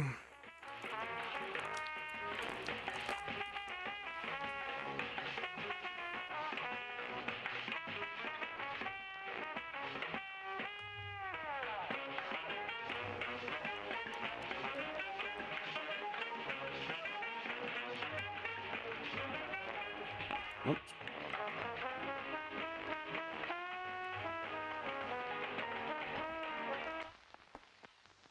Here's a real high-class belt. You're up!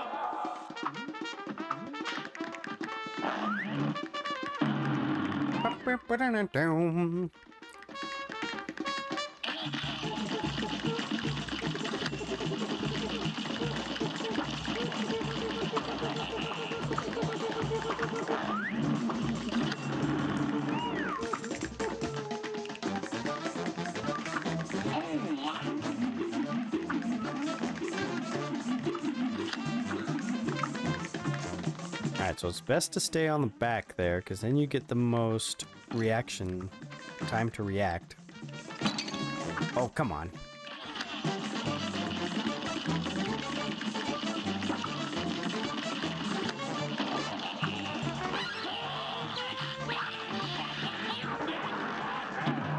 Oh!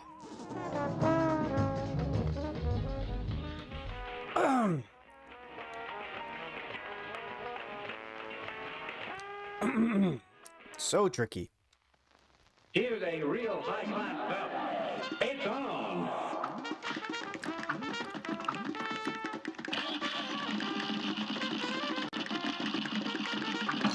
Oh, boo.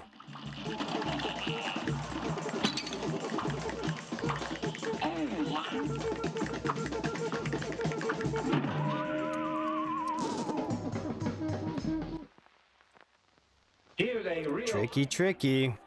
It's on!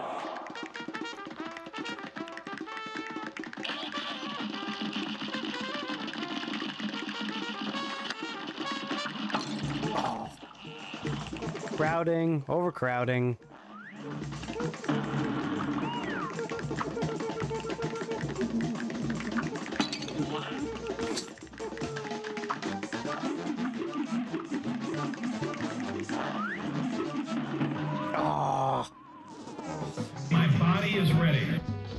Scooter says, when you're done punishing yourself in this game, I'm ready. No rush. All right, all right. Oh, and it's Super Nintembros with the raid. What is up, Raji? We are just playing some Cuphead. So my wife took the kids camping right in the middle of the week. So I have the house to myself. So I've been streaming a little longer than usual. To just kind of keep myself busy so I don't be lonely. Jeez. And one way to take your mind off of that is to play Cuphead. Because this game requires a lot of focus.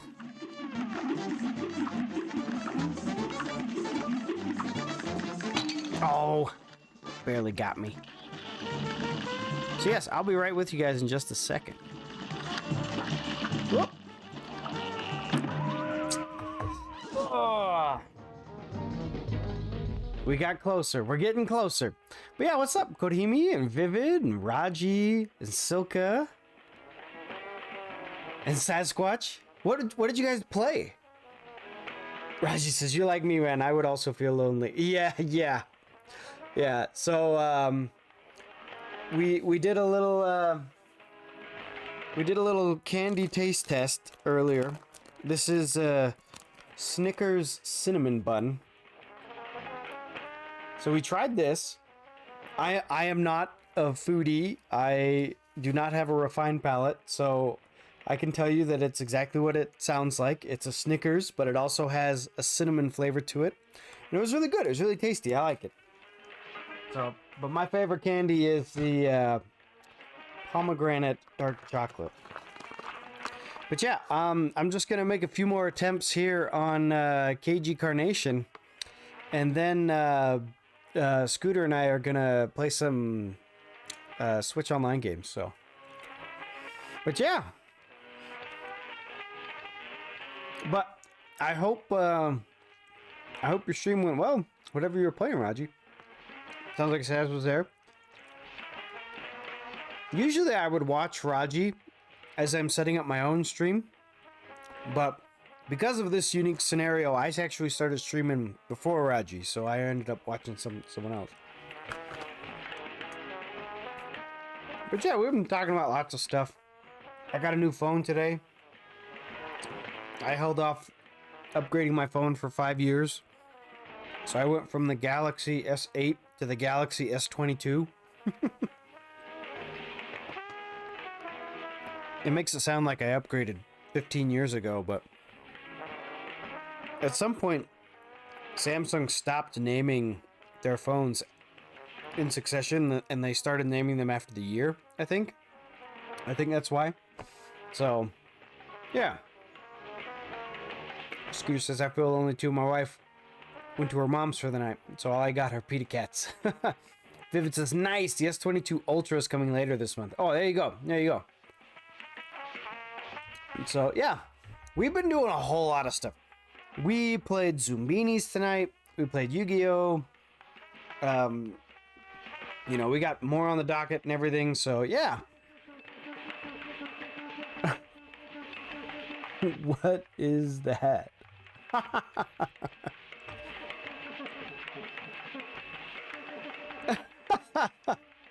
Oh, I love that emote. I had to look in a different place. I was looking in my merged chat for Twitch and YouTube, and it doesn't animate there. But once I saw it on animating, oh, that's hilarious. I'm a fan.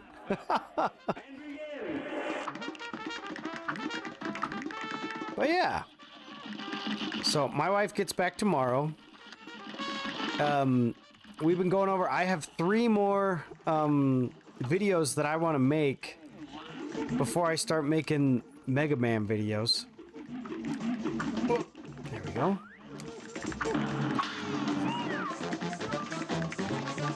And that's a link to my latest video. It's on an NES game that is very much like Metroid and Metroid and Zelda.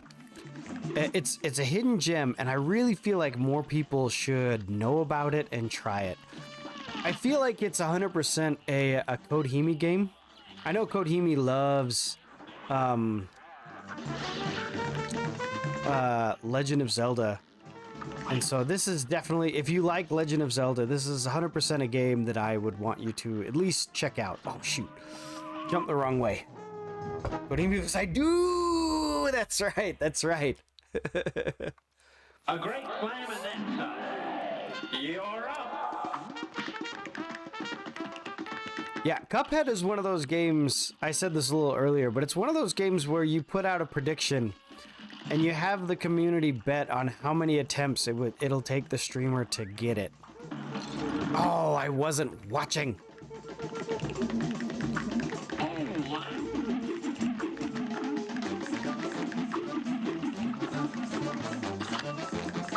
Oh, there we go. Love the music, though. Love the music.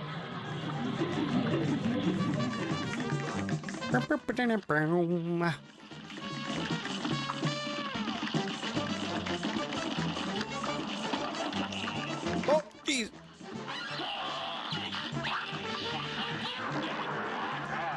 Oh, come on. There was no way for me to get around that.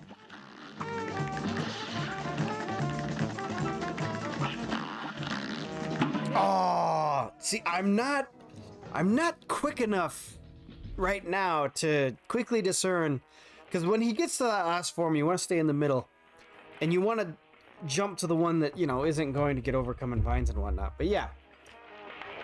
Oh, Raji says, I have this game, but I haven't had a chance to play it. I feel like it's a big time commitment. I would like to play it though. See, and I think it's not that bad. Because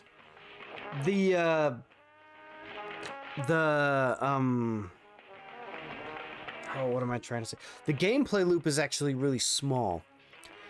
Because, like, if I go back out to the map, each boss fight usually takes between 1.5 to 3 minutes.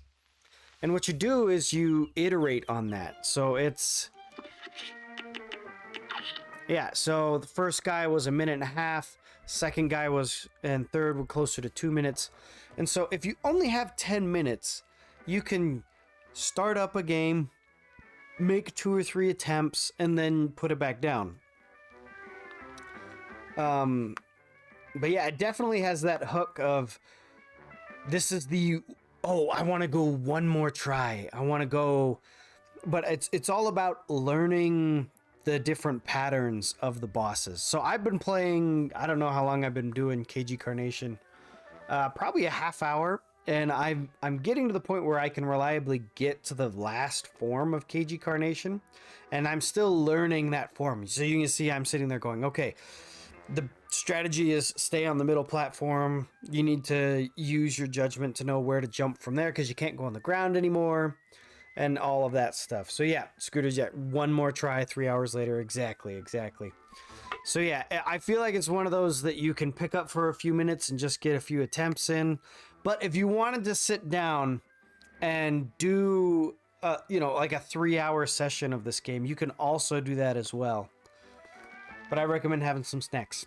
But yeah, let's get Scooter on a call here, and let's play. I think we wanted to play some Mario Kart to start, and we'll go from there. So let me grab my headphones here so I can get Scooter on. And we'll plug this in.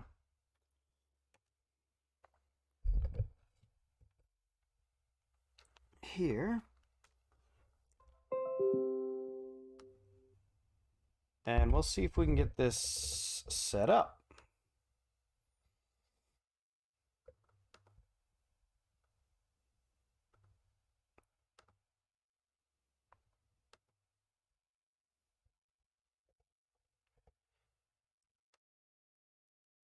Okay, so yeah, just call me when you get a chance, Scooter.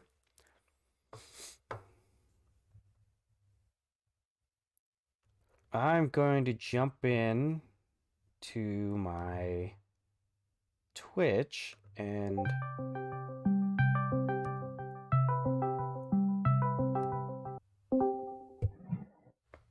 all right, can you hear me? Yes, I can. Can you hear me? Yep. All right, I think we're good to go. Perfect. Yep, and it looks like they can hear you on the stream.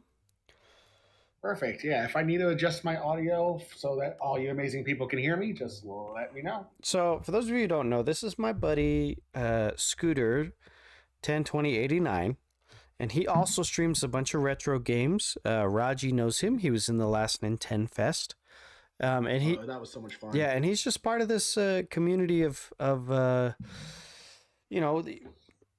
really enthusiastic retro Nintendo people. Mm-hmm. So we're gonna start with Super Mario Kart and then go from there. But yeah, it looks like Raji was playing Retro Baseball Classics. What system was that on, Raji? That I don't think I've heard of that one. Well, I'm wondering if that's like a compilation of different games. Yeah, could be.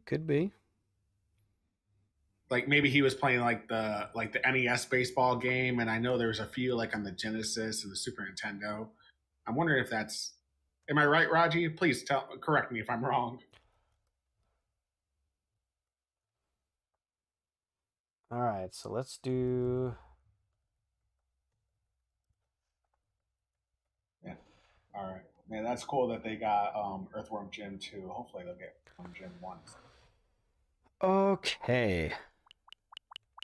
That's kind of weird to me. Why did they choose 2 first? They did the same thing with Joe and Mac. I don't know. I don't know. But Nintendo, if you're hearing me, I got one thing to say to you. Okay? You did Claymates. You did Earthworm Jim 2 Interplay. I would really, really like it if we get Clay Fighter. Call me crazy, but that game is amazing, and it deserves to be played online with my buddies so I can kick their butts with Tiny. I would love it. Just saying. Okay. Or if you really want to one-up it, put Clay Fighter 63 and a third on the N64 online. That I would really love you, because I play the crud out of that game. Who owns that one? Who made that? Interplay. Interplay made that too. Oh, okay. Yeah. Oh, you might need to set up an online first. Looks like you got it set as one player right now. All right. 2 players. Oh, nope, that's local 2 players. Yeah, that's just local. Yep. What's up, Pally? We are just hanging out, having a good, casual, just playing games with people. I got my friend Scooter on here. Pally is also another streamer. So, cool. Yeah, I think she was streaming earlier tonight. All right, well, let me actually put her name up and I'll give her a follow. Oh, okay. So I need to wait for Scooter to get on. Yep, I'm searching for a friend. I don't do this too often. In fact, the last time I did an online session, I was actually playing Mario 3 with Raji, and we got to play super hard leggy mode of Mario 3. So. Oh yes, Mario 3. Though I think the online's gotten a little bit better. I mean, we beat it, so it couldn't beat us, but we go. definitely had to play super hard leggy mode. Pally says, "You're so sweet, and thank you." And yeah, I was getting through BioShock. Oh, okay, BioShock tonight. There you go. Oh, cool. I got BioShock on the Switch. I haven't opened it yet, but I did get the collection for like $20. So I'm like, that's a nice pickup for a physical copy. By the way, Seth, you have to play while you wait. You got to click that button for. Oh, you do? Yes, because you technically haven't made a room yet. It's too complicated for my little retro mind. I can't understand that online. I just put the cart in and press on, and then it all works. Okay, it looks like I can send an invite. Pally says, "How y'all night going?" So my wife and kids are out tonight, so I've been taking advantage of that. Pally says, "I feel that a lot of the newer systems are always so complicated." Yeah, earlier we watched a clip of my kids playing the arcade machine that's back here. And they love the arcade machine because it's so easy. All they need is a stool. They can get up on it, turn the arcade machine on, start up a game, and go. But my kids have their own Switch, and every time they want to play that, especially the younger ones, they're like, okay, I need to start the Switch, and then I need to go get the game and put the game in.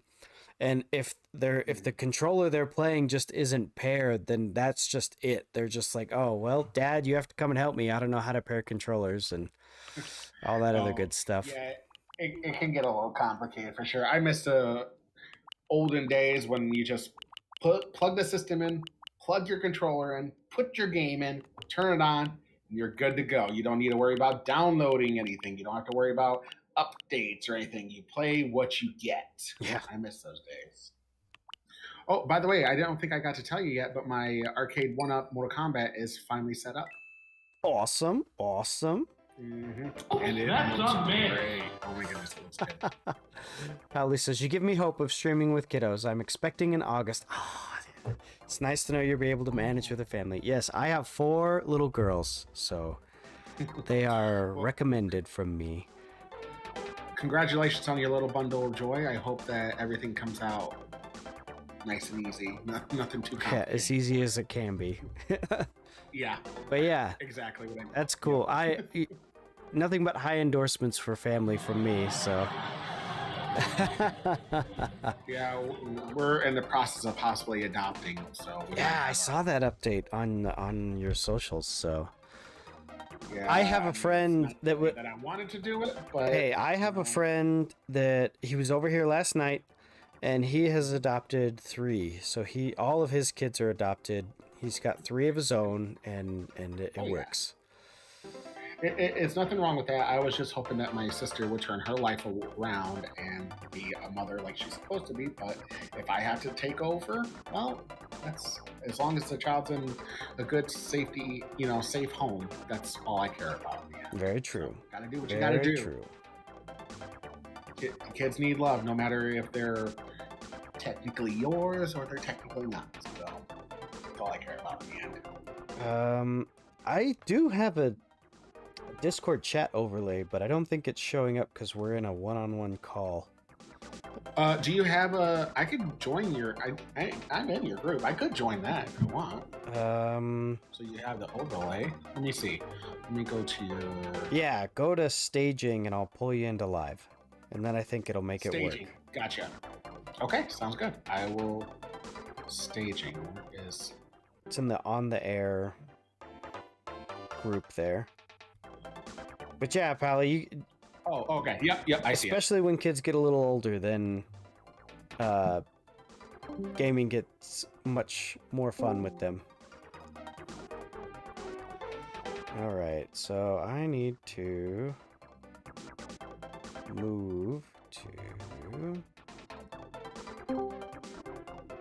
Okay. All right, there we go. Perfect. I don't think it's showing up, but that's okay. There's only 2 of us. Your name is in the title, so let me see if I can crop this really fast. Be right back. All right. Cropping is fun. Yes, Super Nintendo Bros. We've been talking about doing Super Mario Kart because it was on his wish list to do. It was on his list to do, and I figured this would be a really good one to do because of the fact that, well, this game is very fun to do the Grand Prix co-op. So, and Raji, I completely 100% agree with that. He's definitely not alone.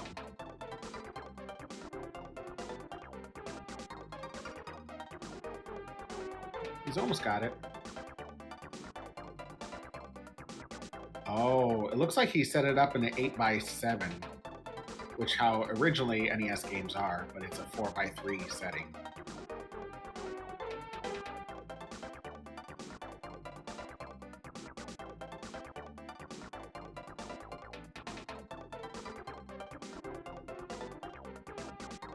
Raji, you and I definitely need to plan an actual collab at some point, my friend. I've been. Oh. Yep, Raji, it's me. It's so close. Oh wow, that is really close. There we go. Yeah, you got to, yep, 4x3 NTSC. Yep, that's right. Because technically, Super Nintendo and NES games, our original format was 8x7. 4x3, it was like how those old movies are when you watch them. They said formatted to fit your screen.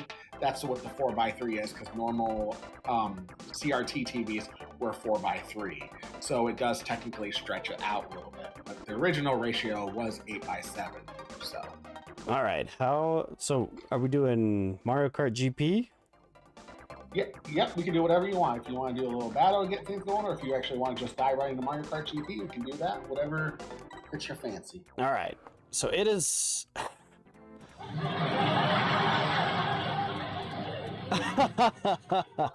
No, Raji.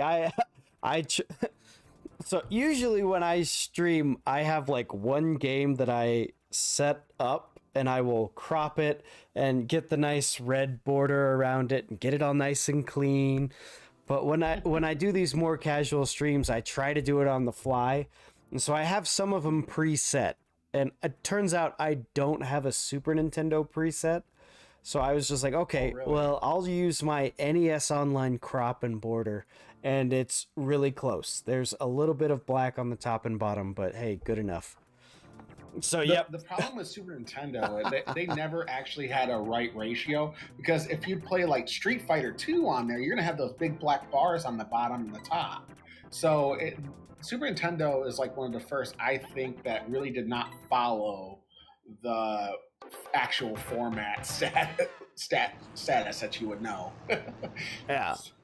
So currently I'm in the middle of playing Final Fantasy VI on the Super Nintendo. So I have a Super Nintendo Classic crop and border all set up. Right. But that doesn't always work with like other ones. Because sometimes when I'm playing the Super Nintendo Classic, I want to like put the CRT filter on, and that makes it wider. Yeah. Oh, I have got to get used to everything again. Yeah, this game definitely has quite a learning curve to it compared to other Mario Karts. So my youngest brother Andrew is the best at Mario Kart in the family. He's the one that knows all the secrets and all the tracks and whatnot. And so he was getting a little cocky, and he's like, "Oh, I am the Mario Kart king," and I have a physical copy. This is back before the Switch was released, and so I have a physical copy of Mario Kart on and a Super Nintendo, and I was like, "Okay, Mr. Cocky, we're gonna go play the OG," and the controls are so different that he had no chance, and I totally whooped him. See, this is the one I actually played the most, and this is the one I'm actually the most familiar with. And call me crazy, I know a lot of people like Mario 64 or Double Dash as their favorites. I'm sorry, nothing to me beats the original. I love the original. I guess because I kind of like that cartoony pixelated style, I wish they would kind of bring that back. I don't know why, but I really like the way this game really looked. I mean, don't get me wrong, Mario Kart 8 Deluxe, Mario Kart 7, you know, all Mario Karts are really good, but this one still hits a whole different level for me than any of the others. Oh, forgot which button was accelerate. Yep, the B button.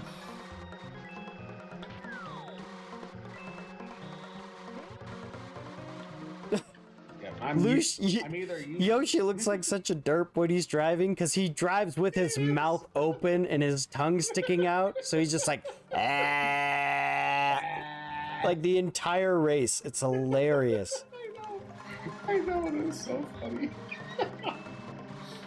Ah! Shoom. I can't remember the story behind this. I remember that when Nintendo was creating the Super Nintendo and they put Mode 7 in, they were like, okay, Mode 7 is cool, it's unique, it's something that sets us apart, we need to take advantage of it. And the game that came from that was F-Zero. And I can't remember the step or the leap that it was to get from that to Super Mario Kart. But I remember there was one step. It was like, okay, well, let's try to make Leaves behind family. Friends. Oh, we got an F in the chat. Fellow Marines. Oh, F. And a grateful nation. That's because Raju's talking about Silka's talking about F-Zero. Oh, but the chat the chat widget's gonna pick that up anyway. But I don't remember. I think that the big leap was we want to make multiplayer F-Zero. And that's what led to Mario Kart. But it could be something else. I could be remembering wrong. But I think I think it was, okay, we want to make multiplayer F-Zero. You're already done? Holy cow. He leaves behind family. I'm pretty good at this game. No, the Super FX chip was not used in this game. The first game that used that was Star Fox. Yes. Star Fox was the first game that used the Super FX chip. That's a whole different chip. But yeah, this is using Mode 7. This was one of the first games to really implement the Mode 7. Because they did make a racing game with the FX chip. What was? God, you're talking about what was that called? Stunt Race. You're talking about Stunt Race. Yes, Stunt Race FX. That's right. That's technically on here, so we could play a little bit of that, and it will be funny to play 2-player because it is bad. Is it really? I don't think I've ever played it. We're gonna do it. We gotta show how bad the 2-player is. Oh, whoops! You weren't supposed to jump over that one. Oh, Stunt Race FX, it is so bad. I mean, okay, single player wise, it's playable. 2-player wise, oh my goodness, what were they thinking? That was not supposed to be a 2-player game. But yeah, we'll show you Stunt Race. I will say that. Yeah, you wanted to love it. Exactly, you wanted to love it. It was a great idea and attempt. It just, multiplayer wise, it was executed very, very poorly. Because one of the reasons why I'm remembering that is when they were making, I'm pretty sure it was, okay, we want to make a multiplayer F-Zero. Because even if you play single player in Super Mario Kart, it still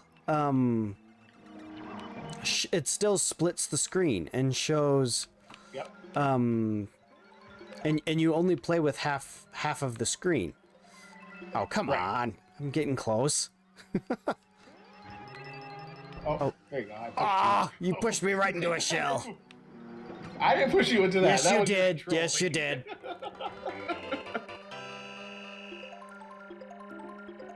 Scooter's being a jerk, lapping us and then rubbing it in by shoving us into shells and crap. I'm just a derpy Yoshi. What else are you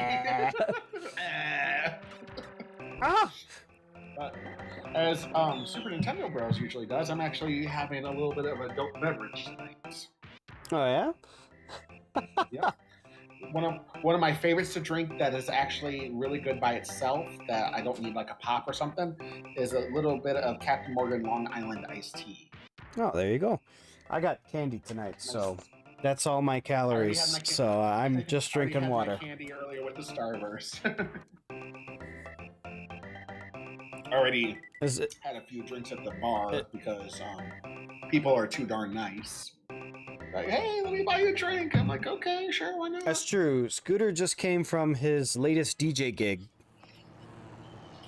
So not only it was fire tonight. Yep, not only can he play a mean game of Mario Kart, he can also spin to win with the DJ. Yeah, people were loving it tonight, so I couldn't stop. They kept saying, hey, play this, play this. I'm like, okay. I was definitely not expecting to be there. Usually I'm home about 10.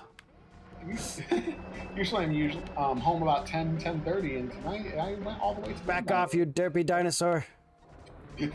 Okay, you little shroom. I'll cook you and I'll eat you with my tongue. Oh no! Oh, darn thwomp. But yeah, I'm pretty sure the leap was multiplayer F-Zero, which is why you have the permanent split screen. And then it was, okay, well, from here, after getting 2 people on the screen, now we want more ways to interact, and that's what led to all the items. Oh, stupid Thwomp. You let Yoshi get in front of me. Thwomp's not being very nice to me either. Yeah, and then that's what led to all of this, so. Yep. But yeah, I have never played, what was it again? FX Stunt Racing? Stunt Race FX. Okay. So yeah, maybe we'll have to try that. I do like that, having this like Netflix style retro games library. Because then... Yeah, it gets you to try things that you've never done. Yeah, because there's probably no way I would ever go out of my way to be like, oh, yeah, Stunt FX Racing, definitely should play. No, it's gonna... That's what I want to play. It's always gonna be, oh, yeah, it's gonna be, oh, yeah, I'm playing with Scooter and we're talking about Mode 7 and... Oh, yeah, I seem to recall there was a racing game that used the FX chip, and we go from there. Yeah, I'm always a Yoshi guy. Either that or Koopa in this game. I'm either Yoshi or Koopa. Super Nintendo says, have a great night, my dudes. Got to sleep for adulting. Hits early. Not a problem. We understand, dude. It's true. It's really late, so if you have to go to bed, you guys have a great night and sleep well. So over on Raji's channel, they're doing April. So Raji usually plays Donkey Kong themed games during April. And he's got that emote, the censored Donkey Kong Jr. emote that he's released just for this month. So if you go to his channel, you can see a lot of them there. That is too funny. What? Censored dog? Why is it? I'm so confused. Why is it censored? I don't understand. Come on. Is there something I don't remember about that game? Nah. Final race. I don't remember. No, there's I this. don't remember anything inappropriate. No, but if you stick a censor bar there, then people think it. That's true. It's funny. I'll give him that. It's funny. It just made me have to go and think back to original Donkey Kong, or Donkey Kong Jr. I'm like, was there something inappropriate about that game that I don't remember that Nintendo technically censored? Which, funny story about censoring, this game is actually censored. Oh, yeah. If Peach wins, then she ends up drinking champagne, and Bowser ends up throwing the bottle in the air and everything, and they took that out for the North American release. Yep, because they didn't want to promote drinking alcohol. Drinking and driving. They didn't want That's right, no drinking and driving. Oops.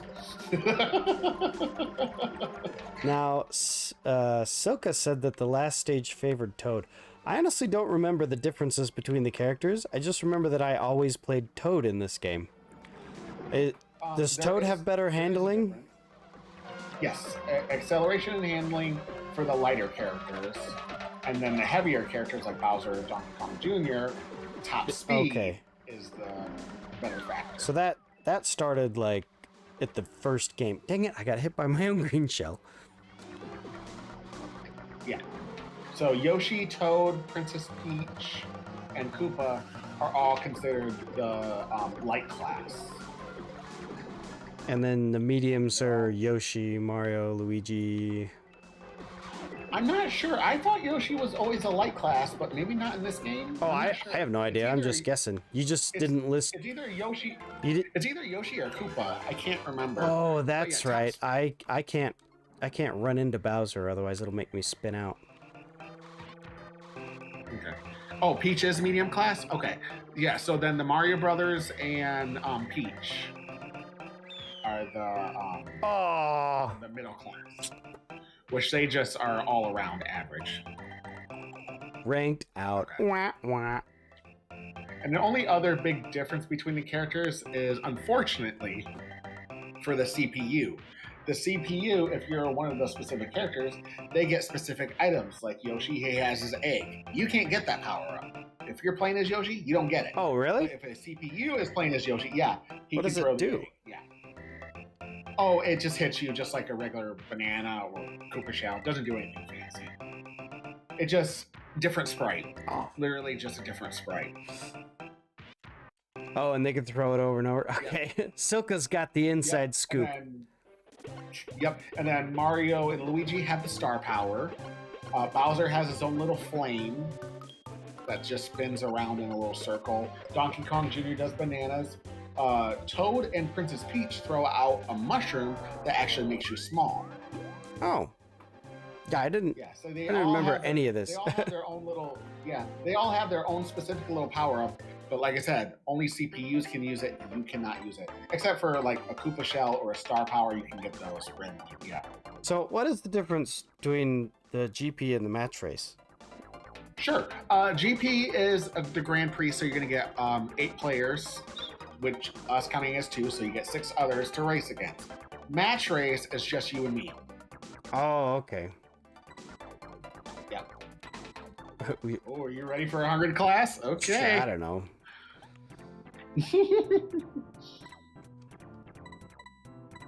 Don't take this game very lightly. Once you get to 100cc and 150cc, this game does not mess around. This game is hardcore. Man, I was already skidding all over the track from just 50. Yeah, which is why I was actually asking, are you sure? No, I'm not sure, but we'll run with it. We're just gonna wing it like we usually do. Chase is over here lapping us, so we might as well turn it up a little bit. Give me a little more difficulty, why not? I'm fine. Choco Mountain.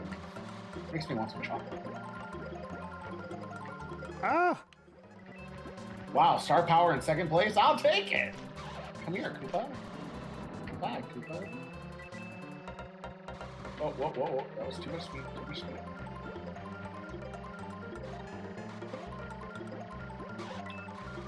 I'm slowly getting the hang of it. Slowly getting back into it. Yeah. Whoa! Take it, lightning, you fools. Wahaha. You did that? Oh, yeah. Oh, that hurt. Still haven't caught up to you. You will. Oh, someone's thinking. Oh, no!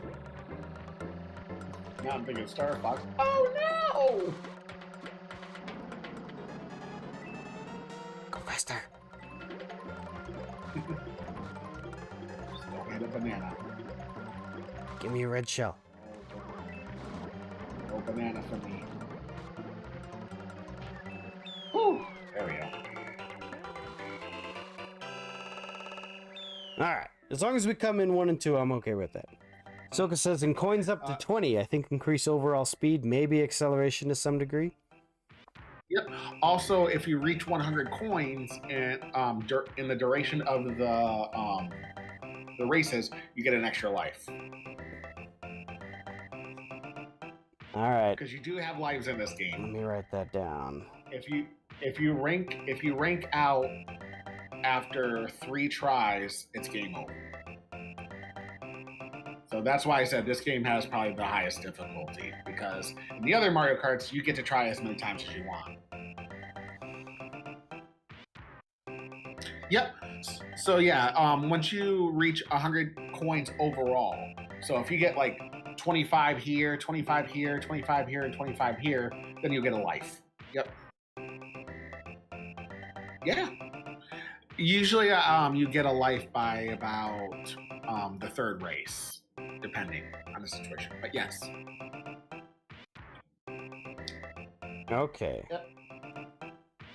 So when you get a bot like that in chat, the best thing to do is to take whatever their keyword is that only they type and just ban that word.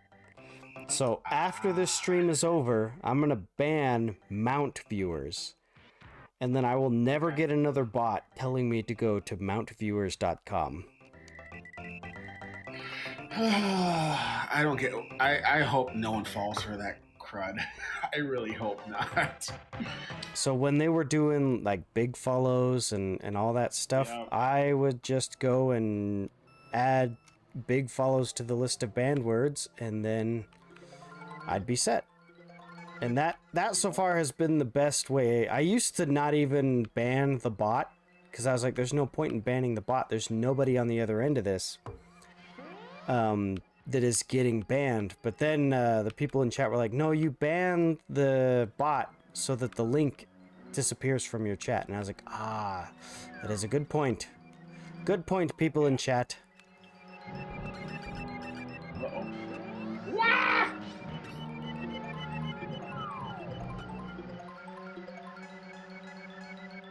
No crud. Gotta love the creepy music in this stage. Ooh, Koopa's giving me a run for my money on this one. Oh, really? Ah. I see it, Toad. Hi, Toad. Yeah, I am not doing too good. It's alright. Oh, I'm not worried. Like I said, this game has a... I'm not worried. This game has a pretty steep learning curve. I A still think mushroom. this is definitely the hardest Mario Kart. Getting a mushroom when you're in the back is like, alright, do you just want me to fall off again? What the heck? Right, yeah. Kinda. That's why they put bullet bills in the future games. They're like, oh yeah, I guess we should help them instead of just cause them to fall. Right. Yeah, the mushrooms don't help necessarily as much as they probably should. Dang it. In this one. Oh no! Toad. Wah, wah. That's okay. Soka says this one is not nice on 150cc. No. It wasn't nice to me on 100cc. This game like I said, this game gets really challenging. It's fun, but you definitely, kind of like Cuphead, this is one that you really had to take the time and learn. Well, and that's what we did back then. We would take time. Mm-hmm.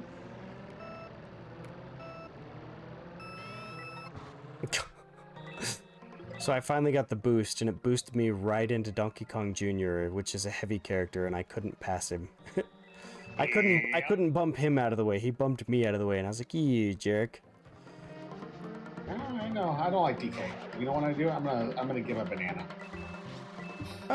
Turn. Oh, I spun out. Watch out for the gophers. Watch out for Monty Moles. They love to get in your face.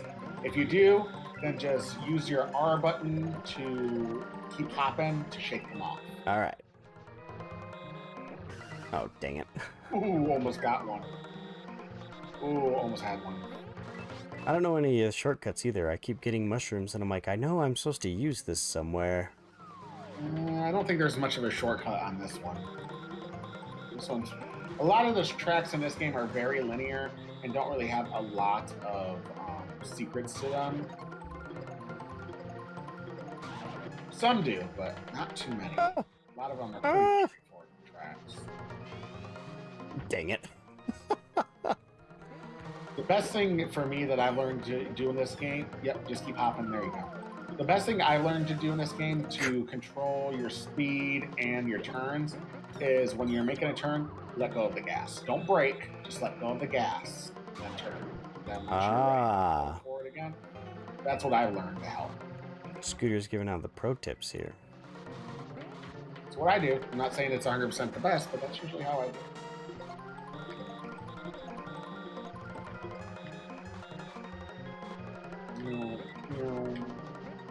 Woo! Almost got that turtle shell in my face. There's lots of Monty Moles.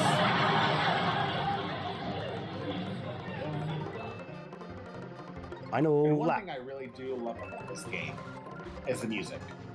Oh, this is yeah. still one of my favorite Mario Kart soundtracks. What? Luigi hit that shell. Get out of here. Oh, I saw that. Oh, that is cruel. That is cruel. This game does not like you. There, it's a hit. It's a hit. No, Luigi acted like it was fine. He didn't take anything from that. Oh, that is not right. Oh man. That's not cool.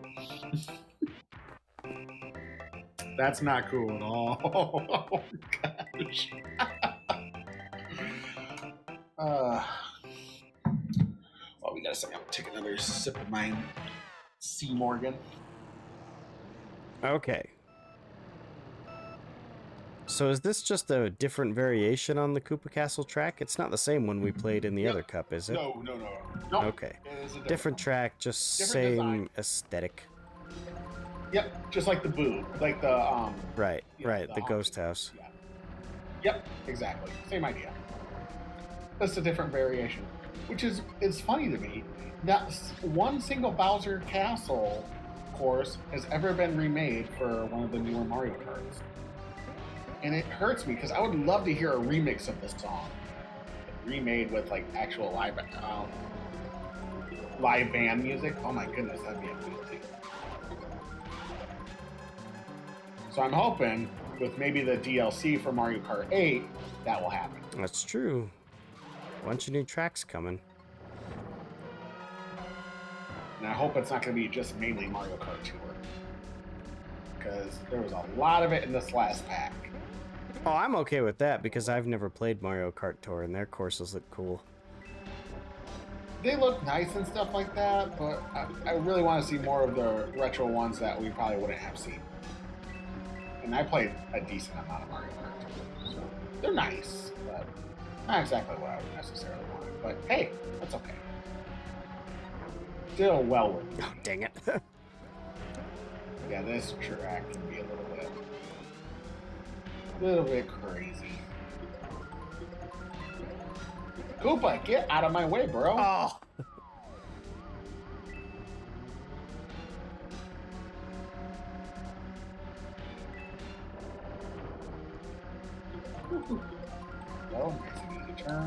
Oh, I keep like barely missing and getting in the lava. Oh,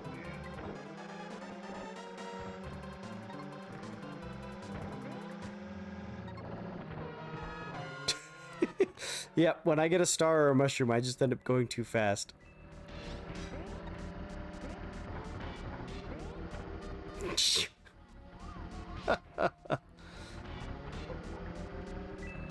Oh gosh, it's gonna be a... Oh! Koopa! Get back here! No! See, why give me a mushroom? I guess it doesn't matter. Yeah. It's either a mushroom or a star. It was the GBA Bowser's Castle that was chosen to be in Mario Kart Wii. Yeah, the Super Nintendo ones, the only technical re-release they got was on Mario Kart Super Circuit on the Game Boy Advance, because they did the whole Super Mario Kart. They did every track, and they put it on the Game Boy Advance, including their new ones. Yeah, but after that, it was Super Nintendo Bowser's Castle was never done again. And that's kind of sad for me.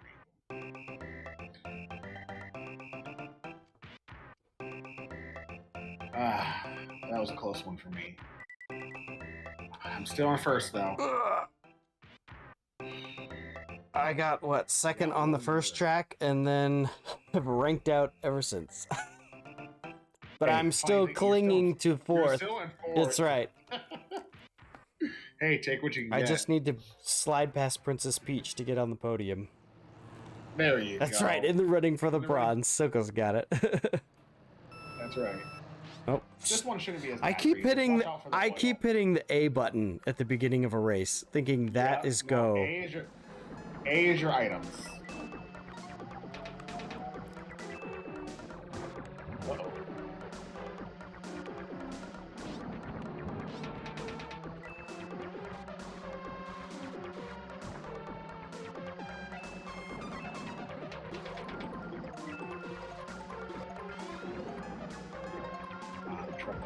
Princess Peach, you're not going to hit me with that mushroom.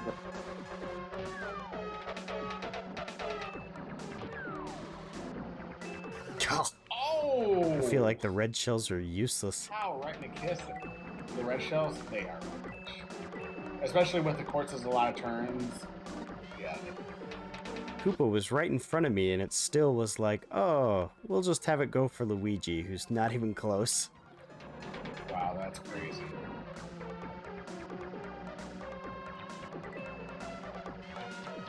gotta beat Princess Peach. She is doing very good in this race. No, she's the one I need to beat. That's why I'm gonna try to knock her out for you. I'm gunning for her.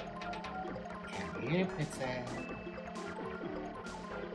Have my green shell. So have you been playing the with the Lego Mario set? Because they just announced a Peach's Castle one.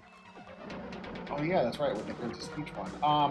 I have not. I got the Mario one and the Yoshi thing that I got for Christmas, but I left it still in the box because I do want to do either a video, actual stream. Hey, I still. Oh my goodness! I still need you to come out with your games that need to be made into movies video. Yes. I'm gonna keep bugging you about that one the same way I keep bugging Mana about getting a direct dono set up. Yeah, no, I do have it. No, I missed the boost. It's still in progress. It's just so much been going on with losing my job. It's been rough. But as soon as I get into a flowing rhythm here, I'm definitely going to get back to doing more YouTube videos. Oh yeah, and including finishing that one. I'm really excited because Raji also has a part in that video too. Yeah. So I can't wait to see everyone's opinions, and no one expects mine. Everyone was thinking mine would have been easy to figure out, but it's not Shantae? You know, it's funny. Someone mentioned Shantae, and I didn't even think about her at first, and I felt kind of bad. I'm like, oh my god, why not Shantae? Shantae would make a great movie. That would make a really great movie. But yeah, no, Shantae was not my choice. We'll put Chris Pratt in it. And... Chris Pratt is Shantae. Yeah, we'll find a spot for him. Oh my god. That'd be one heck of a movie.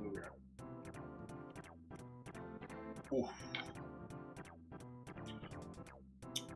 One thing I usually like to drink when I'm doing this Captain Morgan, I like it cold, warm.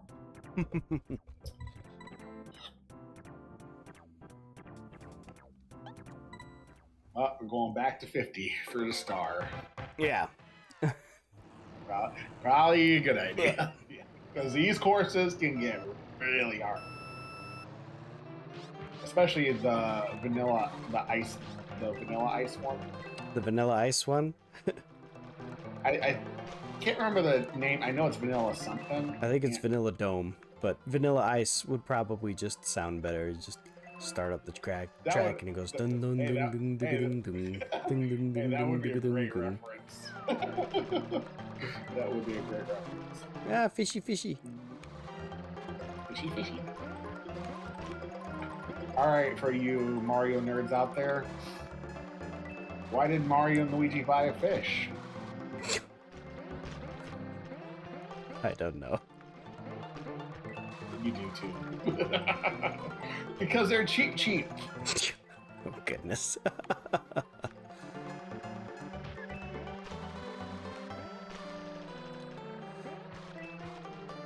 And if only Pixel was here, he would have typed a joke in the chat for you. Yeah. Oh no, there's no more item boxes over there. Nope, they're all on the right side now. That's the only time this game ever had that is the item boxes are gone and they're gone. They don't come back. Don't come back.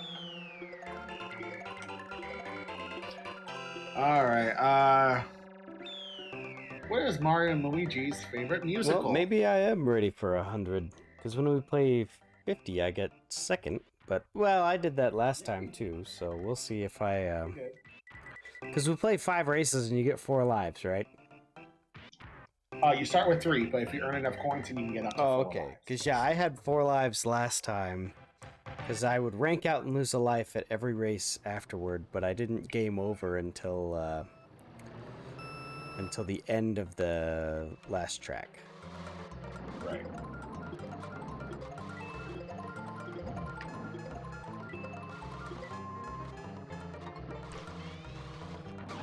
Whoa!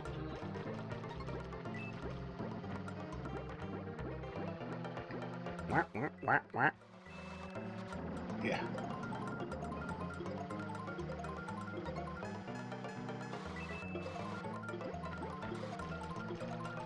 All right, all right.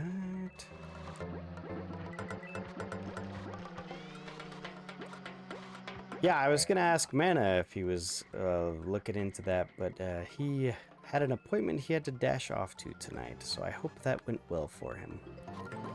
I really do. I was hoping that he'd be able to. So I just had this chance. My wife was like, "Okay, I'm gonna take the kids camping in the middle of the week. I understand you have to work," and I was like, "Okay, I will just start streaming early and stream for a while." And so I was like, okay, I'll just reach out to some buddies and just see if they want to play some games. So I reached out to you first, and I was like, all right, we'll see if Scooter, because I was like, Scooter will want to play a little later. And then after you were like, oh yeah, I've got a thing, I've got a DJ gig I gotta do, and then we can play afterwards. I was like, all right. And then I reached out to Mana, and I was like, hey, because he always plays earlier than me. Every time he wants to play, every time he wants me to be on his stream, he usually starts at around 8 o'clock my time, which is right when we're putting kids to bed. Yep. And my youngest is, well, she turns 1 this month, and so it takes a while. It's already almost been 8. Yep. Oh my goodness. I just remember with a whole thing about the announcement and whatnot. Yep. My God, is it really been a year? Oh, that's crazy. And so it takes about, it takes like an hour to get kids to bed at 8, which is why I start my stream at 9:30 my time. I'll help my wife put the kids to bed for an hour, and then I'll come down. If I'm lucky, I'll get, 20, 30 minutes to set up. And, right. And so by that time, Mana's like half done with his stream at that point. Yep. And so I was like, hey, I'll reach out to Mana because we don't get to... Oh, geez, where's the track? Everything is white. Just stay on the light blue. That's the best thing. Stay on the ice. Yeah, all of a sudden the ice disappeared. It like veered off in a turn and I didn't turn fast enough. I was like, wait a minute. This is what I was talking about. This is a very challenging course. So and he was all for it. Man, it was like, oh yeah, totally. Let's let's get something down. But we didn't. It was so casual. I mean, we didn't plan out what we were gonna play or anything. And then you guys were streaming Gauntlet, and Mana kept bringing it up. He's like, oh yeah, I'm gonna be playing with Seth. Oh wait, you can fall in that water? Oh. Yep, you can fall in the water if you go in the middle of it. I was just skirting around the side, and it was letting me off the hook. That time I went too close to the middle, and it's like, nope, we're gonna swallow you this time. And yeah, he kept bringing it up, and then you were talking about something, and I was like, whoa, you were talking about your plans on Thursday, and I was like, now you're still planning on playing games with me, right? And you're like, oh yes, I'm playing games with you on Thursday. And that's when Mana was like, oh, you are too? And both of you were like, oh yeah, we're both doing that. And I was like, oh yeah, I probably should have, because I was gonna say it the next day. I was gonna be like, okay, I'm gonna start streaming at like 5 my time. Mana will probably jump on at 7 my time, and you'll probably jump on at 9:30 my time. Yeah, that was the idea. And then, like I said earlier, they're like, hey, we want some more music. And I'm like, all right. I mean, I got tipped really good, so I didn't want to feel like that jerk. Like, okay, I'm taking the money and running. It was a good time. Well, and I ended up starting later too. I got my new phone today. And your S22, right? Yeah, and so I ended up tinkering with that. Yeah, I ended up setting up a bunch of stuff on that today. Nice. How you liking it so far? Well, it's great. The little I've done with it.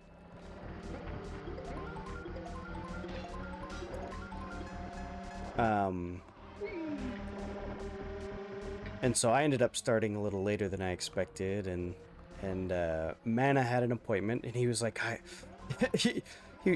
you could tell he was kind of bummed. He was like, he's like, I would never do this to you if it wasn't really important, but I have to take this meeting. And I was like, take your meeting. It's okay. It's He's done that to me a few times, well, too, but it's totally understanding. It's not like we, have planned this out for weeks or something. It's just, it was like, oh, I have the time, and, Man is amazing, and I get his schedule. So when you get a chance to like join, like him joining me and stuff, it's just so much fun.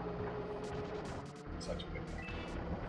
Yeah. So I did a couple stuff for his channel.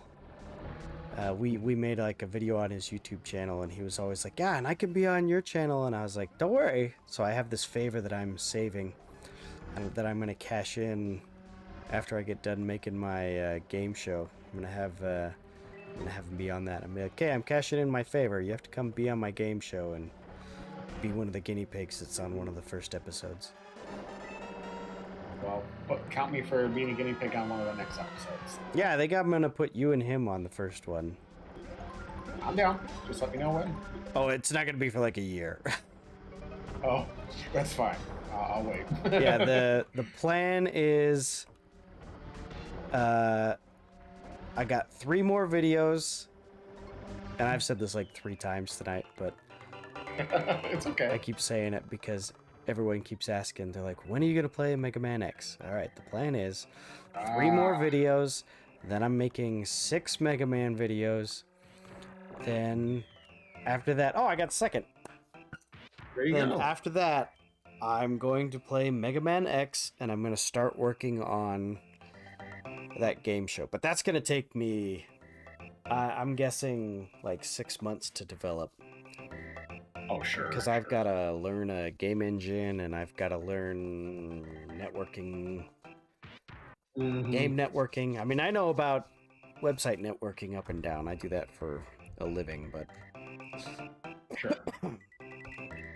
A lot of prepping goes into something like that, so I get it. So I'm going to research that. But once I get it done, it should end up being like a Jackbox game, where it'll just turn into, like, if you've played the Trivia Murder Night. Yes, the Trivia Murder Night. Yes, I love It's going to be like that. So what I'll bring 2 people on, and they'll play like the game show proper, and everyone who's watching it'll be like a Jackbox game for them. They'll be able to put in a code in a website, and it will kind of like an audience. Yeah, and they'll be able to answer the questions, and I've got some mechanics in the works that'll be like, okay, well, if the audience gets the question right and the contestant gets the question wrong, then something will happen to them or whatever. I haven't figured it all out yet. Sounds like fun. And so then it'll turn into, we'll try to do that once a month. We'll have a community night once a month where we all get together and have trivia night. Sounds great. As long as it has nothing to do with Bean Boozles. With what? Those are very good. Bean Boozles, that's what I did for the charity stream. Oh. I never want to do those ever again. But I still got a full box. Oh, jeez. Yeah, and I think because at this point I'll need to get a website to host the game on.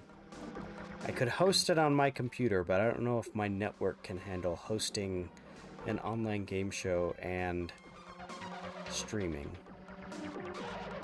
Yeah, there's a lot of fees that you have to look at. So I'll have to look at AWS and see if I can get them to host the game code part of it.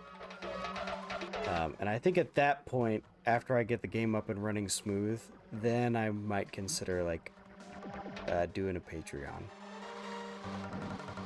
But not until then.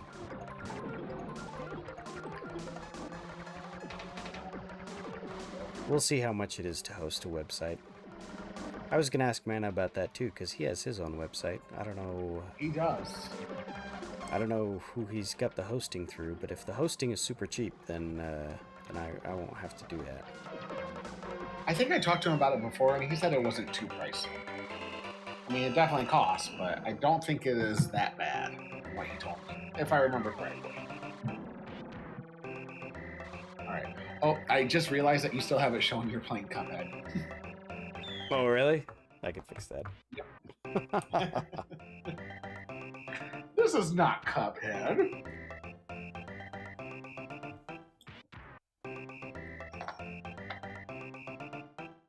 We'll just do generic retro.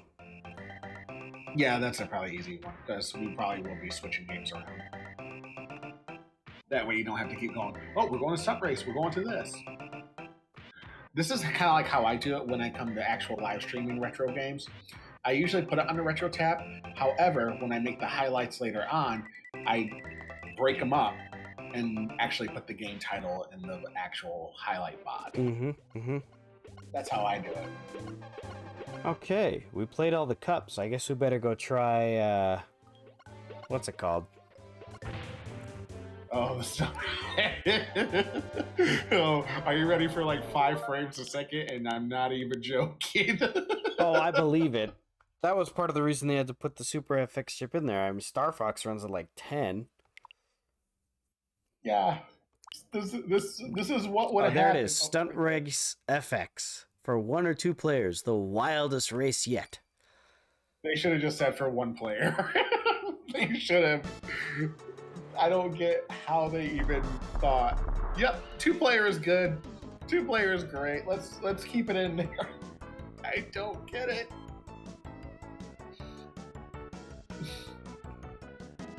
The cars all This look would be cool, seriously. super Out of cartoony. the movie Cars. Yeah. Okay, game selection. We're guessing we want speed tracks. Yep. Alright, I'll take 4-wheel drive. Oh, it wants my name. I'll be XAA. Oh. Where do I put in the second player? Maybe that's not the one we need to go into. Alright, no, okay, so speed tracks is probably not the one we need. We probably need to go to battle. I guess. I think it's battle.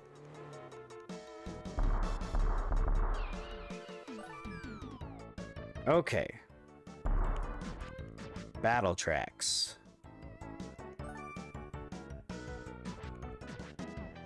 Alright, so I'll be the 4-wheel drive. Okay, there's player 2. There we go. Body strong and slow or something. I'll be the coupe. I'd be the coupe. Alright. Cotton Farm. So is this a race or a battle mode? I guess we'll find. Nope, it's a race. Oh yeah, look at this guy. All the glory. Now, is this developed by Nintendo? Yes.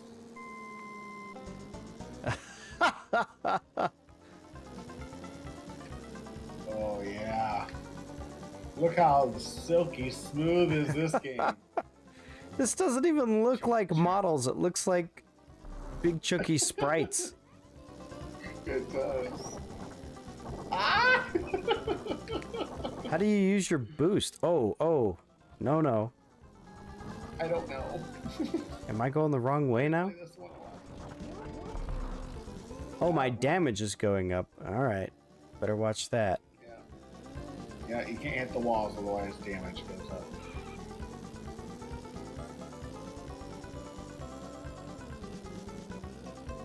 Whoa. Yeah, look how great this one, guys. A silky 5 frames per second. Yeah, there's no way you could get more than 2 cars on this track. No, turn!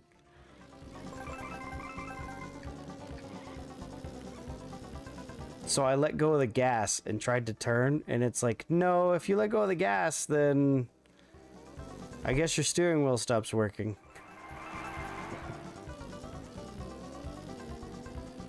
So did you play this as a kid on a Super Nintendo, or did you discover it later in life? Nope, I think I still have the original copy. Oh, goodness. That Dad picked out for me. And even on original hardware, it plays exactly like this. Oh, I'm sure. This is one of the things, like, when they remade Mega Man in the Legacy Collection, they have an option where you can turn off all of the limitations of the NES. So there's no sprite flicker and there's no, other stuff. And I was like, yeah, I want to play it without those things. I realize that those are authentic to how the game was, but I want to play the game at its best. And so it's it's been a little different. Yeah, no, I get it.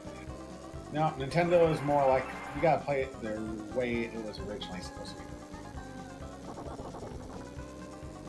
At 5 frames per second. Oh, that was a big hit. But I'm glad it's just an option, because like on here, you want to remember this for how it actually played. Yep. And you want to be like, okay, yeah, this is what it looks like. Are you going the other direction? Follow me. Yeah, I am. Follow me. Where are you going? Wait, why am I? You're going backwards. I'm in last place. You're going backwards. What the heck? Oh, this game. I did that at the beginning. I got turned around. Oh my goodness. And that's when you got the big lead, and then you had your crash, and then you got turned around, and then I saw you pass me going the other way, and I'm like, that's why I was so confused. I'm like, Chase, and you're like, follow me, and I'm like, I'm not following you. You're going the wrong way. I didn't realize I was going the wrong way. Great game. Great game.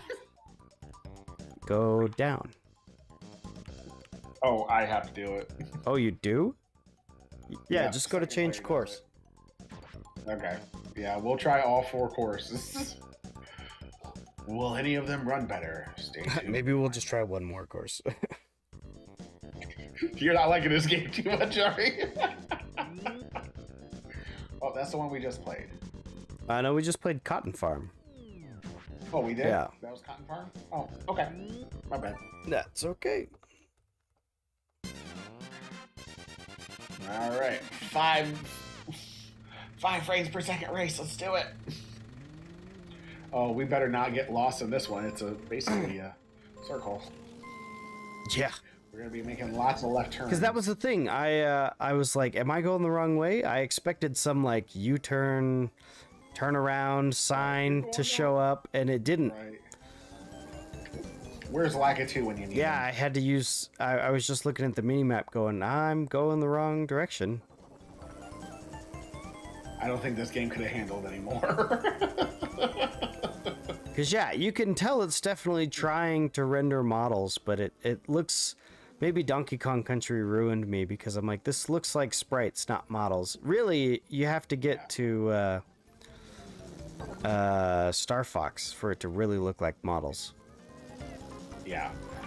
This game was a great attempt. And even, like, one player plays fine. It's not too bad. Yeah, oh, okay. 2-player, Yeah, this definitely runs a lot better 1 player. Because, yeah, one thing to notice is that when we were playing Super Mario Kart, all of the tracks were flat. There was no bumps. There was no slopes of any kind. It was completely flat the whole time. And in this game here, I'm going up a hill. I'm about to get airborne. You know, I could do all of these things that we weren't able to do in Super Mario Kart. And that's the price that you pay for having the frame rate at what it is. Yeah, this game is definitely ahead of its time. You know, you can definitely tell that it was a great idea on paper. It's just the Super Nintendo was just not ready for this. At least 2-player wise. Yeah. Because, yeah, when you play 2-player, you have to render everything twice.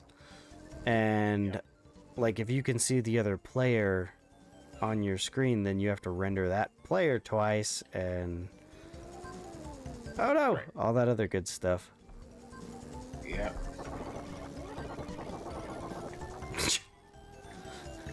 My car looks like Rayman when it runs into a wall. It does. It is. All like the tires stay on the track, but the body's just like blah blah. Whoa. It makes me think of the taxi cab and Who Framed Roger Rabbit. Yes. Oh, the lever! Yes. Okay. Oops. That's not what I wanted to do. We had enough of that one. All right, we got time for one more game. We're getting past my usual stream end time, but okay. Let's I'm good for a little while. So whenever you want to end is when. So yeah, let's play one more game. What good? I wish you could sort them by how many players they are. Yeah, I could pretty much tell you which ones are not.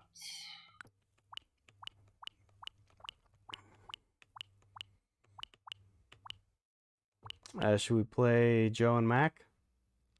Good.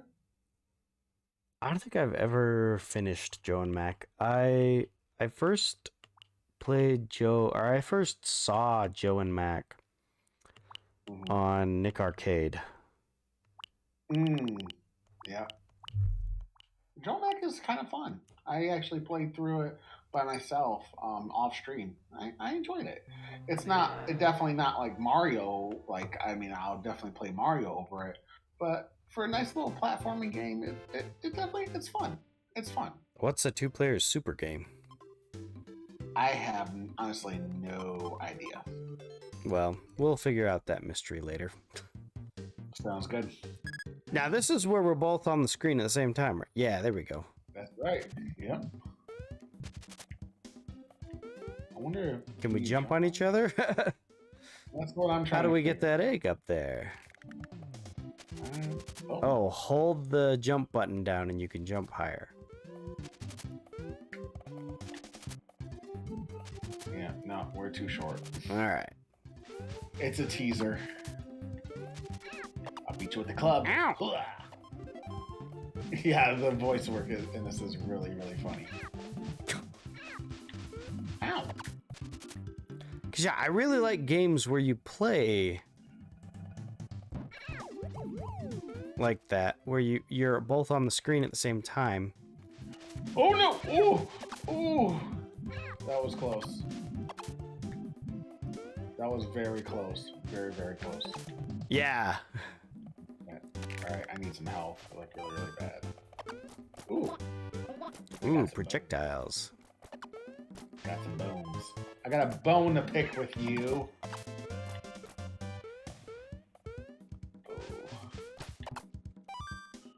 Oh, oh. Oh no. Oh. Oh no.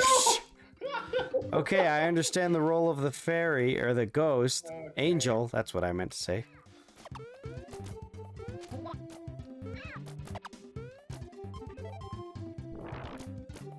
Alright, get the meat. Can I get back up there? Let's see. Yes, I can. Okay. There we go. Alright, you got flames. That'll come in handy.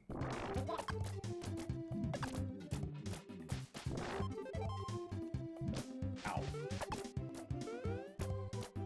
Alright, so yeah, we beat up the small dinosaur, and then the big dinosaur comes, and it's like, arg! Yep. Here it comes. Big dino.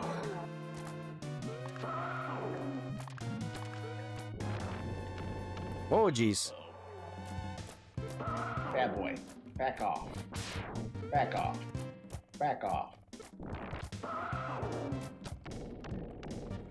Oh, that's what it is. If you press up and jump, you'll jump higher. It's not just holding the button down.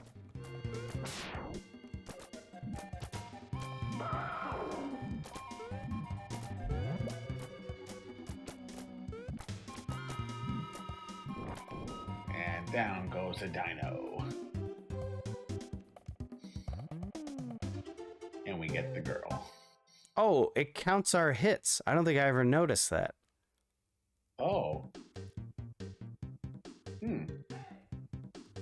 There's nothing up there? I guess not. Just the "We Were Here" statue? I guess so. All right.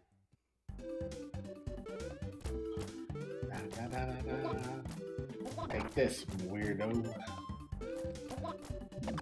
Yeah, not too many caveman games. No, not really. Though there is another one on the Switch Online service, which is Prehistoric Man. Nope.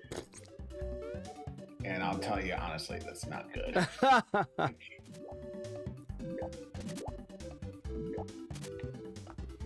Keep going. We'll just have another instance. I was playing Chippendale Rescue Rangers with Kensei Zero. He came over and we played it on my NES. And we played it and we got a game over, but we got familiar with how it worked.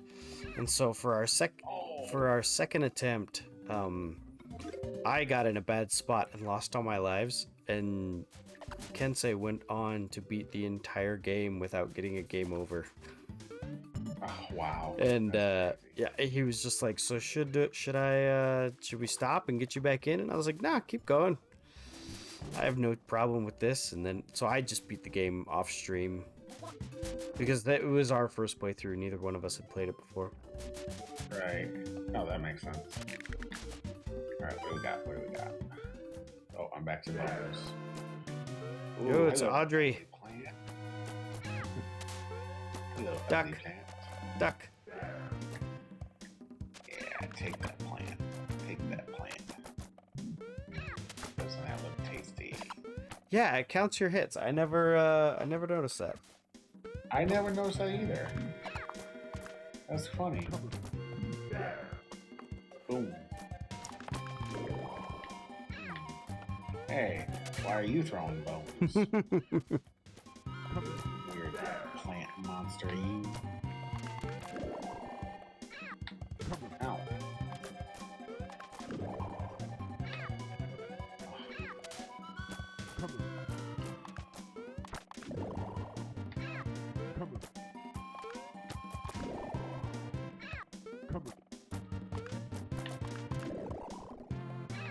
No! There you go. There you go. Woo! That was close. Kissy. Thank you. I did it. The cave women are like a foot taller than us. Huh. Think of it as Mario with Princess Peach. That's exactly what I was thinking. I was like, I guess just princesses are tall.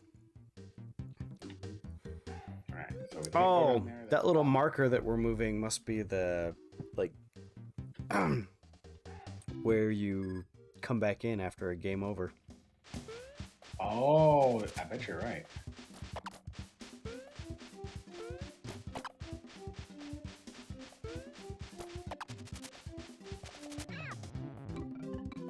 Oh.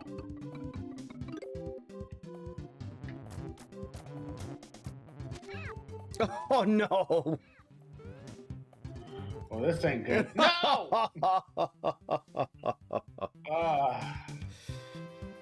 All right, I think I'm gonna call it here. I got to get to bed. Sad. No. But we will have to play another time. That's the thing is, you and me, we both stay up and play a little later. And so I'm more than happy to appear on your stream just as a floating voice and as player 2. Sounds good. All right, let's see. We got Cypher89. He's doing Super Mario Maker 2, Endless and Viewer Levels. So we will jump over there. Sounds good. I'm about to say, if there's someone you need me to look up, I can take a quick looky too. We got this awesome Seth Haskell that's streaming right now. He's streaming retro. Yeah, I've heard he does some stuff. Yeah, I heard that too. Okay, so yeah, I'm working on. I have Cypher 89 as well. I'm working on a video on spy games that I'm. Spy games. Not games where you play as a spy like 007, but games where spying is the central mechanic. Would that be kind of like Sly Cooper? Would that be an example? I don't know. I haven't played Sly Cooper, but it or Spy versus Spy. Yes, Spy versus Spy. Okay. So That's the next one I'm working. So it looks like we're ready for the raid. So yeah, I'll be back to Final Fantasy VI next week. We're gonna keep playing through that. And my wife gets home tomorrow, so we will run through things from there. When are you planning on streaming again next, Scooter? Actually tomorrow. Oh, awesome. Or technically today. Yeah. Because of my previous stream before my collab stream, we reached the our milestone. We reached our goal for the charity. We reached $205, which was like amazing. Couldn't believe it. And there's a few milestones that we still have to complete. And my wife is so excited because one of them, she gets to pie me in the face. So definitely a stream not to miss. All right, we will be there for sure. All right, sounds good. And guys, enjoy Zypher 89, and we'll see you guys later. All right, so we're over here now.